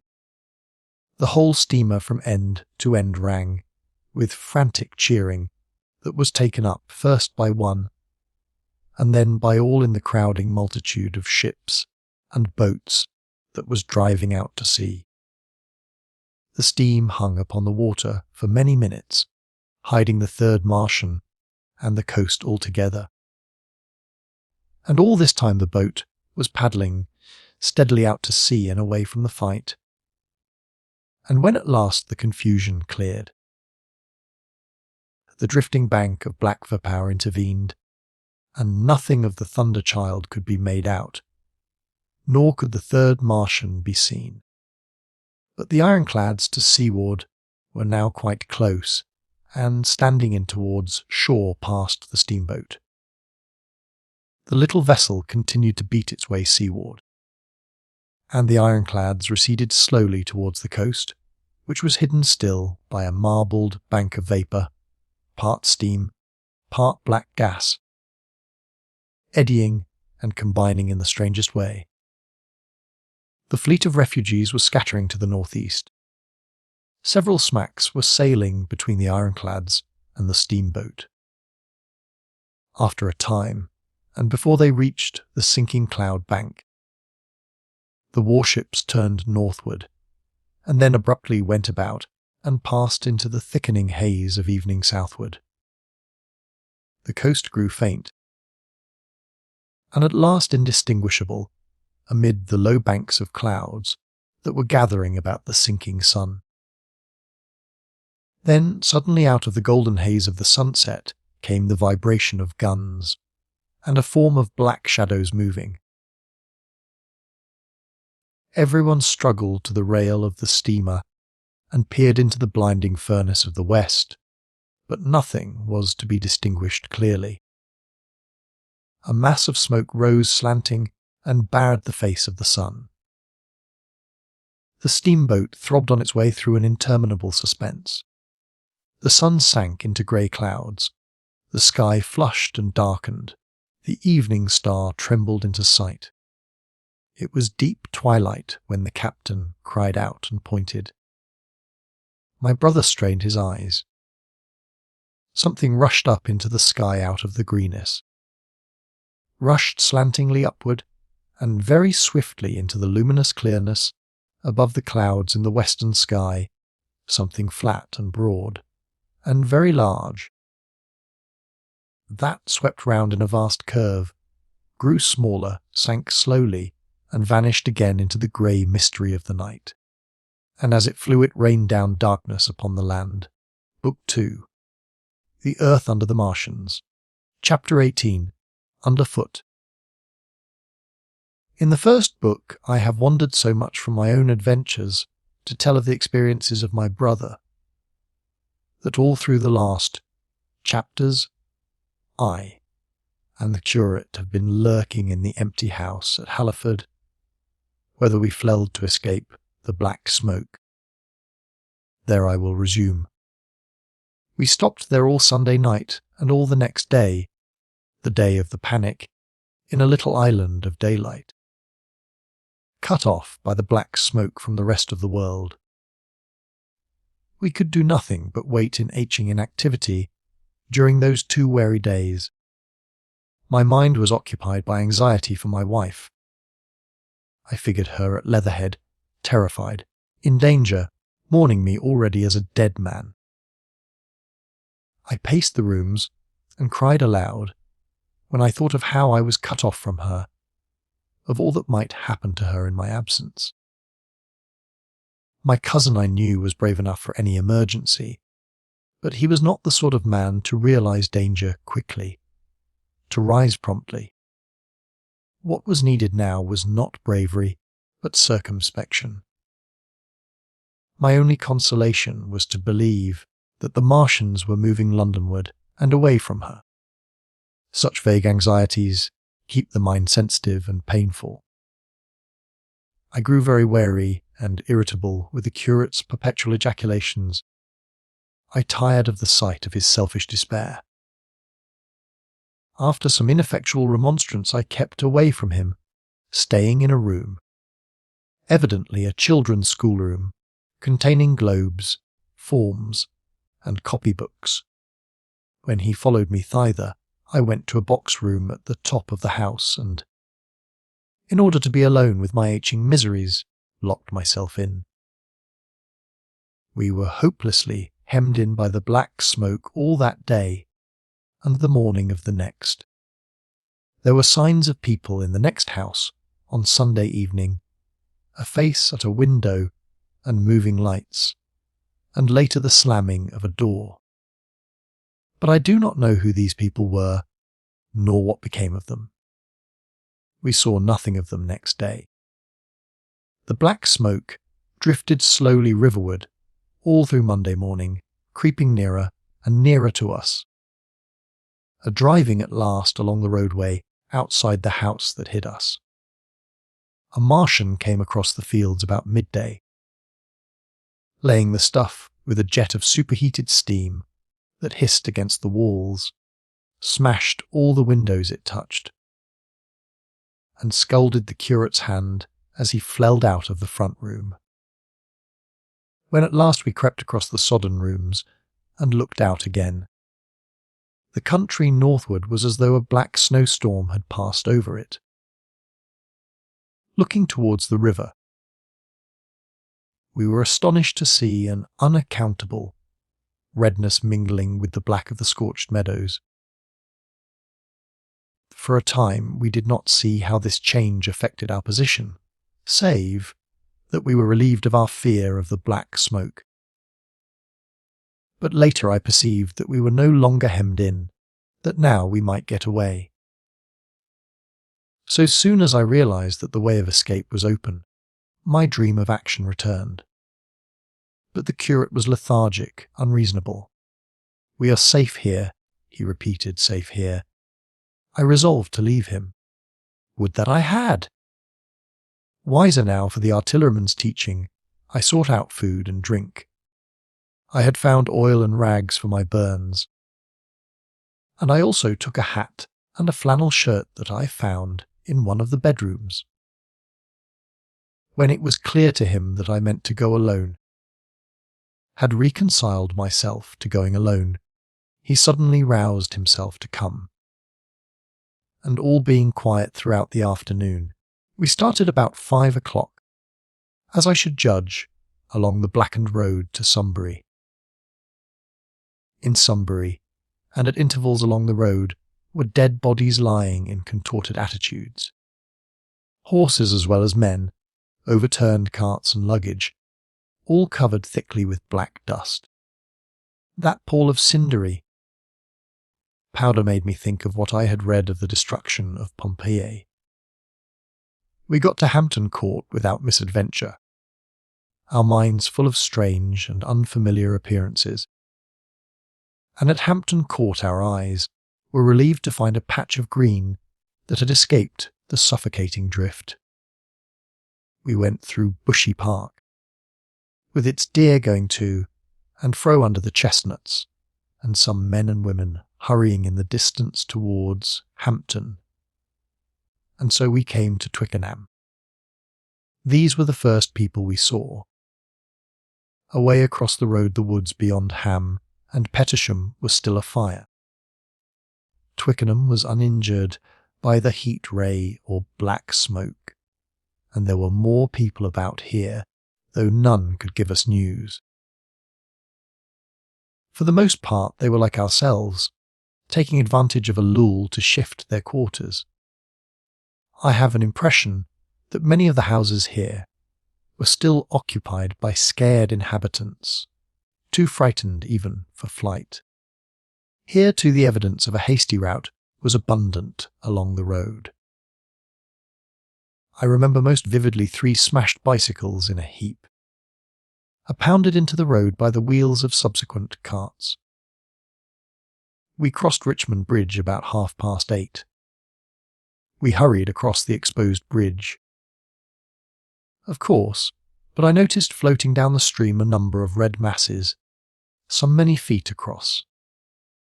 I did not know what these were. There was no time for scrutiny, and I put a more horrible interpretation on them than they deserved. Here again on the Surrey side were black dust that had once been smoke, and dead bodies, a heap near the approach to the station. But we had no glimpse of the Martians until we were some way towards Barnes. We saw in the blackened distance a group of 3 people, running down a side street towards the river, but otherwise it seemed deserted. Up the hill Richmond town was burning briskly. Outside the town of Richmond there was no trace of the black smoke. Then, suddenly, as we approached Kew, came a number of people running, and the upper works of a Martian fighting machine loomed in sight over the housetops, not 100 yards away from us. We stood agaze at our danger, and had the Martian looked down we must immediately have perished. We were so terrified that we dared not go on, but turned aside and hid in a shed in a garden. There the curate crouched, weeping silently, and refusing to stir again. But my fixed idea of reaching Leatherhead would not let me rest, and in the twilight I ventured out again. I went through a shrubbery, and along a passage beside a big house standing in its own grounds, and so emerged upon the road towards Kew. The curate I left in the shed, but he came hurrying after me. That second start was the most foolhardy thing I ever did, for it was manifest the Martians were about us. No sooner had the curate overtaken me than we saw either the fighting machine we had seen before or another. Far away across the meadows in the direction of Kew Lodge, 4 or 5 little black figures hurried before it across the green-grey of the field, and in a moment it was evident this Martian pursued them. In 3 strides he was among them, and they ran radiating from his feet in all directions. He used no heat ray to destroy them, but picked them up one by one. Apparently he tossed them into the great metallic carrier which projected behind him, much as a workman's basket hangs over his shoulder. It was the first time I realized that the Martians might have any other purpose than destruction with defeated humanity. We stood for a moment petrified, then turned and fled through a gate behind us into a walled garden, fell into, rather than found, a fortunate ditch, and lay there, scarce daring to whisper to each other until the stars were out.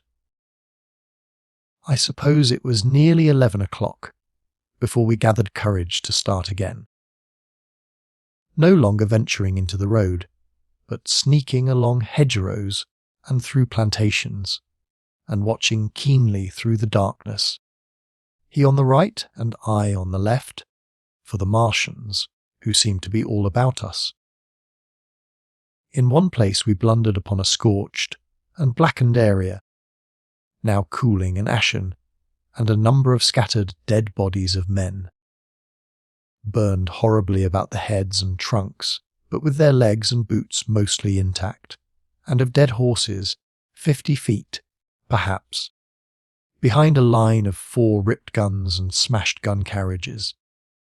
Sheen, it seemed, had escaped destruction, but the place was silent and deserted. Here we happened on no dead, though the night was too dark for us to see into the side roads of the place. Sheen, my companion, suddenly complained of faintness and thirst, and we decided to try one of the houses. The first house we entered, after a little difficulty with the window, was a small semi-detached villa, and I found nothing eatable left in the place but some mouldy cheese.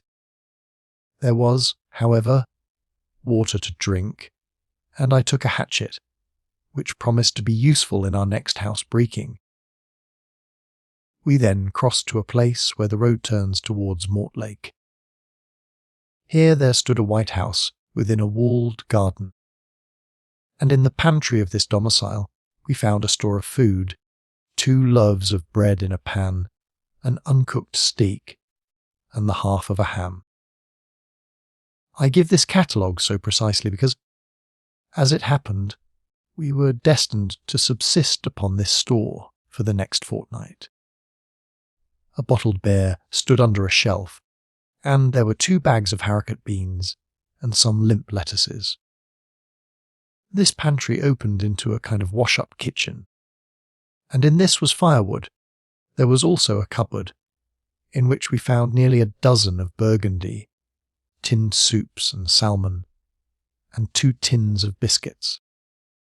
We sat in the adjacent kitchen in the dark, for we dared not strike a light, and ate bread and ham, and drank beer out of the same bottle. The curate, who was still timorous and restless, was now, oddly enough, for pushing on, and I was urging him to keep up his strength by eating when the thing happened that was to imprison us. "It can't be midnight yet," I said, and then came a blinding glare of vivid green light. Everything in the kitchen leaped out, clearly visible in green and black, and vanished again. And then followed such a concussion as I have never heard before or since. So close on the heels of this, as to seem instantaneous, came a thud behind me. A clash of glass, a crash and rattle of falling masonry all about us, and the plaster of the ceiling came down upon us, smashing into a multitude of fragments upon our heads. I was knocked headlong across the floor against the oven handle and stunned. I was insensible for a long time, the curate told me, and when I came to we were in darkness again, and he, with a face wet, as I found afterwards, with blood from a cut forehead, was dabbing water over me. For some time I could not recollect what had happened. Then things came to me slowly. A bruise on my temple asserted itself. "Are you better?" asked the curate in a whisper. At last I answered him. I sat up. "Don't move," he said. "The floor is covered with smashed crockery from the dresser. You can't possibly move without making a noise, and I fancy they are outside." We both sat quite silent, so that we could scarcely hear each other breathing. Everything seemed deadly still, but once something near us. Some plaster or broken brickwork slid down with a rumbling sound. Outside and very near was an intermittent, metallic rattle. "That," said the curate, when presently it happened again. "Yes," I said. "But what is it?" "A Martian," said the curate. I listened again. "It was not like the heat ray," I said. And for a time, I was inclined to think one of the great fighting machines had stumbled against the house, as I had seen one stumble against the tower of Shepperton Church. Our situation was so strange and incomprehensible that for 3 or 4 hours, until the dawn came, we scarcely moved. And then the light filtered in, not through the window, which remained black, but through a triangular aperture between a beam and a heap of broken bricks in the wall behind us. The interior of the kitchen we now saw greeley for the first time. The window had been burst in by a mass of garden mould, which flowed over the table upon which we had been sitting and lay about our feet. Outside, the soil was banked high against the house. At the top of the window frame, we could see an uprooted drainpipe. The floor was littered with smashed hardware. The end of the kitchen towards the house was broken into, and since the daylight shone in there, it was evident the greater part of the house had collapsed.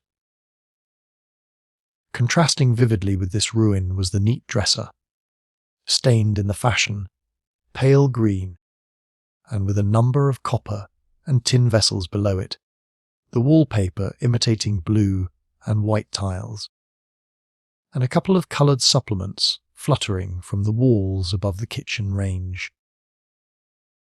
As the dawn grew clearer, we saw through the gap in the wall the body of a Martian, standing sentinel, I suppose, over the still glowing cylinder. At the sight of that we crawled as circumspectly as possible out of the twilight of the kitchen into the darkness of the scullery. Abruptly the right interpretation dawned upon my mind.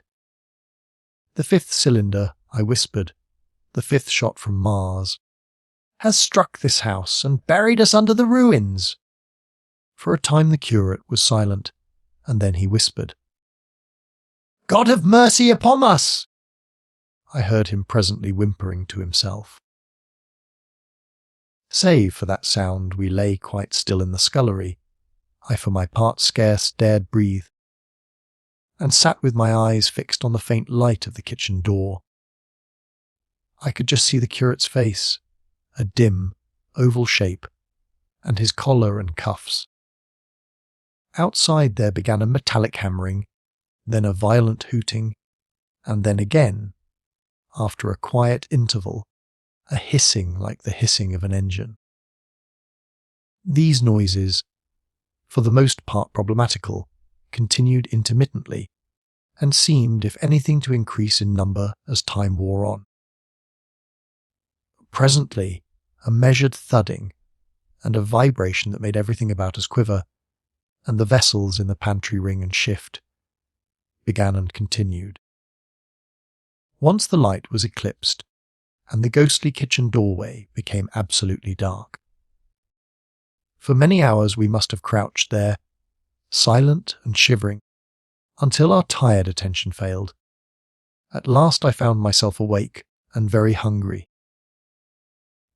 I am inclined to believe we must have spent the greater portion of a day before that awakening. My hunger was at a stride so insistent that it moved me to action. I told the curate I was going to seek food, and felt my way towards the pantry. He made me no answer, but so soon as I began eating the faint noise, I stirred him up, and I heard him crawling after me. Chapter 19. What we saw from the ruined house. After eating we crept back to the scullery, and there I must have dozed again, for when presently I looked round I was alone. The thudding vibration continued with wearisome persistence. I whispered for the curate several times, and at last felt my way to the door of the kitchen. It was still daylight, and I perceived him across the room, lying against the triangular hole that looked out upon the Martians. His shoulders were hunched, so that his head was hidden from me. I could hear a number of noises, almost like those in an engine shed, and the place rocked with that beating thud. Through the aperture in the wall, I could see the top of a tree touched with gold and the warm blue of a tranquil evening sky. For a minute or so I remained watching the curate, and then I advanced, crouching and stepping with extreme care amid the broken crockery that littered the floor. I touched the curate's leg, and he started so violently that a mass of plaster went sliding down outside and fell with a loud impact. I gripped his arm, fearing he might cry out, and for a long time we crouched motionless. Then I turned to see how much of our rampart remained. The detachment of the plaster had left a vertical slit open in the debris, and by raising myself cautiously across a beam, I was able to see out of this gap into what had been overnight a quiet suburban roadway. Vast, indeed, was the change that we beheld. The fifth cylinder must have fallen right into the midst of the house we had first visited. The building had vanished, completely smashed, pulverized, and dispersed by the blow. The cylinder lay now far beneath the original foundations, deep in a hole, already vastly larger than the pit I had looked into at Woking. The earth all round it had splashed under that tremendous impact. Splashed is the only word, and lay in heaped piles that hid the masses of the adjacent houses. It had behaved exactly like mud under the violent blow of a hammer. Our house had collapsed backward, the front portion, even on the ground floor, had been destroyed completely. By a chance the kitchen and scullery had escaped, and stood buried now under soil and ruins, closed in by tons of earth on every side save towards the cylinder. Over that aspect we hung now on the very edge of the great circular pit the Martians were engaged in making. The heavy beating sound was evidently just behind us, and ever and again a bright green vapour drove up like a veil across our peephole. The cylinder was already opened in the centre of the pit, and on the farther edge of the pit, amid the smashed and gravel-heaped shrubbery, one of the great fighting machines, deserted by its occupant, stood stiff and tall against the evening sky.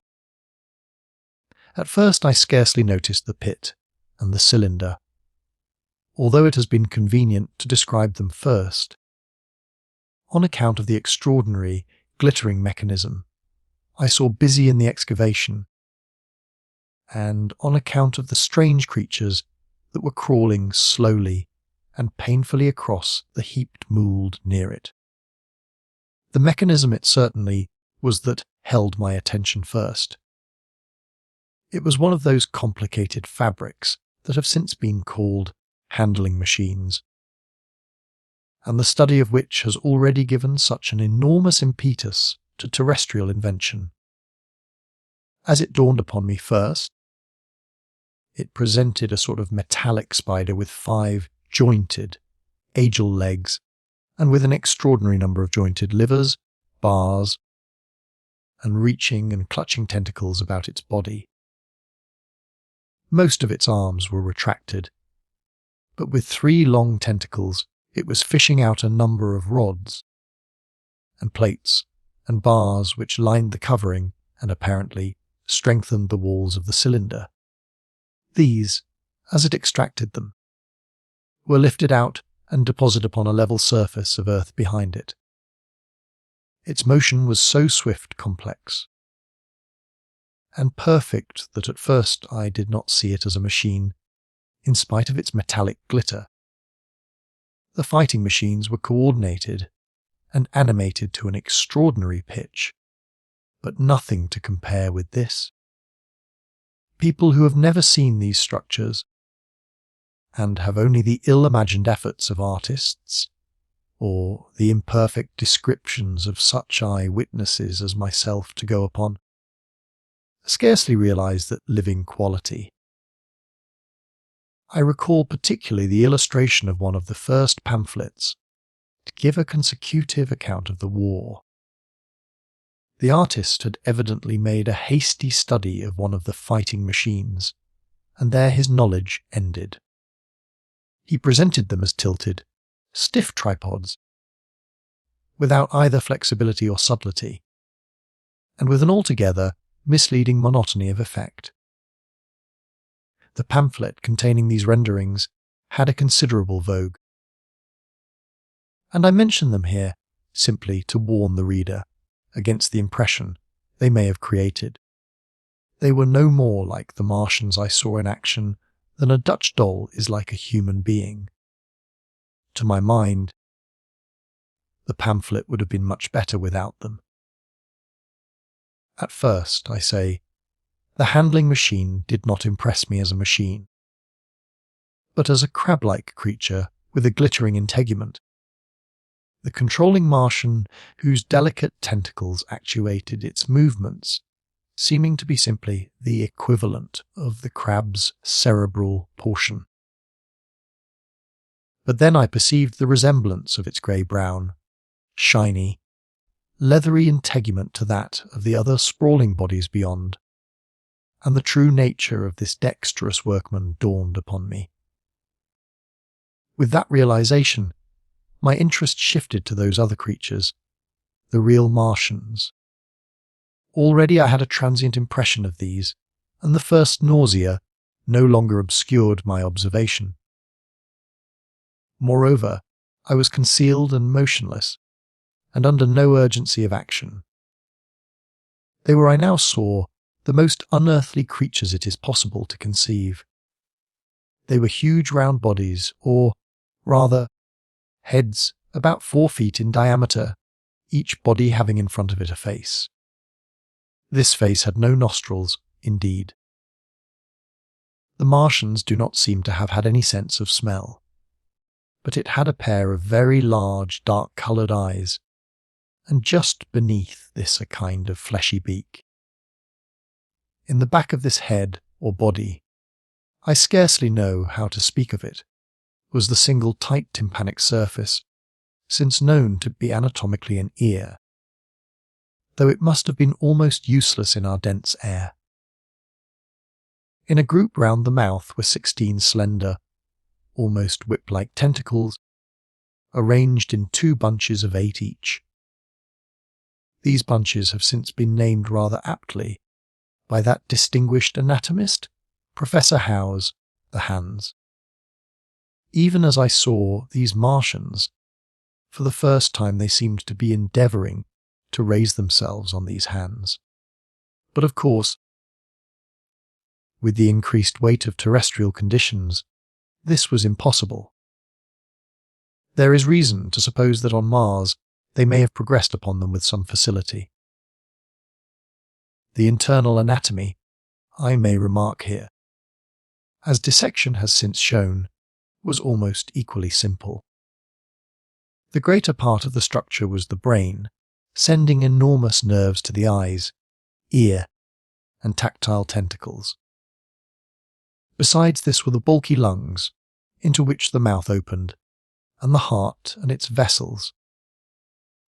The pulmonary distress, caused by the denser atmosphere and greater gravitational attraction, was only too evident in the convulsive movements of the outer skin.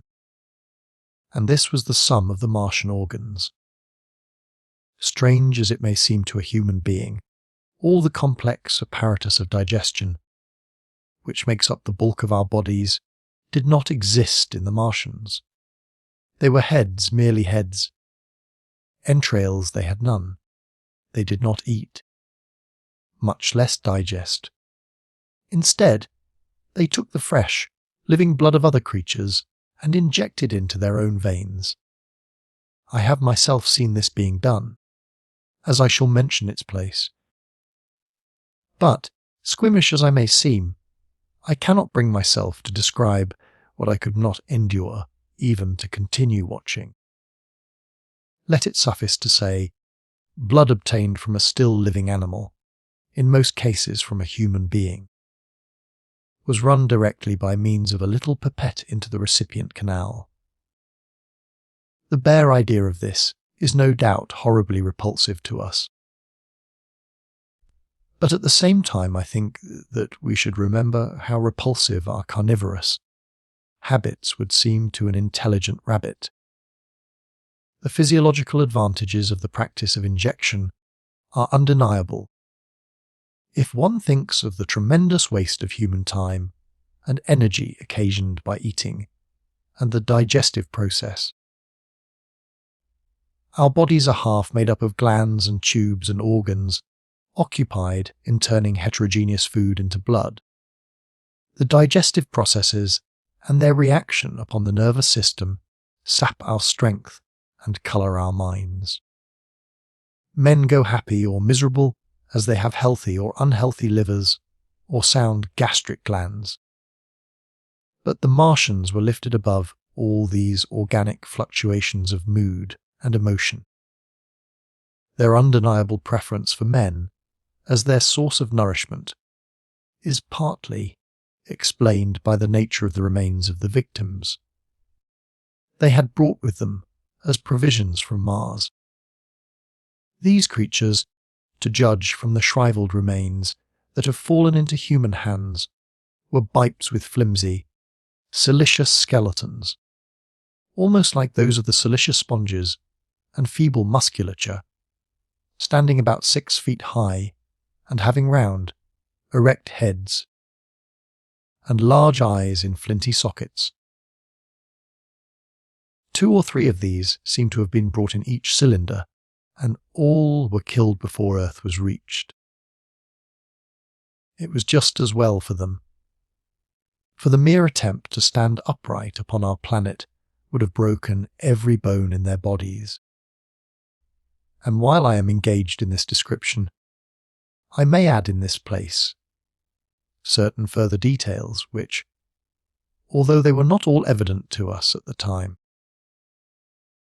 will enable the reader who is unacquainted with them to form a clearer picture of these offensive creatures. In 3 other points their physiology differed strangely from ours. Their organisms did not sleep, any more than the heart of man sleeps. Since they had no extensive muscular mechanism to recuperate, that periodical extinction was unknown to them. They had little or no sense of fatigue, it would seem. On Earth they could never have moved without effort, yet even to the last they kept in action. In 24 hours they did 24 hours of work, as even on Earth is perhaps the case with the ants. In the next place, wonderful as it seems in a vivid world, the Martians were absolutely without gender, and therefore without any of the tumultuous emotions that arise from that difference among men. A young Martian, there can now be no dispute, was really born upon Earth during the war, and it was found attached to its parent, partially budded off, just as young lily bulbs bud off, or like the young animals in the freshwater polyp. In man, in all the higher terrestrial animals, such a method of increase has disappeared. But even on this earth it was certainly the primitive method. Among the lower animals, up even to those first cousins of the vertebrated animals, the tunicates, the 2 processes occur side by side, but finally the vivid method superseded its competitor altogether. On Mars, however, just the reverse has apparently been the case. It is worthy of remark that a certain speculative writer of quasi-scientific repute. Writing long before the Martian invasion, did forecast for man a final structure not unlike the actual Martian condition. His prophecy, I remember, appeared in November or December 1893 in a long-defunct publication, the Pall Mall Budget, and I recall a caricature of it in a pre-Martian periodical called Punch. He pointed out, writing in a foolish, facetious tone, that the perfection of mechanical appliances must ultimately supersede limbs, the perfection of chemical devices, digestion, that such organs as hair, external nose, teeth, ears, and chin were no longer essential parts of the human being, and that the tendency of natural selection would lie in the direction of their steady diminution through the coming ages. The brain alone remained a cardinal necessity. Only one other part of the body had a strong case for survival, and that was the hand, teacher and agent of the brain. While the rest of the body dwindled, the hands would grow larger. There is many a true word written in jest. And here in the Martians, we have beyond dispute the actual accomplishment of such a suppression of the animal side of the organism by the intelligence. To me, it is quite credible that the Martians may be descended from beings not unlike ourselves by a gradual development of brain and hands, the latter giving rise to the two bunches of delicate tentacles at last, at the expense of the rest of the body. Without the body, the brain would, of course, become a mere selfish intelligence without any of the emotional substratum of the human being. The last salient point in which the systems of these creatures differed from ours was in what one might have thought a very trivial particular. Microorganisms, which cause so much disease and pain on Earth, have either never appeared upon Mars or Martian sanitary science eliminated them ages ago. 100 diseases, all the fevers and contagions of human life, consumption, cancers, tumours and such morbidities, never enter the scheme of their life. And speaking of the differences between the life on Mars and terrestrial life, I may allude here to the curious suggestions of the red weed, apparently the vegetable kingdom in Mars, instead of having green for a dominant colour, is of a vivid blood-red tint. At any rate, the seeds which the Martians, intentionally or accidentally, brought with them gave rise in all cases to red-coloured growths, only that known popularly as the red weed, however, gained any footing in competition with terrestrial forms. The red creeper was quite a transitory growth, and few people have seen it growing. For a time, however, the red weed grew with astonishing vigour and luxuriance. It spread up the sides of the pit by the 3rd or 4th day of our imprisonment, and its cactus-like branches formed a carmine fringe to the edges of our triangular window. And afterwards I found it broadcast throughout the country, and especially wherever there was a stream of water. The Martians had what appears to have been an auditory organ, a single round drum at the back of the head body, and eyes with a visual range not very different from ours except that, according to Phillips, blue and violet were as black to them. It is commonly supposed that they communicated by sounds and tentacular gesticulations. This is asserted, for instance, in the able but hastily compiled pamphlet, written evidently by someone not an eye-witness of Martian actions, to which I have already alluded, and which, so far, has been the chief source of information concerning them. Now no surviving human being saw so much of the Martians in action as I did. I take no credit to myself for an accident, but the fact is so, and I assert that I watched them closely time after time, and that I have seen 4, 5, and once 6 of them sluggishly performing the most elaborately complicated operations, together without either sound or gesture. Their peculiar hooting invariably preceded feeding. It had no modulation, and was, I believe, in no sense a signal, but merely the expiration of air preparatory to the suctional operation. I have a certain claim to at least an elementary knowledge of psychology, and in this matter I am convinced, as firmly as I am convinced of anything, that the Martians interchanged thoughts without any physical intermediation, and I have been convinced of this in spite of strong preconceptions. Before the Martian invasion, as an occasional reader here or there may remember, I had written with some little vehemence against the telepathic theory. The Martians wore no clothing. Their conceptions of ornament and decorum were necessarily different from ours.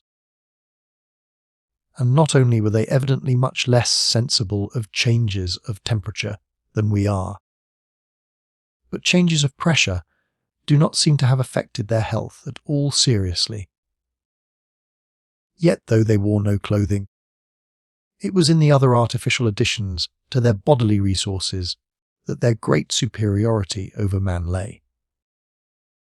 We men, with our bicycles and road skates, our lilienthal soaring machines, our guns and sticks and so forth, are just in the beginning of the evolution that the Martians have worked out.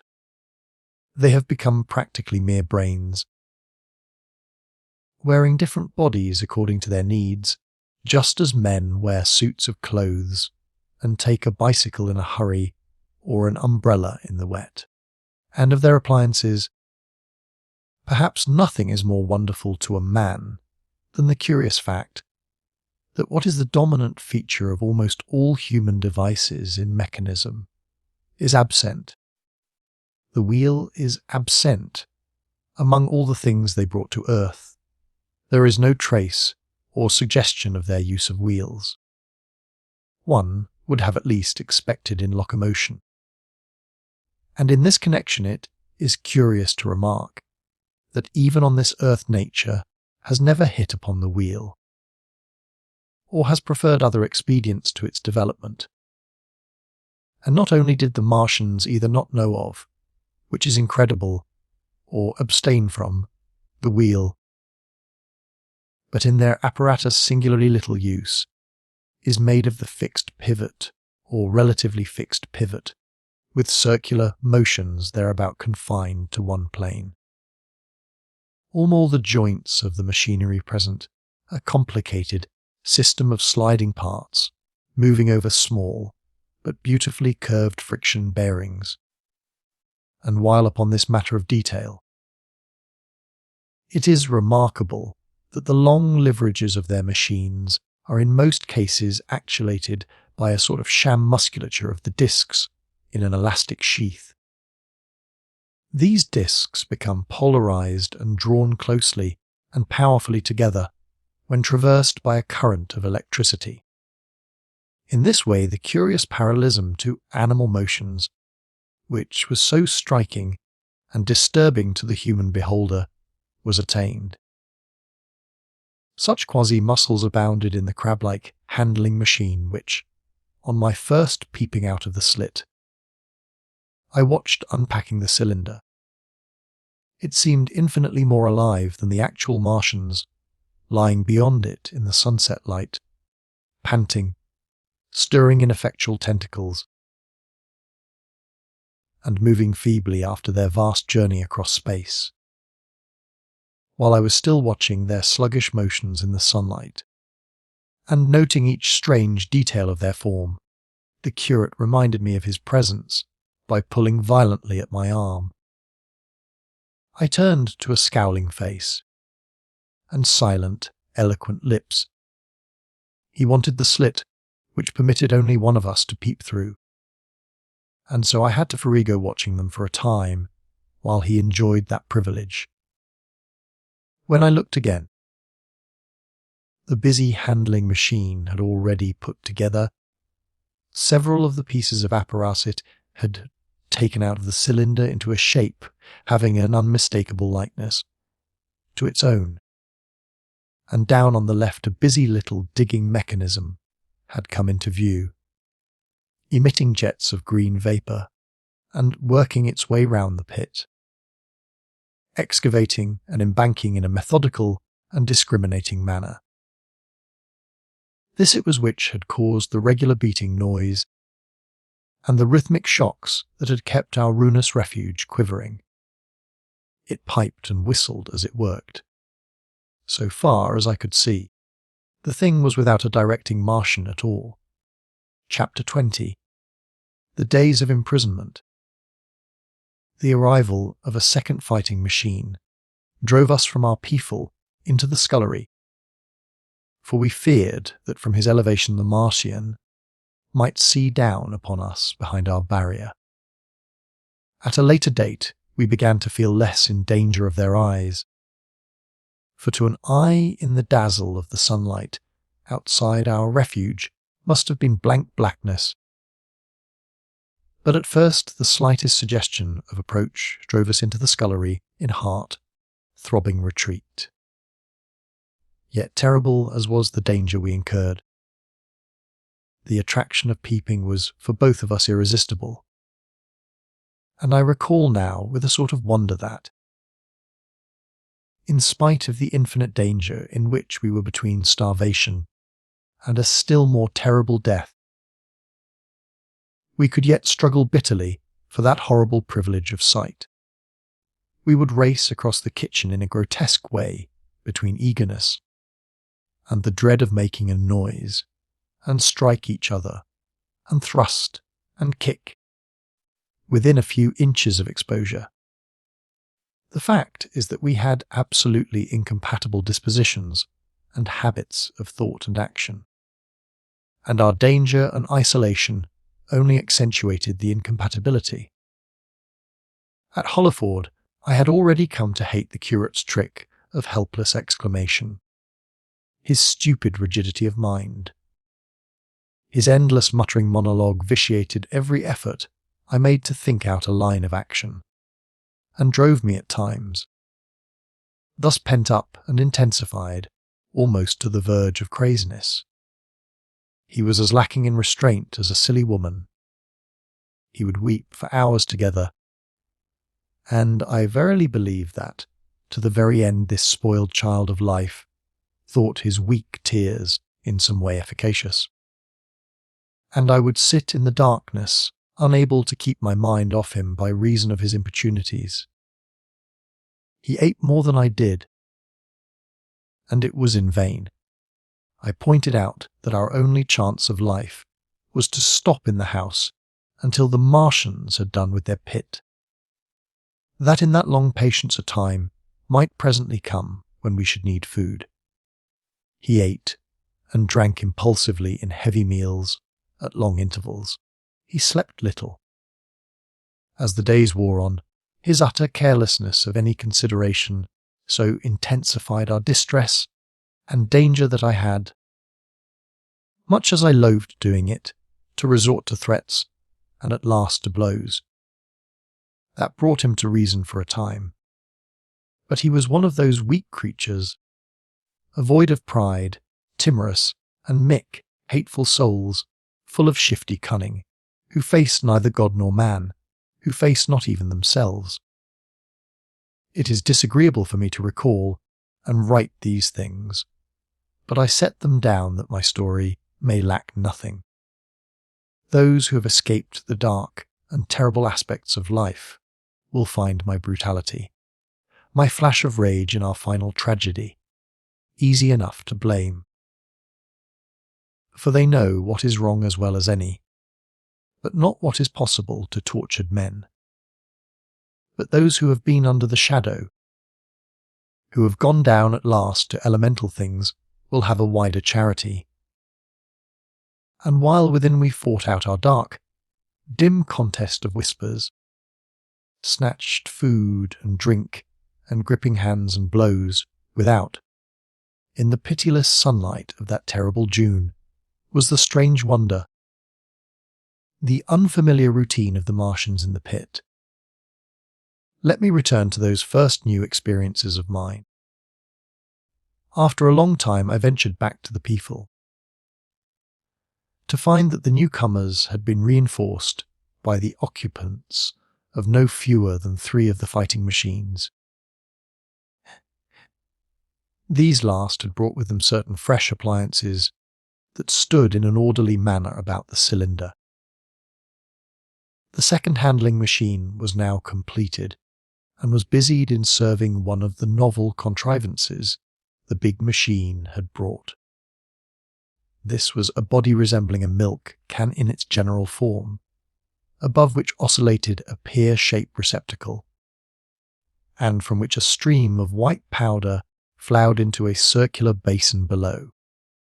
The oscillatory motion was imparted to this by one tentacle of the handling machine. With 2 spatulate hands the handling machine was digging out and flinging masses of clay into the pear-shaped receptacle above, while with another arm it periodically opened a door and removed rusty and blackened clinkers from the middle part of the machine. Another steely tentacle directed the powder from the basin along a ribbed channel towards some receiver that was hidden from me by the mound of bluish dust. From this unseen receiver a little thread of green smoke rose vertically into the quiet air. As I looked, the handling machine, with a faint and musical clinking, extended, telescopic fashion, a tentacle that had been a moment before a mere blunt projection, until its end was hidden behind the mound of clay. In another second it had lifted a bar of white aluminium into sight, untarnished as yet, and shining dazzlingly, and deposited it in a growing stack of bars that stood at the side of the pit. Between sunset and starlight this dexterous machine must have made more than 100 such bars out of the crude clay, and the mound of bluish dust rose steadily until it topped the side of the pit. The contrast between the swift and complex movements of these contrivances and the inert, panting clumsiness of their masters was acute, and for days I had to tell myself repeatedly that these latter were indeed the living of the 2 things. The curate had possession of the slit when the first men were brought to the pit. I was sitting below, huddled up, listening with all my ears. He made a sudden movement backward, and I, fearful that we were observed, crouched in a spasm of terror. He came sliding down the rubbish and crept beside me in the darkness, inarticulate, gesticulating, and for a moment I shared his panic. His gesture suggested a resignation of the slit, and after a little, while my curiosity gave me courage, and I rose up, stepped across him, and clambered up to it. At first I could see no reason for his frantic behaviour. The twilight had now come, the stars were little and faint. But the pit was illuminated by the flickering green fire that came from the aluminium making. The whole picture was a flickering scheme of green gleams and shifting rusty black shadows, strangely trying to the eyes. Over and through it all went the bats, heeding it not at all. The sprawling Martians were no longer to be seen. The mound of blue-green powder had risen to cover them from sight, and a fighting machine, with its legs contracted, crumpled, and abbreviated, stood across the corner of the pit. And then, amid the clangour of the machinery, came a drifting suspicion of human voices that I entertained at first only to dismiss. I crouched, watching this fighting machine closely, satisfying myself now for the first time that the hood did indeed contain a Martian. As the green flames lifted, I could see the oily gleam of his integument and the brightness of his eyes. And suddenly I heard a yell, and saw a long tentacle reaching over the shoulder of the machine to the little cage that hunched upon its back. Then something struggling violently, was lifted high against the sky. A black, vague enigma against the starlight, and as this black object came down again, I saw by the green brightness that it was a man. For an instant he was clearly visible. He was a stout, ruddy, middle-aged man, well dressed. 3 days before, he must have been walking the world, a man of considerable consequence. I could see his staring eyes and gleams of light on his studs and watch chain. He vanished behind the mound, and for a moment there was silence. And then began a shrieking and a sustained and cheerful hooting from the Martians. I slid down the rubbish, struggled to my feet, clapped my hands over my ears, and bolted into the scullery. The curate, who had been crouching silently with his arms over his head, looked up as I passed, cried out quite loudly at my desertion of him, and came running after me. That night, as we lurked in the scullery, a balance between our horror and the terrible fascination this peeping had. Although I felt an urgent need of action-eyed in vain to conceive some plan of escape. But afterwards, during the second day, I was able to consider our position with great clearness. The curate, I found, was quite incapable of discussion. This new and culminating atrocity had robbed him of all vestiges of reason or forethought. Practically, he had already sunk to the level of an animal. But as the saying goes, I gripped myself with both hands. It grew upon my mind, once I could face the facts, that terrible as our position was, there was as yet no justification for absolute despair. Our chief chance lay in the possibility of the Martians making the pit nothing more than a temporary encampment. Or, even if they kept it permanently, they might not consider it necessary to guard it, and a chance of escape might be afforded us. I also weighed very carefully the possibility of our digging a way out in a direction away from the pit. But the chances of our emerging within sight of some sentinel, fighting machine seemed at first too great. And I should had to do all the digging myself. The curate would certainly have failed me. It was on the third day, if my memory serves me right, that I saw the lad killed. It was the only occasion on which I actually saw the Martians feed. After that experience I avoided the hole in the wall for the better part of a day. I went into the scullery, removed the door, and spent some hours digging with my hatchet as silently as possible. But when I had made a hole about a couple of feet deep, the earth collapsed noisily, and I did not dare continue. I lost heart, and lay down on the scullery floor for a long time, having no spirit even to move. And after that I abandoned altogether the idea of escaping by excavation. It says much for the impression the Martians had made upon me that at first I entertained little or no hope of our escape being brought about by their overthrow through any human effort. But on the 4th or 5th night I heard a sound like heavy guns. It was very late in the night, and the moon was shining brightly. The Martians had taken away the excavating machine, and, save for a fighting machine that stood in the remoter bank of the pit, and a handling machine that was buried out of my sight in a corner of the pit, immediately beneath my people. The place was deserted by them, except for the pale glow from the handling machine and the bars and patches of white moonlight. The pit was in darkness, and except for the clinking of the handling machine, quite still. That night was a beautiful serenity, save for one planet.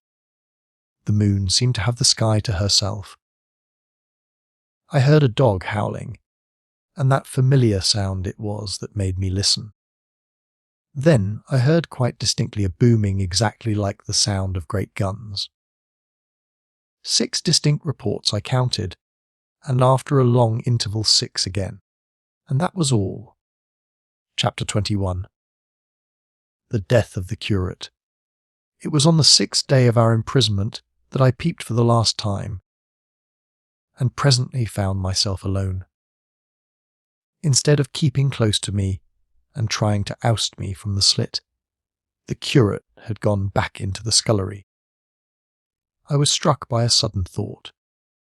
I went back quickly and quietly into the scullery. In the darkness I heard the curate drinking.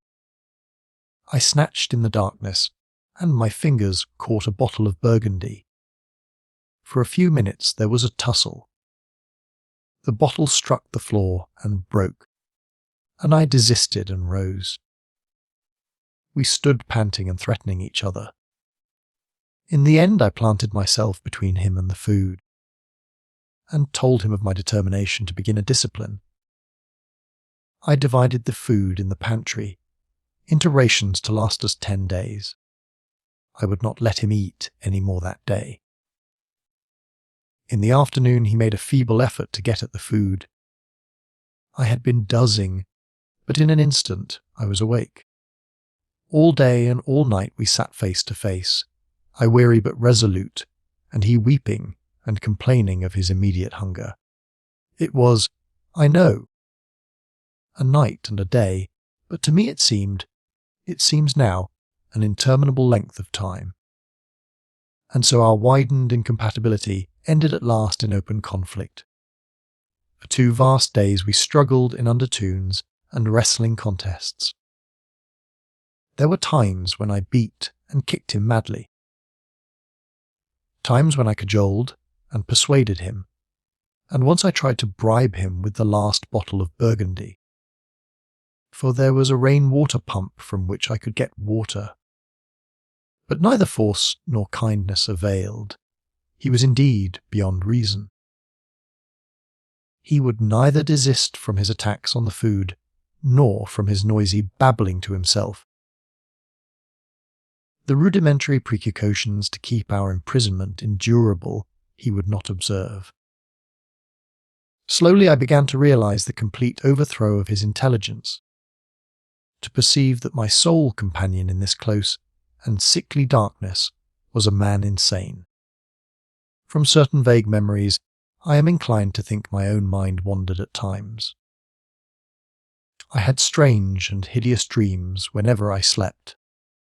It sounds paradoxical, but I am inclined to think that the weakness and insanity of the curate warned me, braced me, and kept me a sane man. On the 8th day he began to talk aloud instead of whispering, and nothing I could do would moderate his speech. "It is just, oh God!" he would say, over and over again. "It is just. On me and mine be the punishment laid. We have sinned, we have fallen short. There was poverty, sorrow. The poor were trodden in the dust, and I held my peace. I preached acceptable folly. My God, what folly! When I should have stood up, though I died for it, and called upon them to repent. Repent, oppressors of the poor and needy, the winepress of God." Then he would suddenly revert to the matter of the food I withheld from him, praying, begging, weeping, at last threatening. He began to raise his voice. I prayed him not to. He perceived a hold on me. He threatened he would shout and bring the Martians upon us. for a time that scared me. But any concession would have shortened our chance of escape beyond estimating. I defied him, although I felt no assurance that he might not do this thing. But that day, at any rate, he did not. He talked with his voice rising slowly. Through the greater part of the 8th and 9th days, threats, entreaties, mingled with a torrent of half-sane and always frothy repentance for his vacant sham of God's service, such as made me pity him. Then he slept a while, and began again with renewed strength, so loudly that I must needs make him desist. "Be still," I implored. He rose to his knees, for he had been sitting in the darkness near the copper. "I have been still too long," he said, in a tone that must have reached the pit, "and now I must bear my witness. Woe unto this unfaithful city! Woe! Woe! Woe! To the inhabitants of the earth by reason of the other voices of the trumpet." "Shut up!" I said, rising to my feet, and in a terror lest the Martians should hear us. "For God's sake!" "Nay," shouted the curate at the top of his voice, standing likewise and extending his arms. "Speak! The word of the Lord is upon me." In 3 strides he was at the door leading into the kitchen. "I must bear my witness. I go. It has already been too long delayed." I put out my hand and felt the meat chopper hanging to the wall. In a flash I was after him. I was fierce with fear. Before he was halfway across the kitchen I had overtaken him. With one last touch of humanity, I turned the blade back and struck him with the butt. He went headlong forward and lay stretched on the ground. I stumbled over him and stood panting. He lay still. Suddenly I heard a noise without, the run and smash of slipping plaster, and the triangular aperture in the wall was darkened. I looked up and saw the lower surface of a handling machine coming slowly across the hole. One of its gripping limbs curled amid the debris, another limb appeared, feeling its way over the fallen beams. I stood petrified, staring. Then I saw through a sort of glass plate near the edge of the body the face, as we may call it, and the large dark eyes of a Martian, peering. And then a long metallic snake of tentacle came feeling slowly through the hole. I turned by an effort, stumbled over the curate, and stopped at the scullery door. The tentacle was now some way, 2 yards or more, in the room, and twisting and turning, with queer sudden movements, this way and that. For a while I stood fascinated by that slow, fitful advance. Then, with a faint, hoarse cry, I forced myself across the scullery. I trembled violently. I could scarcely stand upright. I opened the door of the coal cellar and stood there in the darkness, staring at the faintly lit doorway into the kitchen and listening. Had the Martian seen me? What was it doing now? Something was moving to and from there, very quietly, every now and then it tapped against the wall, or started on its movements with a faint metallic ringing, like the movements of keys on a split ring. Then a heavy body, I knew too well what, was dragged across the floor of the kitchen towards the opening. Irresistibly attracted, I crept to the door and peeped into the kitchen. In the triangle of bright outer sunlight I saw the Martian, in its briarus of a handling machine, scrutinizing the curate's head. I thought at once that it would infer my presence from the mark of the blow I had given him. I crept back to the coal cellar, shut the door, and began to cover myself up as much as I could, and as noiselessly as possible in the darkness, among the firewood and coal therion.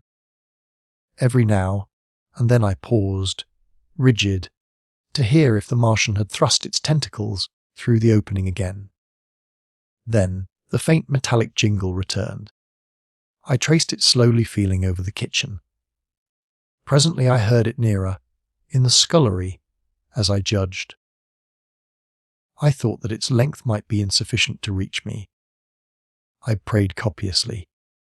It passed, scraping faintly across the cellar door. An age of almost intolerable suspense intervened. Then I heard it fumbling at the latch. It had found the door. The Martians understood doors. It worried at the catch for a minute, perhaps, and then the door opened. In the darkness I could just see the thing. Like an elephant's trunk, more than anything else, waving towards me and touching and examining the wall, coals, wood, and ceiling. It was like a blackworm swaying its blind head to and fro. Once, even it touched the heel of my boot. I was on the verge of screaming. I bit my hand. For a time the tentacle was silent. I could have fancied it had been withdrawn. Presently, with an abrupt click, it gripped something. I thought it had me, and seemed to go out of the cellar again. For a minute I was not sure. Apparently it had taken a lump of coal to examine. I seized the opportunity of slightly shifting my position, which had become cramped, and then listened. I whispered passionate prayers for safety. Then I heard the slow, deliberate sound creeping towards me again.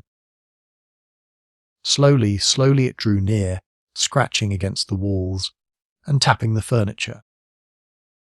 While I was still doubtful, it rapped smartly against the cellar door and closed it. I heard it go into the pantry, and the biscuit tins rattled and a bottle smashed, and then came a heavy bump against the cellar door, then silence that passed into an infinity of suspense. Had it gone? At last I decided that it had. It came into the scullery no more. But I lay all the 10th day in the close darkness, buried among coals and firewood, not daring even to crawl out for the drink for which I craved. It was the 11th day before I ventured so far from my security. Chapter 22. The Stillness. My first act, before I went into the pantry, was to fasten the door between the kitchen and the scullery. But the pantry was empty. Every scrap of food had gone. Apparently, the Martian had taken it all on the previous day. At that discovery I despaired for the first time. I took no food, or no drink either, on the 11th or the 12th day. At first my mouth and throat were parched, and my strength ebbed sensibly. I sat about in the darkness of the scullery, in a state of despondent wretchedness. My mind ran on eating. I thought I had become deaf. For the noises of movement I had been accustomed to hear from the pit had ceased absolutely. I did not feel strong enough to crawl noiselessly to the peaful, or I would have gone there. On the 12th day my throat was so painful that, taking the chance of alarming the Martians, I attacked the creaking rain-water pump that stood by the sink, and got a couple of glassfuls of blackened and tainted rain-water. I was greatly refreshed by this, and emboldened by the fact that no inquiring tentacle followed the noise of my pumping. During these days, in a rambling, inconclusive way, I thought much of the curate and of the manner of his death. On the 13th day I drank some more water, and dozed and thought disjointedly of eating and of vague, impossible plans of escape. Whenever I dozed I dreamt of horrible phantasms, of the death of the curate, or of sumptuous dinners, but asleep or awake. I felt a keen pain that urged me to drink again and again. The light that came into the scullery was no longer grey, but red. To my disordered imagination, it seemed the colour of blood. On the 14th day I went into the kitchen, and I was surprised to find that the fronds of the red weed had grown right across the hole in the wall, turning the half-light of the place into a crimson-coloured obscurity. It was early on the 15th day that I heard a curious, familiar sequence of sounds in the kitchen, and, listening, identified it as the snuffing and scratching of a dog. Going into the kitchen, I saw a dog's nose peering in through a break among the ruddy fronds. This greatly surprised me. At the scent of me, he barked shortly. I thought if I could induce him to come into the place, quietly I should be able, perhaps, to kill and eat him, and in any case, it would be advisable to kill him, lest his actions attracted the attention of the Martians. I crept forward, saying "good dog," very softly, but he suddenly withdrew his head and disappeared. I listened. I was not deaf, but certainly the pit was still. I heard a sound like the flutter of a bird's wings and a horse croaking, but that was all. For a long while I lay close to the peaful, but not daring to move aside the red plants that obscured it. Once or twice I heard a faint pitter-patter like the feet of the dog going hither and thither on the sand far below me, and there were more bird-like sounds, but that was all. At length, encouraged by the silence, I looked out, except in the corner,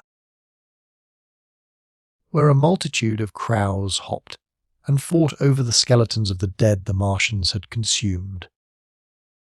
There was not a living thing in the pit. I stared about me, scarcely believing my eyes. All the machinery had gone, save for the big mound of greyish-blue powder in one corner, certain bars of aluminium in another, the black birds, and the skeletons of the killed. The place was merely an empty, circular pit in the sand. Slowly I thrust myself out through the red weed and stood upon the mound of rubble. I could see in any direction save behind me, to the north, and neither Martians nor sign of Martians were to be seen. The pit dropped sheerly from my feet, but a little way along the rubbish afforded a practicable slope to the summit of the ruins. My chance of escape had come. I began to tremble. I hesitated for some time, and then, in a gust of desperate resolution, and with a heart that throbbed violently, I scrambled to the top of the mound in which I had been buried so long. I looked about again. To the northward, too, no Martian was visible. When I had last seen this part of Sheen in the daylight, it had been a straggling street of comfortable white and red houses, interspersed with abundant shady trees. Now I stood on a mound of smashed brickwork, clay and gravel, over which spread a multitude of red cactus-shaped plants, knee-high, without a solitary terrestrial growth to dispute their footing.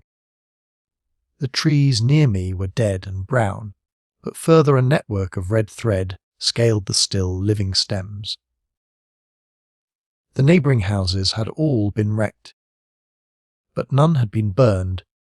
Their walls stood, sometimes to the second story, with smashed windows and shattered doors. The red weed grew tumultuously in their roofless rooms. Below me was the great pit, with the crows struggling for its refuse. A number of other birds hopped about among the ruins. Far away I saw a gaunt cat slink crouchingly along a wall, but traces of men there were none. The day seemed, by contrast with my recent confinement, dazzlingly bright, the sky a glowing blue. A gentle breeze kept the red weed that covered every scrap of unoccupied ground gently swaying. And oh, the sweetness of the air! Chapter 23. the work of 15 days. For some time I stood tottering on the mound regardless of my safety. Within that noisome den from which I had emerged I had thought, with a narrow intensity, only of our immediate security. I had not realized what had been happening to the world, had not anticipated this startling vision of unfamiliar things. I had expected to see sheen in ruins. I found about me the landscape, weird and lurid, of another planet. For that moment I touched an emotion beyond the common range of men, yet one that the poor brutes we dominate know only too well. I felt as a rabbit might feel returning to his burrow, and suddenly confronted by the work of a dozen busy navvies digging the foundations of a house. I felt the first inkling of a thing that presently grew quite clear in my mind, that oppressed me for many days, a sense of dethronement, a persuasion that I was no longer a master, but an animal among the animals under the Martian heel. With us it would be, as with them, to lurk and watch. To run and hide, the fear and empire of man had passed away. But so soon as this strangeness had been realized it passed, and my dominant motive became the hunger of my long and dismal fast. In the direction away from the pit I saw, beyond a red-covered wall, a patch of garden ground unburied. This gave me a hint, and I went knee-deep, and sometimes neck-deep, in the red weed. The density of the weed gave me a reassuring sense of hiding. The wall was some 6 feet high, and when I attempted to clamber it, I found could not lift my feet to the crest. So I went along by the side of it, and came to a corner and a rockwork that enabled me to get to the top and tumble into the garden I coveted. Here I found some young onions, a couple of gladiolus bulbs, and a quantity of immature carrots, all of which I secured, and, scrambling over a ruined wall, went on my way through scarlet and crimson trees towards Kew.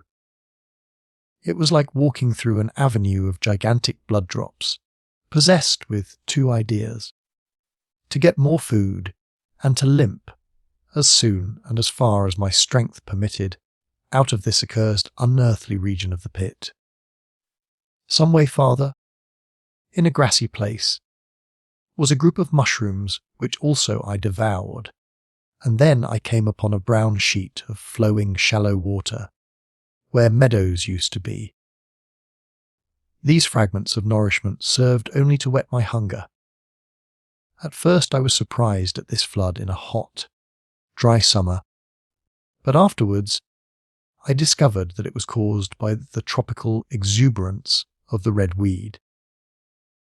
Directly this extraordinary growth encountered water, it straightway became gigantic and of unparalleled fecundity.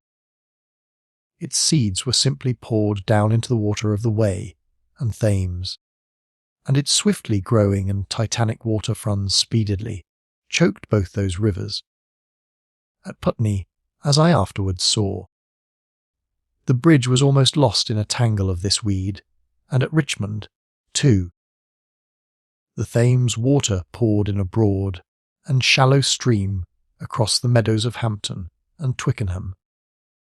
As the water spread, the weed followed them, until the ruined villas of the Thames Valley were for a time lost in this red swamp, whose margin I explored, and much of the desolation the Martians had caused was concealed. In the end the red weed succumbed almost as quickly as it had spread, a cankering disease due, it is believed, to the action of certain bacteria presently seized upon it. Now, by the action of natural selection, all terrestrial plants have acquired a resisting power against bacterial diseases. They never succumb without a severe struggle, but the red weed rotted like a thing already dead. The fronds became bleached, and then shriveled and brittle.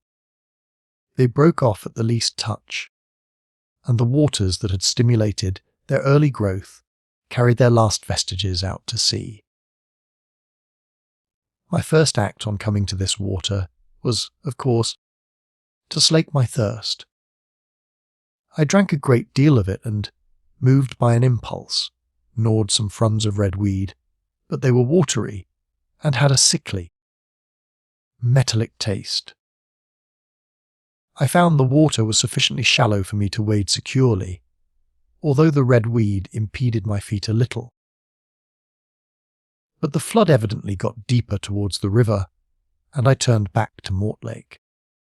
I managed to make out the road by means of occasional ruins of its villas and fences and lamps. And so presently I got out of this spate, and made my way to the hill going up towards Roehampton, and came out on Putney Common. Here the scenery changed from the strange and unfamiliar to the wreckage of the familiar. Patches of ground exhibited the devastation of a cyclone, and in a few score yards I would come up perfectly undisturbed spaces, houses with their blinds trimly drawn and doors closed, as if they had been left for a day by the owners, or as if their inhabitants slept within. The redweed was less abundant. The tall trees along the lane were free from the red creeper. I hunted for food among the trees, finding nothing. And I also raided a couple of silent houses, but they had already been broken into and ransacked. I rested for the remainder of the daylight in a shrubbery, being, in my enfeebled condition, too fatigued to push on.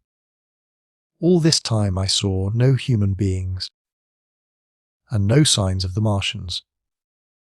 I encountered a couple of hungry-looking dogs, but both hurried circuitously away from the advances. I made them. Near Roehampton I had seen 2 human skeletons, not bodies, but skeletons, picked clean. And in the wood by me I found the crushed and scattered bones of several cats, and rabbits and the skull of a sheep. But though I gnawed parts of these in my mouth, there was nothing to be got from them. After sunset, I struggled on along the road towards Putney, where I think the heat ray must have been used for some reason.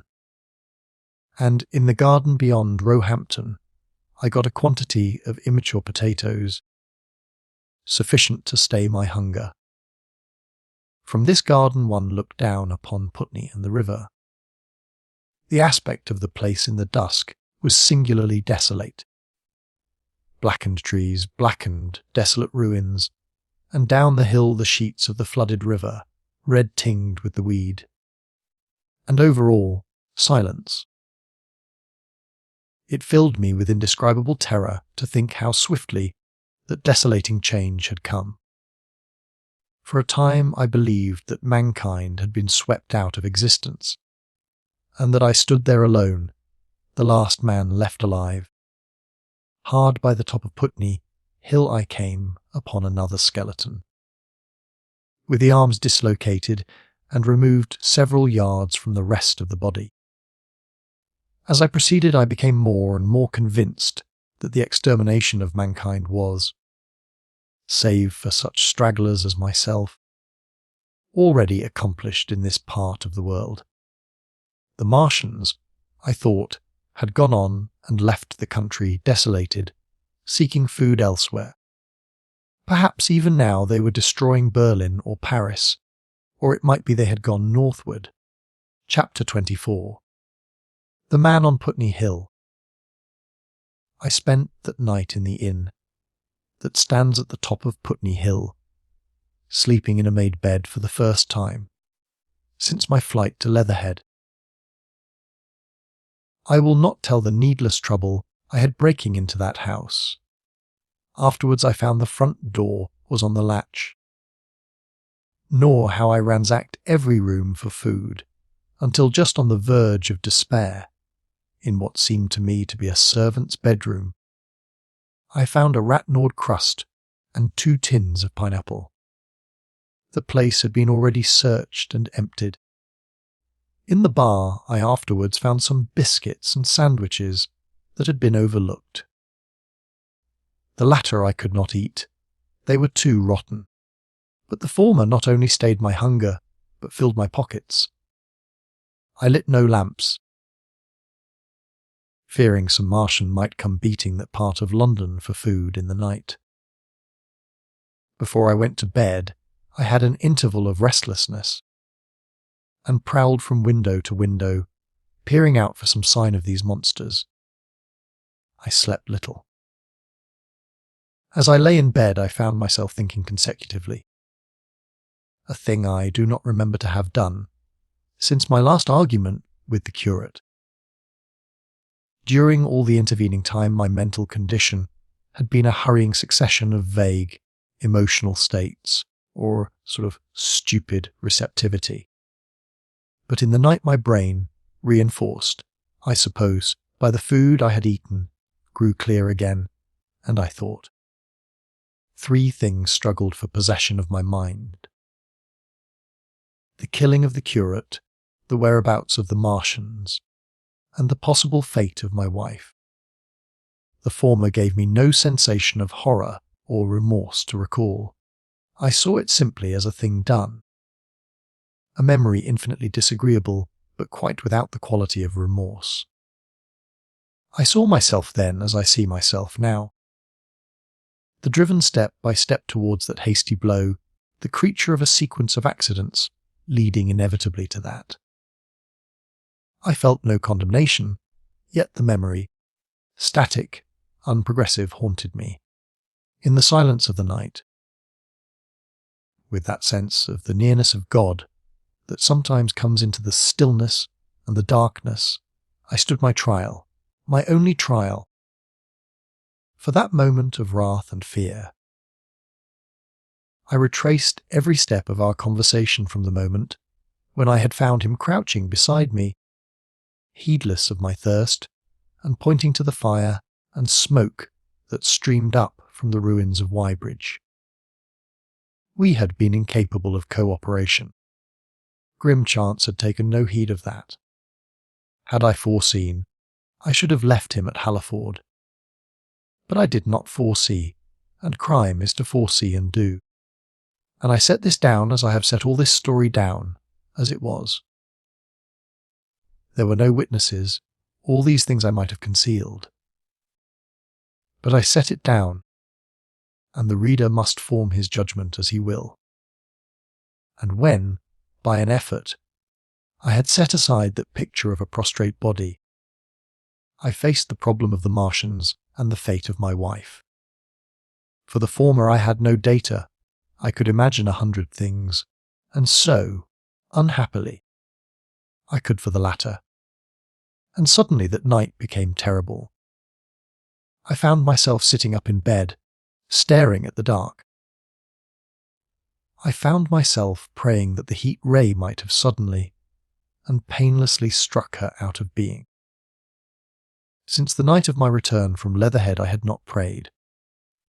I had uttered prayers, fetish prayers, had prayed as heathens mutter charms when I was in extremity, but now I prayed indeed, pleading steadfastly and sanely, face to face with the darkness of God. Strange night, strangest in this, that so soon as dawn had come I, who had talked with God, crept out of the house like a rat leaving its hiding place, a creature scarcely larger, an inferior animal, a thing that for any passing whim of our masters might be hunted and killed. Perhaps they also prayed confidently to God. Surely, if we have learned nothing else, this war has taught us pity, pity for those witless souls that suffer our dominion. The morning was bright and fine, and the eastern sky glowed pink and was fretted with little golden clouds.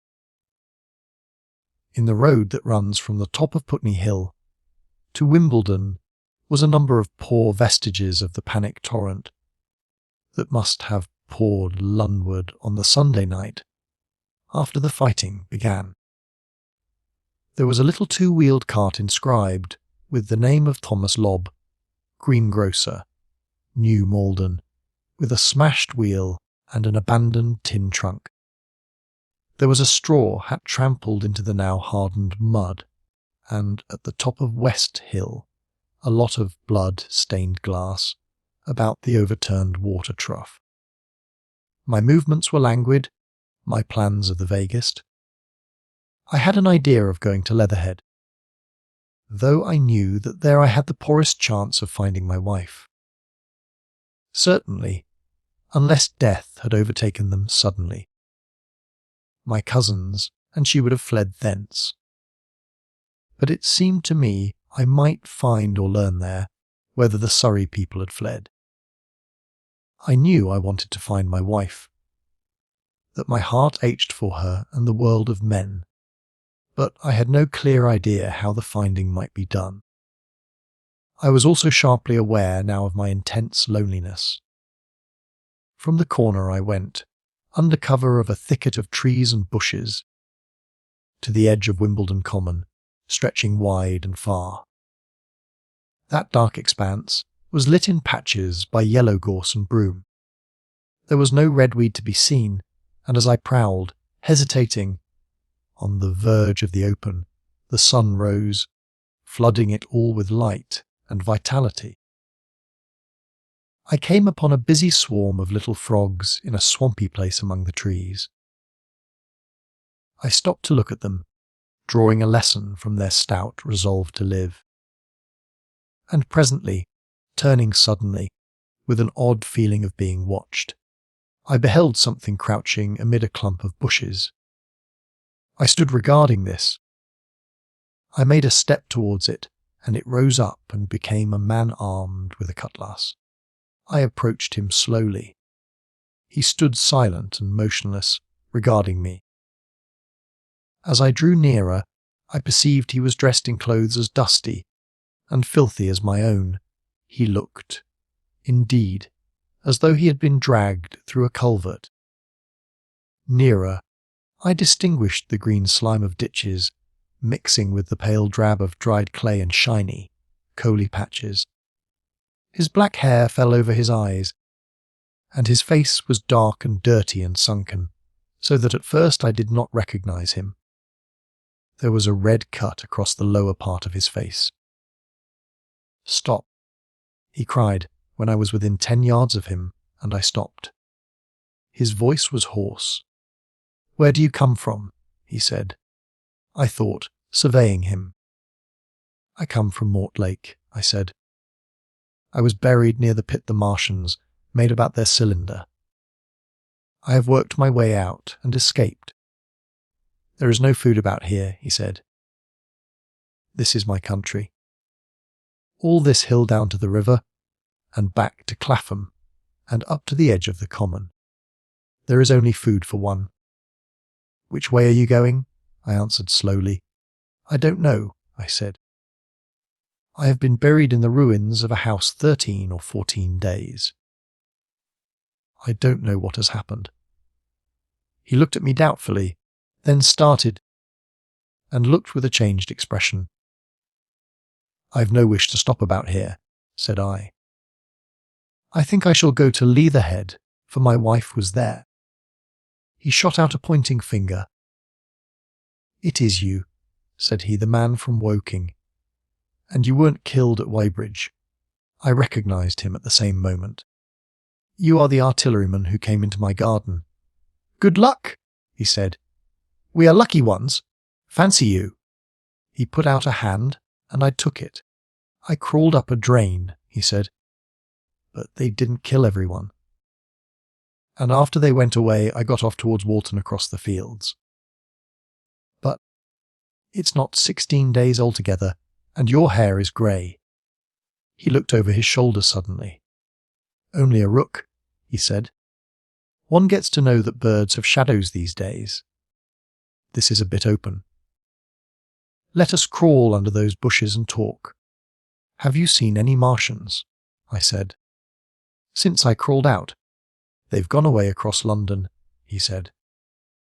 I guess they've got a bigger camp there. Of a night, all over there, Hampstead way. The sky is alive with their lights. It's like a great city, and in the glare you can just see them moving. By daylight you can't. But nearer, I haven't seen them. He counted on his fingers 5 days. Then I saw a couple across Hammersmith Way carrying something big. And the night before last, he stopped and spoke impressively. It was just a matter of lights, but it was something up in the air. I believe they've built a flying machine, and are learning to fly. I stopped on hands and knees, for we had come to the bushes. Fly! Yes, he said, fly. I went on into a little bower, and sat down. It is all over with humanity, I said. If they can do that, they will simply go round the world. He nodded, they will. But it will relieve things over here a bit. And besides, he looked at me. Aren't you satisfied it is up with humanity? I am. We're down, we're beat. I stared. Strange as it may seem, I had not arrived at this fact, a fact perfectly obvious so soon as he spoke. I had still held a vague hope, rather. I had kept a lifelong habit of mind. He repeated his words, we're beat. They carried absolute conviction. It's all over, he said. They've lost one. Just one. And they've made their footing good and crippled the greatest power in the world. They've walked over us. The death of that one at Weybridge was an accident. And these are only pioneers. They kept on coming. These green stars. I've seen none these 5 or 6 days, but I've no doubt they're falling somewhere every night. Nothing's to be done. We're under. We're beat. I made him no answer. I sat staring before me, trying in vain to devise some countervailing thought. This isn't a war, said the artilleryman. It never was a war, any more than there's war between man and ants. Suddenly I recalled the night in the observatory. After the 10th shot they fired no more, at least until the first cylinder came. How do you know? Said the artilleryman. I explained. He thought. Something wrong with the gun, he said. But what if there is? They'll get it right again. And even if there's a delay, how can it alter the end? It's just men and ants. There's the ants builds their cities, live their lives, have wars, revolutions, until the men want them out of the way. And then they go out of the way. That's what we are now, just ants. Only, yes, I said, we're eatable ants. We sat looking at each other. And what will they do with us? I said, that's what I've been thinking. He said, that's what I've been thinking. After Weybridge I went south, thinking. I saw what was up. Most of the people were hard at it squealing and exciting themselves. But I'm not so fond of squealing. I've been in sight of death once or twice. I'm not an ornamental soldier, and at the best and worst, death, it's just death. And it's the man that keeps on thinking comes through. I saw everyone tracking away south. Says I, food won't last this way, and I turned right back. I went for the Martians like a sparrow goes for man. All round, he waved a hand to the horizon. They're starving in heaps, bolting, treading on each other. He saw my face and halted awkwardly. No doubt lots who had money have gone away to France, he said. He seemed to hesitate whether to apologize, met my eyes and went on. There's food all about here. Canned things in shops, wines, spirits, mineral waters, and the water mains and drains are empty. Well, I was telling you what I was thinking. Here's intelligent things, I said, and it seems they want us for food. First, they'll smash us up, ships, machines, guns, cities, all the order and organisation. All that will go. If we were the size of ants, we might pull through. But we're not. It's all too bulky to stop. That's the first certainty. I assented. It is. I've thought it out. Very well, then, next. At present we're caught as we're wanted. A Martian has only to go a few miles to get a crowd on the run. And I saw one day, out by Wandsworth, picking houses to pieces and routing among the wreckage. But they won't keep on doing that. So soon as they've settled all our guns and ships, and smashed our railways, and done all the things they're doing over there, they will begin catching us systematic, picking the best and storing us in cages and things. That's what they will start doing in a bit. Lord, they haven't begun on us yet. Don't you see that? Not begun, I exclaimed. Not begun. All that's happened so far is through our not having the sense to keep quiet, worrying them with guns and such foolery, and losing our heads, and rushing off in crowds to where there wasn't any more safety than where we were. They don't want to bother us yet. They're making their things, making all the things they couldn't bring with them, getting things ready for the rest of their people. Very likely that's why the cylinders have stopped for a bit, for fear of hitting those who are here. And instead of our rushing about blind, on the howl, or getting dynamite on the chance of busting them up, we've got to fix ourselves up according to the new state of affairs. That's how I figure it out. It isn't quite according to what a man wants for his species, but it's about what the facts point to, and that's the principle I acted upon. Cities, a nation, civilization, progress, it's all over. That game's up. We're beat. But if that is so, what is there to live for? The artilleryman looked at me for a moment. There won't be any more blessed concerts for 1,000,000 years or so. There won't be any Royal Academy of Arts. And no nice little feeds at restaurants. If it's amusement you're after, I reckon the game is up. If you've got any drawing room manners, or a dislike to eating peas with a knife or dropping eaches, you'd better chuck them away. They ain't no further use. You mean? I mean that men like me are going on living for the sake of the breed. I tell you, I'm grim set on living. And if I'm not mistaken, you'll show what insides you've got, too, before long. We aren't going to be exterminated. And I don't mean to be caught either, and tamed and fattened, and bred like a thundering ox. Fancy those brown creepers? You don't mean to say. I do. I'm going on, under their feet. I've got it planned. I've thought it out. We men are beat. We don't know enough. We've got to learn before we've got a chance. And we've got to live and keep independent while we learn. See, that's what has to be done. I stared, astonished, and stirred profoundly by the man's resolution. Great God, cried I, but you are a man indeed.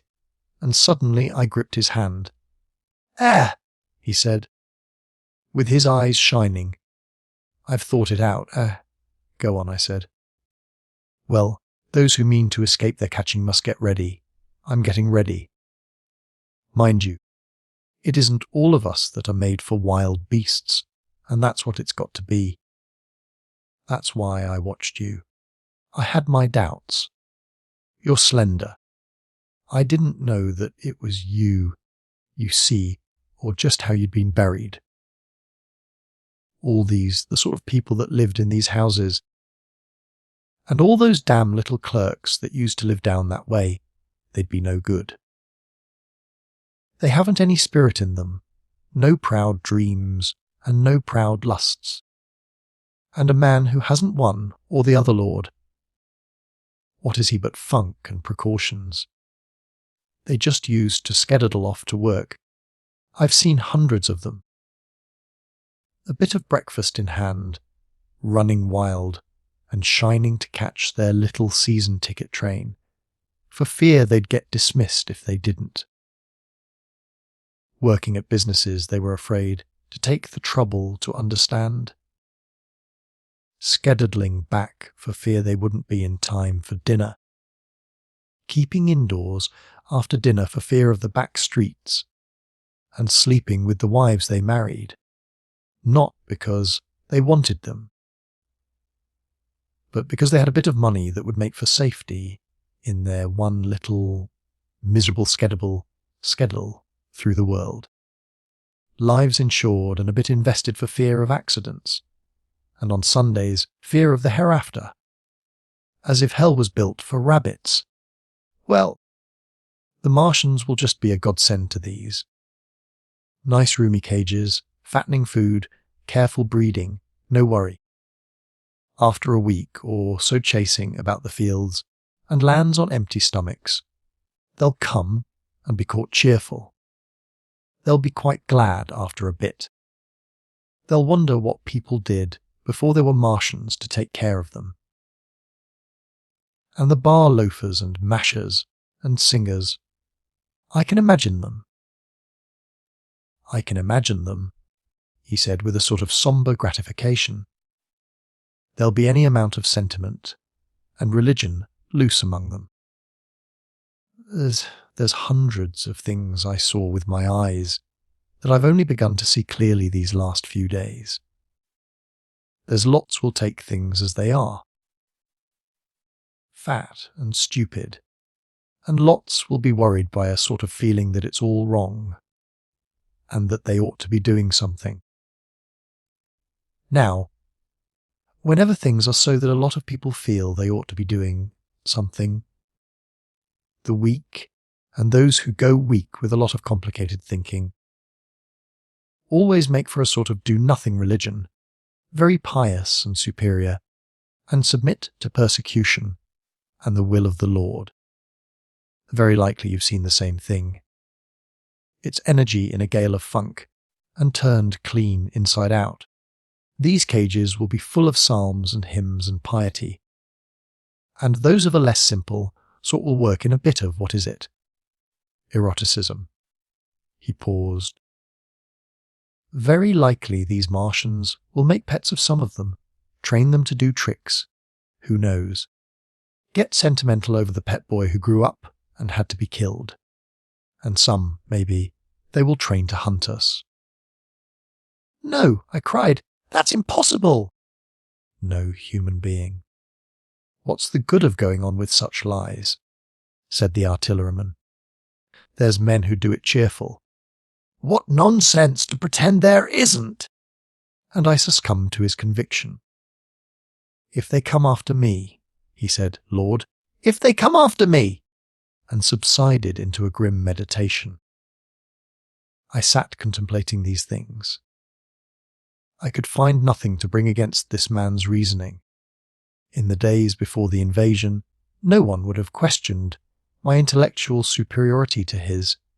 I, a professed and recognized writer on philosophical themes, and he a common soldier, and yet he had already formulated a situation that I had scarcely realized.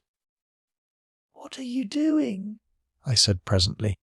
What plans have you made? He hesitated. Well, it's like this, he said. What have we to do? We have to invent a sort of life where men can live and breed, and be sufficiently secure to bring the children up. Yes, wait a bit, and I'll make it clearer what I think ought to be done. The tame ones will go like all tame beasts. In a few generations they'll be big, beautiful, rich-blooded, stupid, rubbish. The risk is that we who keep wild will go savage, degenerate into a sort of big, savage rat. You see, how I mean to live is underground. I've been thinking about the drains. Of course, those who don't know drains think horrible things. But under this London are miles and miles, hundreds of miles, and a few days' rain, and London empty will leave them sweet and clean. The main drains are big enough and airy enough for anyone. Then there's cellars, vaults, stores, from which bolting passages may be made to the drains, and the railway tunnels and subways. You begin to see, and we form a band, able-bodied, clean-minded men. We're not going to pick up any rubbish that drifts in. Weaklings go out again. As you meant me to go. Well, I parleyed, didn't I? We won't quarrel about that.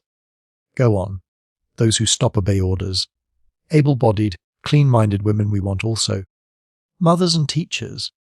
No lackadaisical ladies, no blasted rolling eyes. We can't have any weak or silly. Life is real again, and the useless and cumbersome and mischievous have to die. They ought to die. They ought to be willing to die. It's a sort of disloyalty, after all, to live and taint the race. And they can't be happy. Moreover, dying's none so dreadful. It's the funking makes it bad. And in all those places we shall gather. Our district will be London, and we may even be able to keep a watch, and run about in the open when the Martians keep away. Play cricket, perhaps. That's how we shall save the race. It's a possible thing. But saving the race is nothing in itself.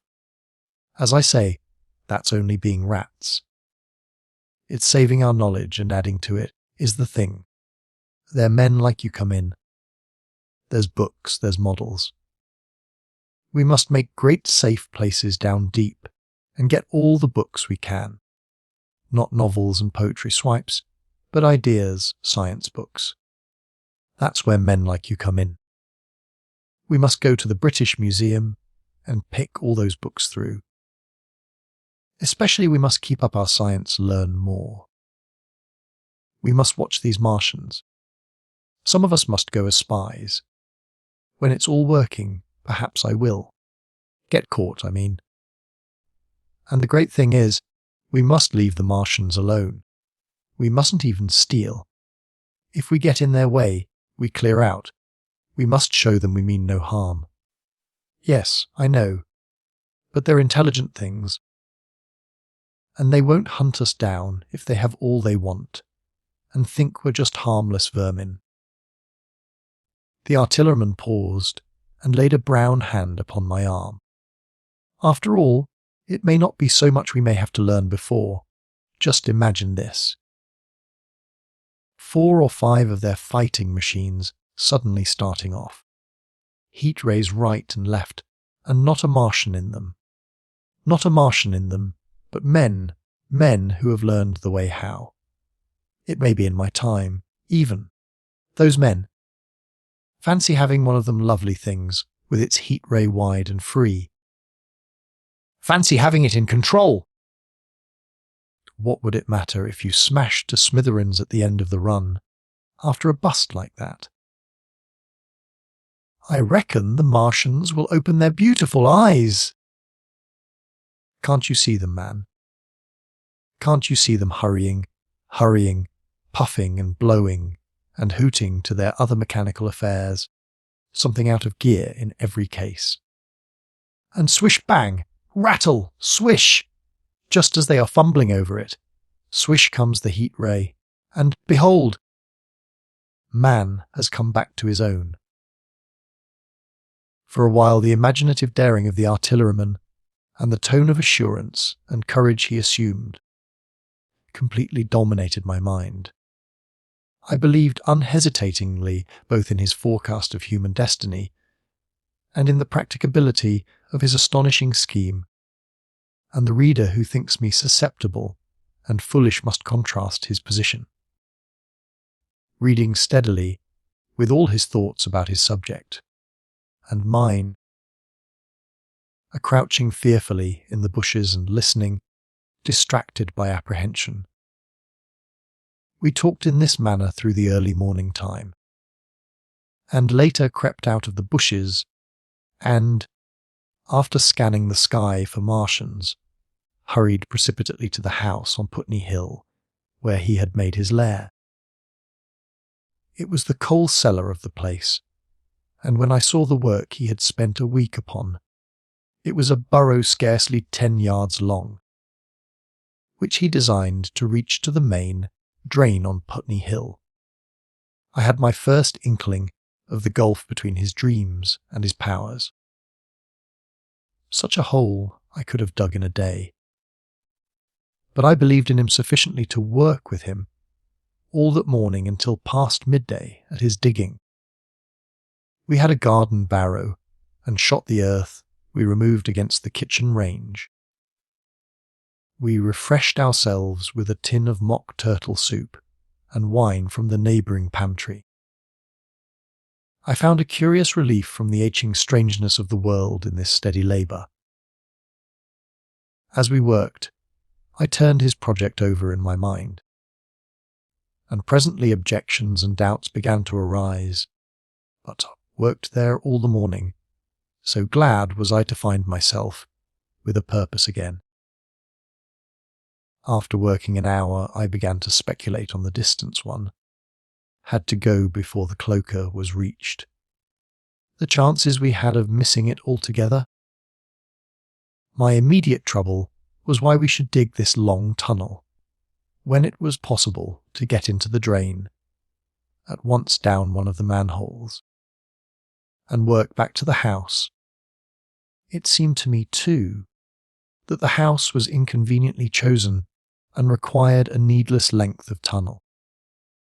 And just as I was beginning to face these things, the artilleryman stopped digging and looked at me. "We're working well," he said. He put down his spade. "Let us knock off a bit," he said. "I think it's time we reconnoitred from the roof of the house." I was for going on, and after a little hesitation he resumed his spade, and then suddenly I was struck by a thought. I stopped, and so did he at once. "Why were you walking about the common," I said, "instead of being here?" "Taking the air," he said. "I was coming back. It's safer by night, but the work." "Oh, one can't always work," he said, and in a flash I saw the man plain. He hesitated, holding his spade. "We ought to reconnoitre now," he said, "because if any come near they may hear the spades and drop upon us unawares." I was no longer disposed to object. We went together to the roof and stood on a ladder peeping out of the roof door. No Martians were to be seen, and we ventured out on the tiles and slipped down under shelter of the parapet. From this position a shrubbery hid the greater portion of Putney, but we could see the river below, a bubbly mass of red weed, and the low parts of Lambeth flooded and red.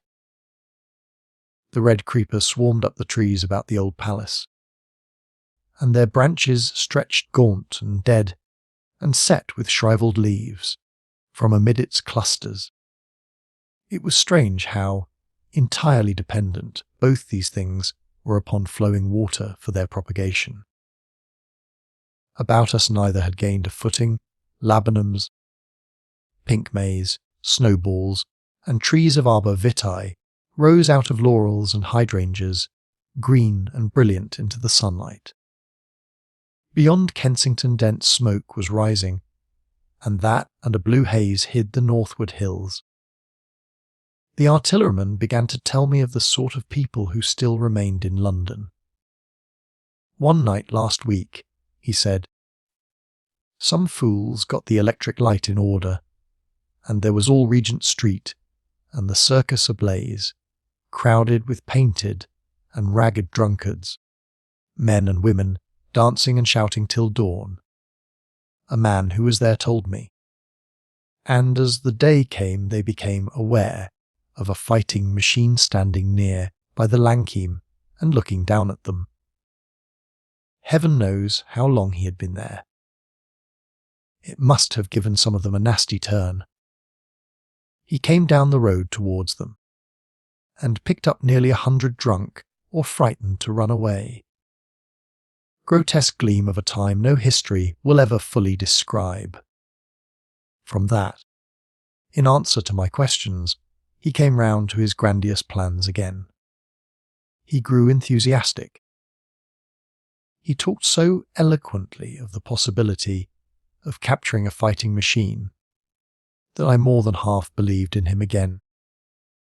But now that I was beginning to understand something of his quality, I could divine the stress he laid on doing nothing precipitately. And I noted that now there was no question that he personally was to capture and fight the great machine. After a time we went down to the cellar. Neither of us seemed disposed to resume digging, and when he suggested a meal, I was nothing loath. He became suddenly very generous, and when we had eaten he went away and returned with some excellent cigars. We lit these, and his optimism glowed. He was inclined to regard my coming as a great occasion. "There's some champagne in the cellar," he said. "We can dig better on this Thames-side Burgundy," said I. "No," said he, "I am host today." "Champagne! Great God! We've a heavy enough task before us. Let us take a rest and gather strength while we may. Look at these blistered hands!" And pursuant to this idea of a holiday, he insisted upon playing cards after we had eaten. He taught me each and after dividing London between us, I taking the northern side and he the southern, we played for parish points. Grotesque and foolish as this will seem to the sober reader, it is absolutely true, and what is more remarkable, I found the card game and several others we played extremely interesting. Strange mind of man! That! With our species upon the edge of extermination, or appalling degradation, with no clear prospect before us, but the chance of a horrible death. We could sit following the chance of this painted pasteboard, and playing the Joker with vivid delight. Afterwards he taught me poker, and I beat him at 3 tough chess games. When dark came we decided to take the risk and lit a lamp.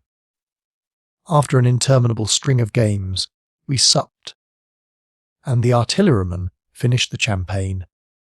We went on smoking the cigars. He was no longer the energetic regenerator of his species I had encountered in the morning. He was still optimistic, but it was a less kinetic, a more thoughtful optimism. I remember he wound up with my health, proposed in a speech of small variety and considerable intermittence. I took a cigar and went upstairs to look at the lights of which he had spoken that blazed so greenly along the Highgate hills. At first I stared unintelligently across the London valley. The northern hills were shrouded in darkness. The fires near Kensington glowed redly, and now and then an orange-red tongue of flame flashed up and vanished in the deep blue night. All the rest of London was black.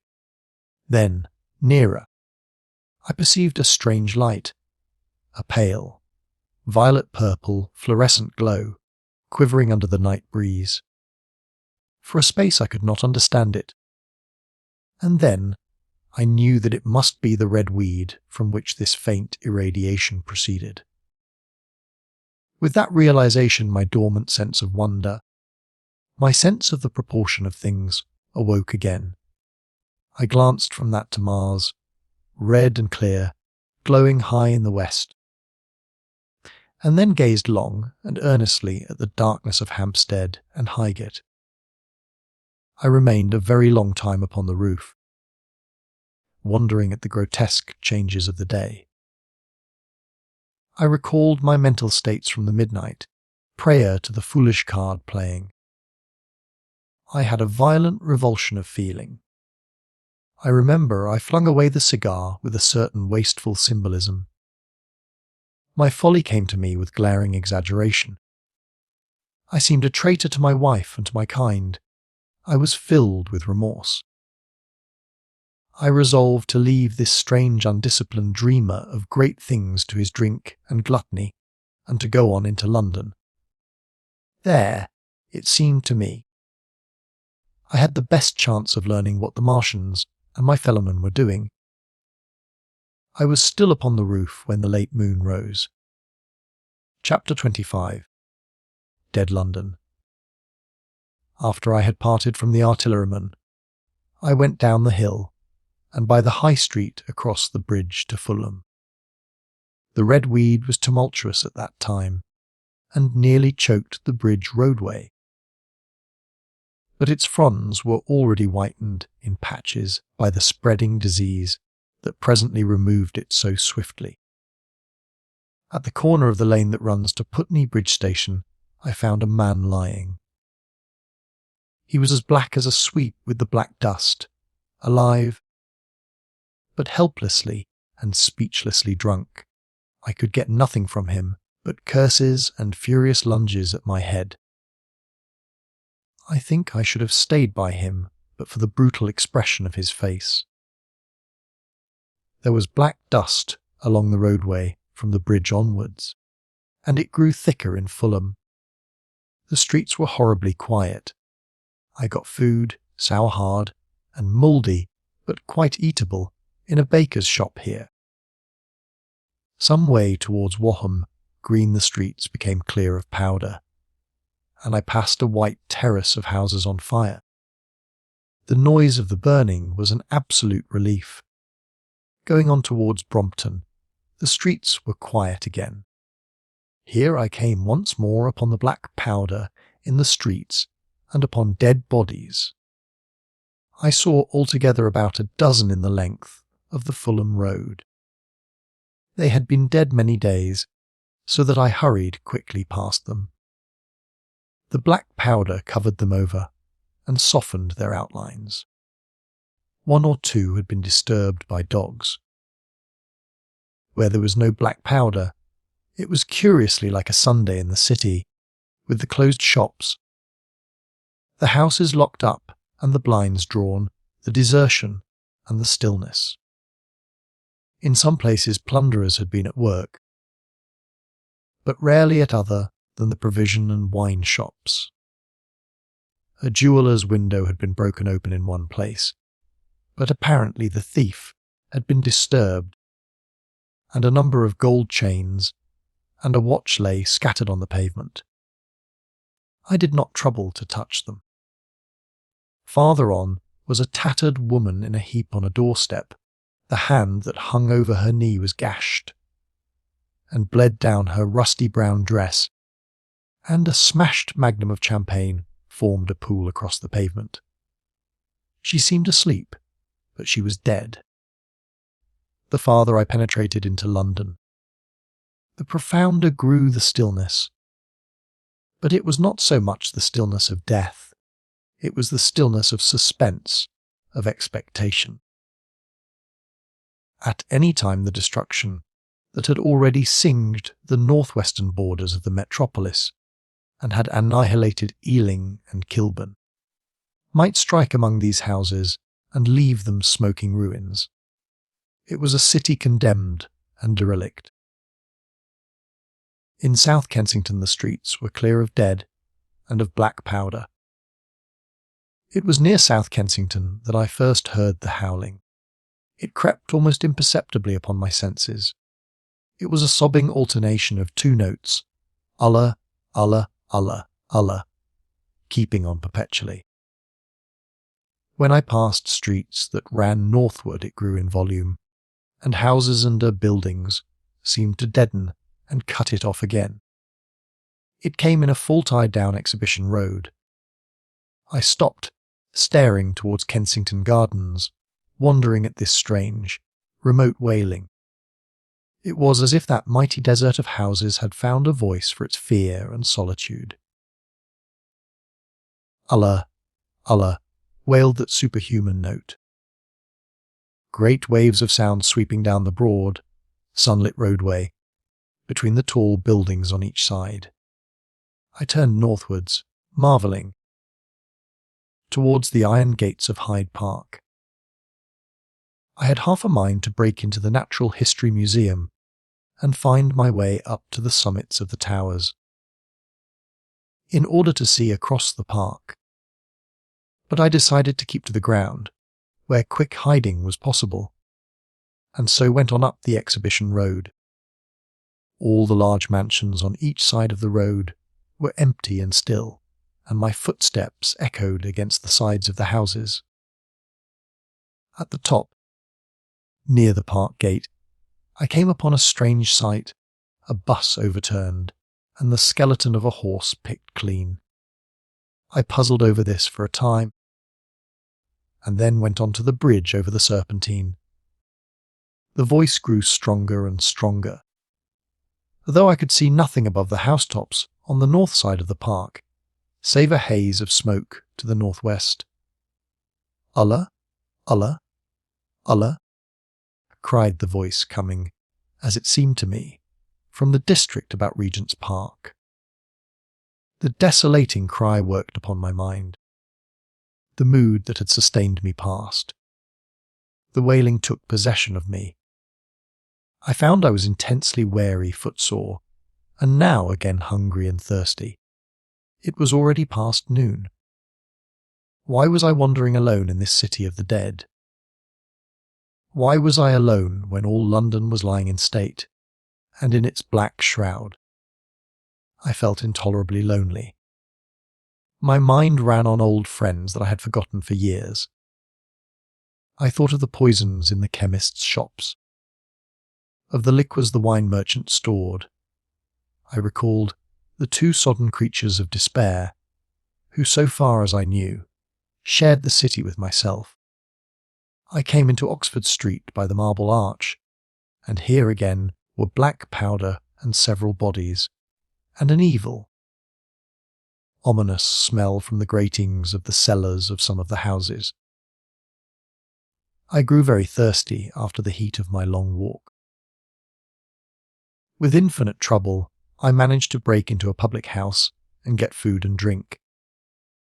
I was weary after eating, and went into the parlour behind the bar, and slept on a black horsehair sofa I found there. I awoke to find that dismal howling still in my ears. Allah, Allah, Allah. It was now dusk, and after I had routed out some biscuits and a cheese in the bar, there was a meat safe, but it contained nothing but maggots. I wandered on through the silent residential squares to Baker Street. Portman Square is the only one I can name, and so came out at last upon Regent's Park. And as I emerged from the top of Baker Street, I saw far away over the trees in the clearness of the sunset the hood of the Martian giant from which this howling proceeded. I was not terrified. I came upon him as if it were a matter of course. I watched him for some time, but he did not move. He appeared to be standing and yelling, for no reason that I could discover. I tried to formulate a plan of action. That perpetual sound of Allah, Allah, Allah confused my mind. Perhaps I was too tired to be very fearful. Certainly I was more curious to know the reason of this monotonous crying than afraid. I turned back away from the park and struck into Park Road, intending to skirt the park, went along under the shelter of the terraces, and got a view of this stationary, howling Martian from the direction of St. John's Wood. A couple of 100 yards out of Baker Street, I heard a yelping chorus, and saw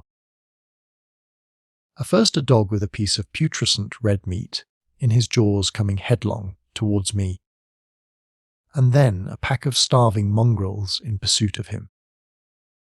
He made a wide curve to avoid me, as though he feared I might prove a fresh competitor. As the yelping died away down the silent road, the wailing sound of Allah, Allah, Allah, Allah reasserted itself. I came upon the wrecked handling machine halfway to St. John's Wood Station. At first I thought a house had fallen across the road. It was only as I clambered among the ruins that I saw, with a start, this mechanical Samson lying, with its tentacles bent and smashed and twisted among the ruins it had made. The forepart was shattered. It seemed as if it had driven blindly straight at the house, and had been overwhelmed in its overthrow. It seemed to me then that this might have happened by a handling machine, escaping from the guidance of its Martian. I could not clamber among the ruins to see it, and the twilight was now so far advanced that the blood with which its seat was smeared, and the gnawed gristle of the Martian that the dogs had left, were invisible to me. Wondering still more at all that I had seen, I pushed on towards Primrose Hill. Far away, through a gap in the trees, I saw a second Martian, as motionless as the first, standing in the park towards the zoological gardens, and silent. A little beyond the ruins about the smashed handling machine, I came upon the red weed again, and found the Regent's Canal, a spongy mass of dark red vegetation. As I crossed the bridge, the sound of "Ulla, Ulla, Ulla" ceased. It was, as it were, cut off. The silence came like a thunderclap. The dusky houses about me stood faint and tall and dim. The trees towards the park were growing black. All about me the red weed clambered among the ruins, writhing to get above me in the dimness. Night, the mother of fear and mystery, was coming upon me. But while that voice sounded the solitude, the desolation had been endurable. By virtue of it London had still seemed alive, and the sense of life about me had upheld me. Then suddenly a change, the passing of something, I knew not what, and then a stillness that could be felt. Nothing but this gaunt quiet. London about me gazed at me spectrally. The windows in the white houses were like the eye sockets of skulls. About me my imagination found 1,000 noiseless enemies moving. Terror seized me, a horror of my temerity. In front of me the road became pitchy black, as though it was tarred, and I saw a contorted shape lying across the pathway. I could not bring myself to go on. I turned down St. John's Wood Road and ran headlong from this undurable stillness towards Kilburn. I hid from the night and the silence until long after midnight in a cabman's shelter in Harrow Road. But before the dawn my courage returned, and while the stars were still in the sky, I turned once more towards Regent's Park. I missed my way among the streets, and presently saw down a long avenue, in the half-light of the early dawn, the curve of Primrose Hill. On the summit, towering up to the fading stars, was a third Martian, erect and motionless like the others. An insane resolve possessed me. I would die and end it. And I would save myself even the trouble of killing myself. I marched on recklessly towards this Titan, and then, as I drew nearer and the light grew, I saw that a multitude of black birds were circling and clustering about the hood. At that my heart gave a bound, and I began running along the road. I hurried through the red weed that choked St. Edmund's Terrace. I waded breast high, across a torrent of water that was rushing down from the waterworks towards the Albert Road, and emerged upon the grass before the rising of the sun. Great mounds had been heaped about the crest of the hill, making a huge redoubt of it. It was the final and largest place the Martians had made, and from behind these heaps there rose a thin smoke against the sky. Against the skyline an eager dog ran and disappeared. The thought that had flashed into my mind grew real, grew credible. I felt no fear, only a wild, trembling exultation as I ran up the hill towards the motionless monster. Out of the hood hung lank shreds of brown, at which the hungry birds pecked and tore. In another moment I had scrambled up the earthen rampart and stood upon its crest, and the interior of the redoubt was below me. A mighty space it was, with gigantic machines here and there within it, huge mounds of material and strange shelter places. And scattered about it, some in their overturned war machines, some in the now rigid handling machines, and a dozen of them stark and silent, and laid in a row, were the Martians dead, slain by the putrefactive and disease bacteria against which their systems were unprepared, slain as the red weed was being slain. After all man's devices had failed, by the humblest things that God, in his wisdom, has put upon this earth. For so it had come about, as indeed I and many men might have foreseen, had not terror and disaster blinded our minds. These germs of disease have taken toll of humanity since the beginning of things, taken toll of our prehuman ancestors since life began here. But by virtue of this natural selection of our kind, we have developed resisting power. To no germs do we succumb without a struggle, and to many, those that cause putrefaction in dead matter, for instance, our living frames, are altogether immune. But there are no bacteria in Mars, and directly these invaders arrived, directly they drank and fed, our microscopic allies began to work their overthrow. Already when I watched them, they were irrevocably doomed, dying and rotting even as they went to and fro. It was inevitable. By the toll of 1 billion deaths man has bought his birthright of the earth, and it is his against all comers. It would still be his were the Martians 10 times as mighty as they are. For neither do men live nor die in vain. Here and there they were scattered, nearly 50 altogether, in that great gulf they had made, overtaken by a death that must have seemed to them as incomprehensible as any death could be. To me also, at that time, this death was incomprehensible. All I knew was that these things that had been alive, and so terrible to men, were dead.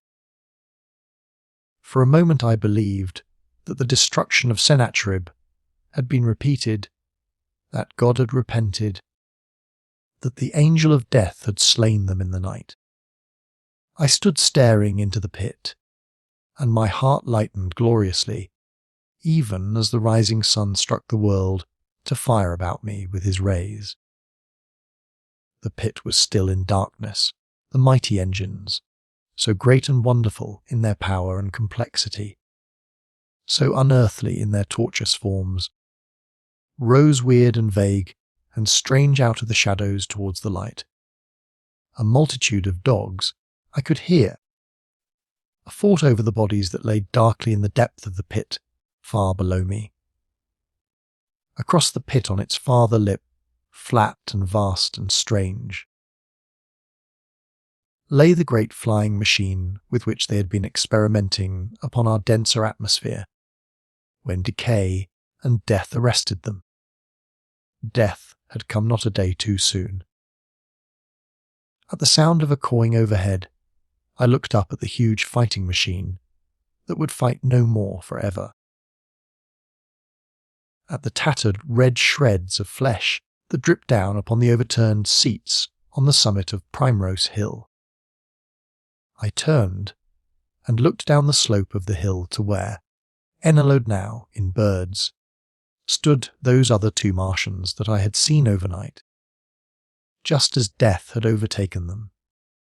The one had died, even as it had been crying to its companions, Perhaps it was the last to die, and its voice had gone on perpetually until the force of its machinery was exhausted. They glittered now, harmless tripod towers of shining metal. In the brightness of the rising sun, all about the pit, and saved as by a miracle from everlasting destruction, stretched the great mother of cities. Those who have only seen London veiled in her sombre robes of smoke can scarcely imagine the naked clearness and beauty of the silent wilderness of houses. Eastward, over the blackened ruins of the Albert Terrace and the splintered spire of the church, the sun blazed dazzling in a clear sky, and here and there some facet in the great wilderness of roofs caught the light and glared with a white intensity. Northward were Kilburn and Hampstead, blue and crowded with houses.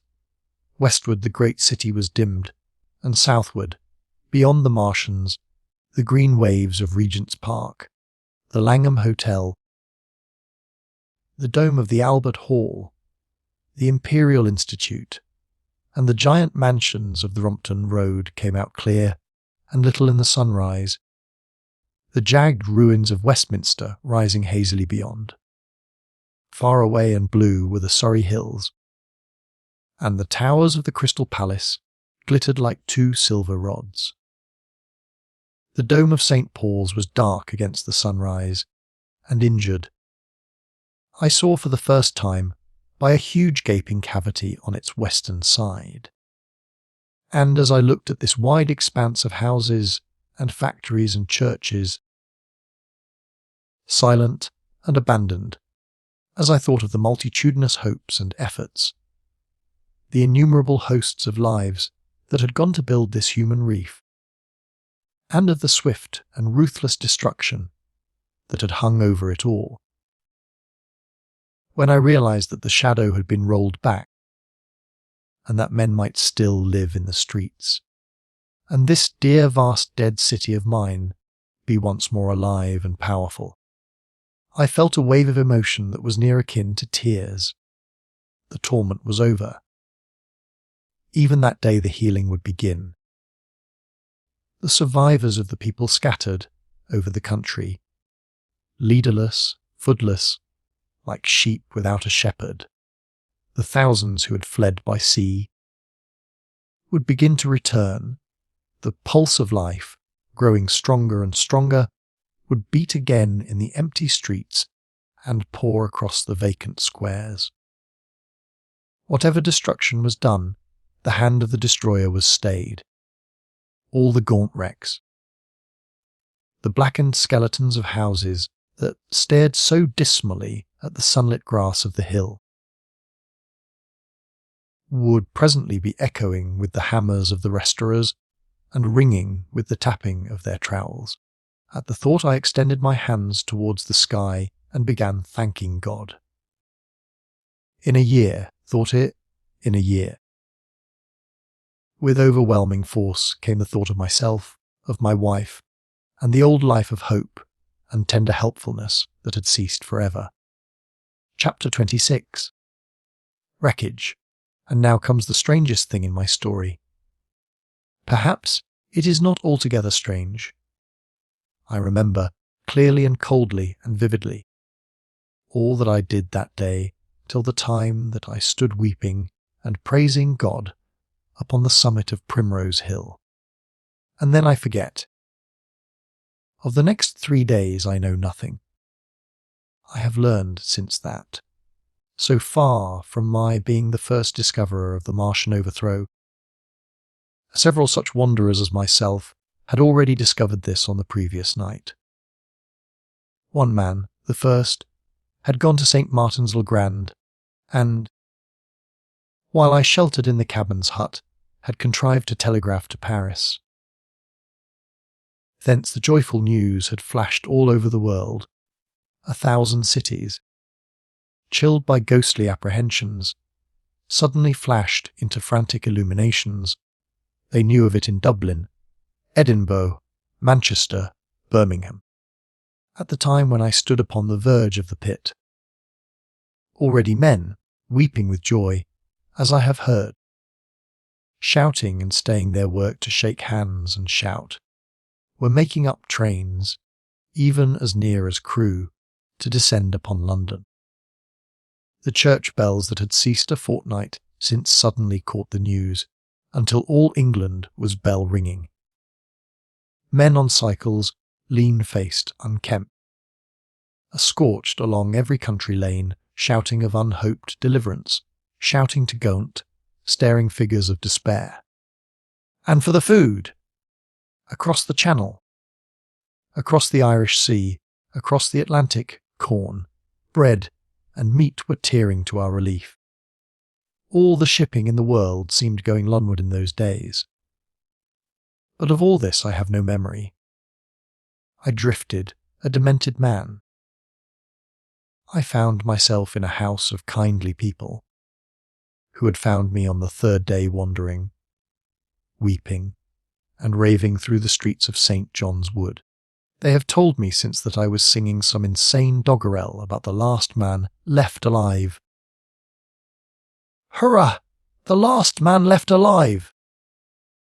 Troubled as they were with their own affairs, these people, whose name, much as I would like to express my gratitude to them, I may not even give here, nevertheless cumbered themselves with me, sheltered me, and protected me from myself. Apparently, they had learned something of my story from me during the days of my lapse. Very gently, when my mind was assured again, did they break to me what they had learned of the fate of Leatherhead. 2 days after I was imprisoned, it had been destroyed, with every soul in it, by a Martian. He had swept it out of existence, as it seemed, without any provocation, as a boy might crush an anthill, in the mere wantonness of power. I was a lonely man, and they were very kind to me. I was a lonely man and a sad one, and they bore with me. I remained with them 4 days after my recovery. All that time I felt a growing craving to look once more on whatever remained of the little life that seemed so happy and bright in my past. It was a mere hopeless desire to feast upon my misery. They dissuaded me. They did all they could to divert me from this morbidity. But at last I could resist the impulse no longer, and, promising faithfully to return to them, and parting, as I will confess, from these 4-day friends with tears, I went out again into the streets that had lately been so dark and strange and empty. Already they were busy with returning people. In places even there were shops open, and I saw a drinking fountain running water. I remember how mockingly bright the day seemed as I went back on my melancholy pilgrimage to the little house at Woking. How busy the streets and vivid the moving life about me. So many people were abroad everywhere, busied in 1,000 activities, that it seemed incredible that any great proportion of the population could have been slain. But then I noticed how yellow were the skins of the people I met, how shaggy the hair of the men, how large and bright their eyes, and that every other man still wore his dirty rags. Their faces seemed all with one of 2 expressions, a leaping exultation and energy or a grim resolution. Save for the expression of the faces, London seemed a city of tramps. The vestries were indiscriminately distributing bread sent us by the French government. The ribs of the few horses showed dismally. Haggard special constables with white badges stood at the corners of every street. I saw little of the mischief wrought by the Martians until I reached Wellington Street, and there I saw the redweed clambering over the buttresses of Waterloo Bridge. At the corner of the bridge, too, I saw one of the common contrasts of that grotesque time, a sheet of paper, flaunting against a thicket of the red weed, transfixed by a stick that kept it in place. It was the placard of the first newspaper to resume publication, the Daily Mail. I bought a copy for a blackened shilling I found in my pocket. Most of it was in blank, but the solitary compositor who did the thing had amused himself by making a grotesque scheme of advertisement, stereo on the back page. The matter he printed was emotional. The news organisation had not as yet found its way back. I learned nothing fresh, except that already in 1 week the examination of the Martian mechanisms had yielded astonishing results. Among other things, the article assured me what I did not believe at the time, that the secret of flying was discovered. At Waterloo I found the free trains that were taking people to their homes. The first rush was already over. There were few people in the train, and I was in no mood for casual conversation. I got a compartment to myself and sat with folded arms, looking greyly at the sunlit devastation that flowed past the windows. And just outside the terminus the train jolted over temporary rails, and on either side of the railway the houses were blackened ruins. To Clapham Junction the face of London was grimy with powder of the black smoke. In spite of 2 days of thunderstorms and rain, and at Clapham Junction the line had been wrecked again. There were hundreds of out-of-work clerks and shopmen working side by side with the customary navies, and we were jolted over a hasty relaying. All down the line from there the aspect of the country was gaunt and unfamiliar. Wimbledon particularly had suffered. Walton, by virtue of its unburned pine woods, seemed the least hurt of any place along the line. The Wandle, the Mole, every little stream, was a heaped mass of red weed, in appearance between butcher's meat and pickled cabbage. The Surrey pine woods were too dry, however, for the festoons of the red climber. Beyond Wimbledon, within sight of the line, in certain nursery grounds, were the heaped masses of earth about the 6th cylinder. A number of people were standing about it, and some sappers were busy in the midst of it. Over it flaunted a Union Jack, flapping cheerfully in the morning breeze. The nursery grounds were everywhere crimson with the weed, a wide expanse of livid colour cut with purple shadows and very painful to the eye.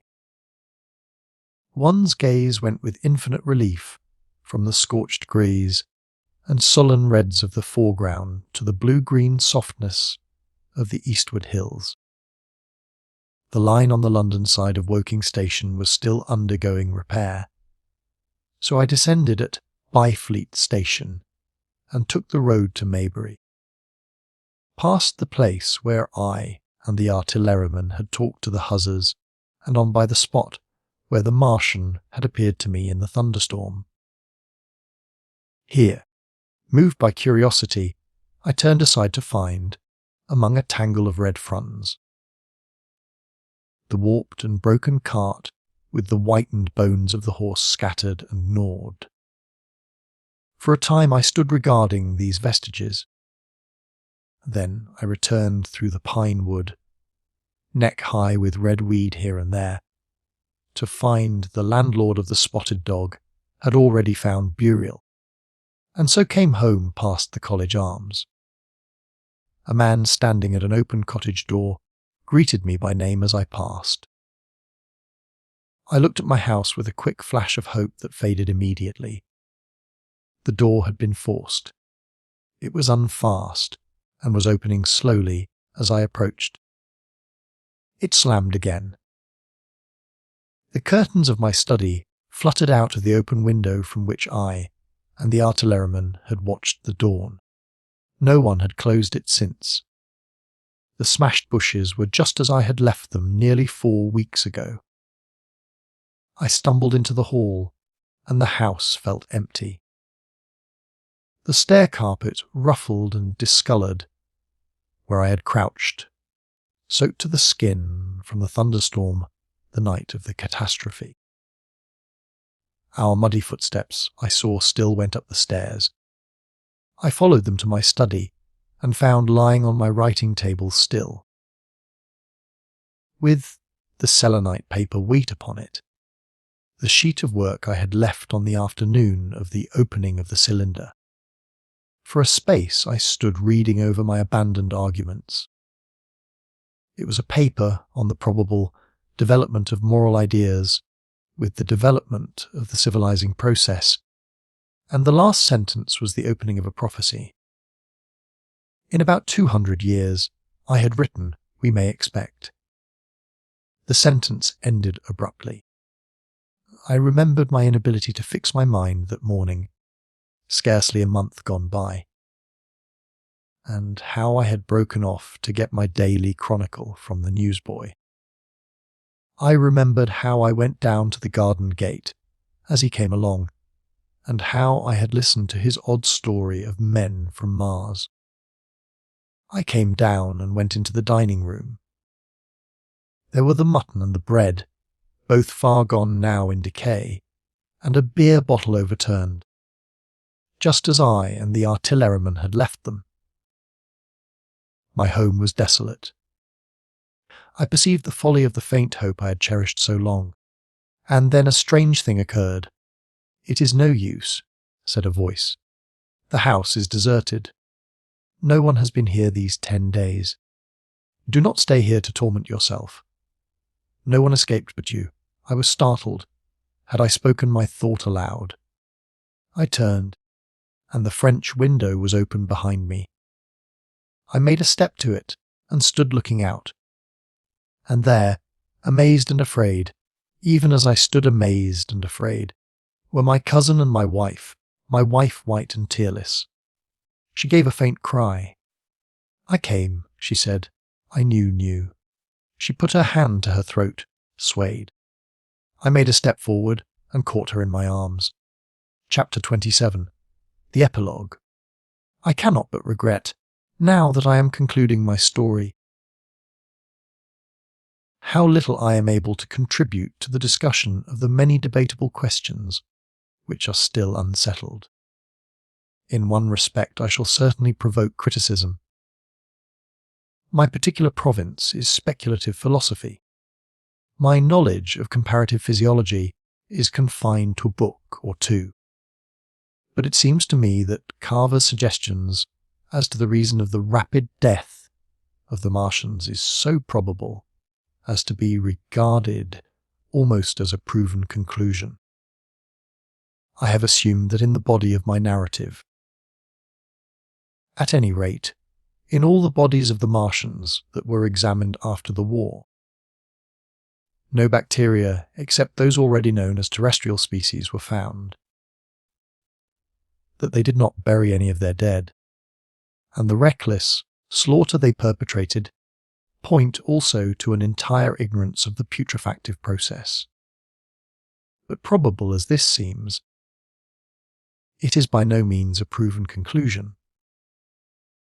Neither is the composition of the black smoke known, which the Martians used with such deadly effect, and the generator of the heat rays remains a puzzle. The terrible disasters at the Ealing and South Kensington laboratories have disinclined analysts for further investigations upon the latter. Spectrum analysis of the black powder points unmistakably to the presence of an unknown element, with a brilliant group of 3 lines in the green, and it is possible that it combines with argon to form a compound which acts at once with deadly effect upon some constituent in the blood. But such unproven speculations will scarcely be of interest to the general reader, to whom this story is addressed. None of the brown scum that drifted down the Thames after the destruction of Shepperton was examined at the time, and now none is forthcoming. The results of an anatomical examination of the Martians, so far as the prowling dogs had left such an examination possible, I have already given. But everyone is familiar with the magnificent and almost complete specimen in Spirits at the Natural History Museum, and the countless drawings that have been made from it, and beyond that the interest of their physiology and structure is purely scientific. A question of graver and universal interest is the possibility of another attack from the Martians. I do not think that nearly enough attention is being given to this aspect of the matter. At present the planet Mars is in conjunction, but with every return to opposition I, for one, anticipate a renewal of their adventure. In any case, we should be prepared. It seems to me that it should be possible to define the position of the gun from which the shots are discharged. To keep a sustained watch upon this part of the planet, and to anticipate the arrival of the next attack. In that case, the cylinder might be destroyed with dynamite or artillery before it was sufficiently cool for the Martians to emerge. Or they might be butchered by means of guns so soon as the screw opened. It seems to me that they have lost a vast advantage in the failure of their first surprise. Possibly they see it in the same light. Lessing has advanced excellent reasons for supposing that the Martians have actually succeeded in effecting a landing on the planet Venus. 7 months ago now, Venus and Mars were in alignment with the Sun. That is to say, Mars was in opposition from the point of view of an observer on Venus. Subsequently, a peculiar luminous and sinuous marking appeared on the unillumined half of the inner planet, and almost simultaneously a faint dark mark of a similar sinuous character was detected upon a photograph of the Martian disk. One needs to see the drawings of these appearances in order to appreciate fully their remarkable resemblance in character. At any rate, whether we expect another invasion or not, our views of the human future must be greatly modified by these events. We have learned now that we cannot regard this planet as being fenced in and a secure abiding place for man. We can never anticipate the unseen good or evil that may come upon us suddenly out of space. It may be that in the larger design of the universe this invasion from Mars is not without its ultimate benefit for men. It has robbed us of that serene confidence in the future, which is the most fruitful source of decadence. The gifts to human science it has brought are enormous, and it has done much to promote the conception of the commonweal of mankind. It may be that across the immensity of space the Martians have watched fate of these pioneers of theirs and learned their lesson, and that on the planet Venus they have found a securer settlement. Be that as it may, for many years yet there will certainly be no relaxation of the eager scrutiny of the Martian disk, and those fiery darts of the sky, the shooting stars, will bring with them as they fall an unavoidable apprehension to all the sons of men. The broadening of men's views that has resulted can scarcely be exaggerated. Before the cylinder fell there was a general persuasion that through all the deep of space, no life existed. Beyond the petty surface of our minute sphere, now we see further. If the Martians can reach Venus, there is no reason to suppose that the thing is impossible for men. And when the slow cooling of the sun makes this earth uninhabitable, as at last it must do, It may be that the thread of life that has begun here will have streamed out and caught our sister planet within its toils. Dim and wonderful is the vision I have conjured up in my mind of life, spreading slowly from this little seed bed of the solar system throughout the inanimate vastness of sidereal space. But that is a remote dream. It may be, on the other hand, that the destruction of the Martians is only a reprieve. To them, and not to us, perhaps, is the future ordained. I must confess the stress and danger of the time have left an abiding sense of doubt and insecurity in my mind. I sit in my study writing by lamplight, and suddenly I see again the healing valley, below set with writhing flames, and feel the house behind and about me empty and desolate. I go out into the Byfleet Road, and vehicles pass me, a butcher boy in a cart, a cab full of visitors, a workman on a bicycle, children going to school, and suddenly they become vague and unreal. And I hurry again with the artilleryman through the hot, brooding silence. Of a night I see the black powder darkening the silent streets, and the contorted bodies shrouded in that layer, they rise upon me tattered and dog-bitten. They gibber and grow fiercer, paler, uglier. Mad distortions of humanity at last, and I wake, cold and wretched, in the darkness of the night. I go to London and see the busy multitudes in Fleet Street and the Strand, and it comes across my mind that they are but the ghosts of the past, haunting the streets that I have seen silent and wretched, going to and fro, phantasms in a dead city, the mockery of life in a galvanized body.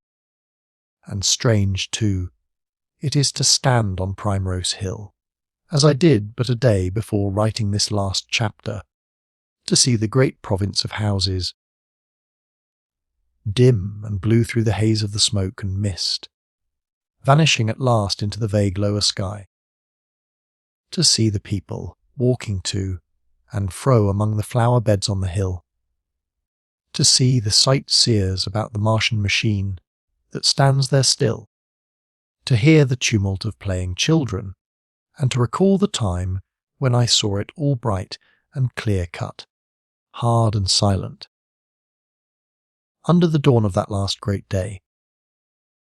And strangest of all is it to hold my wife's hand again, and to think that I have counted her, and that she has counted me among the dead.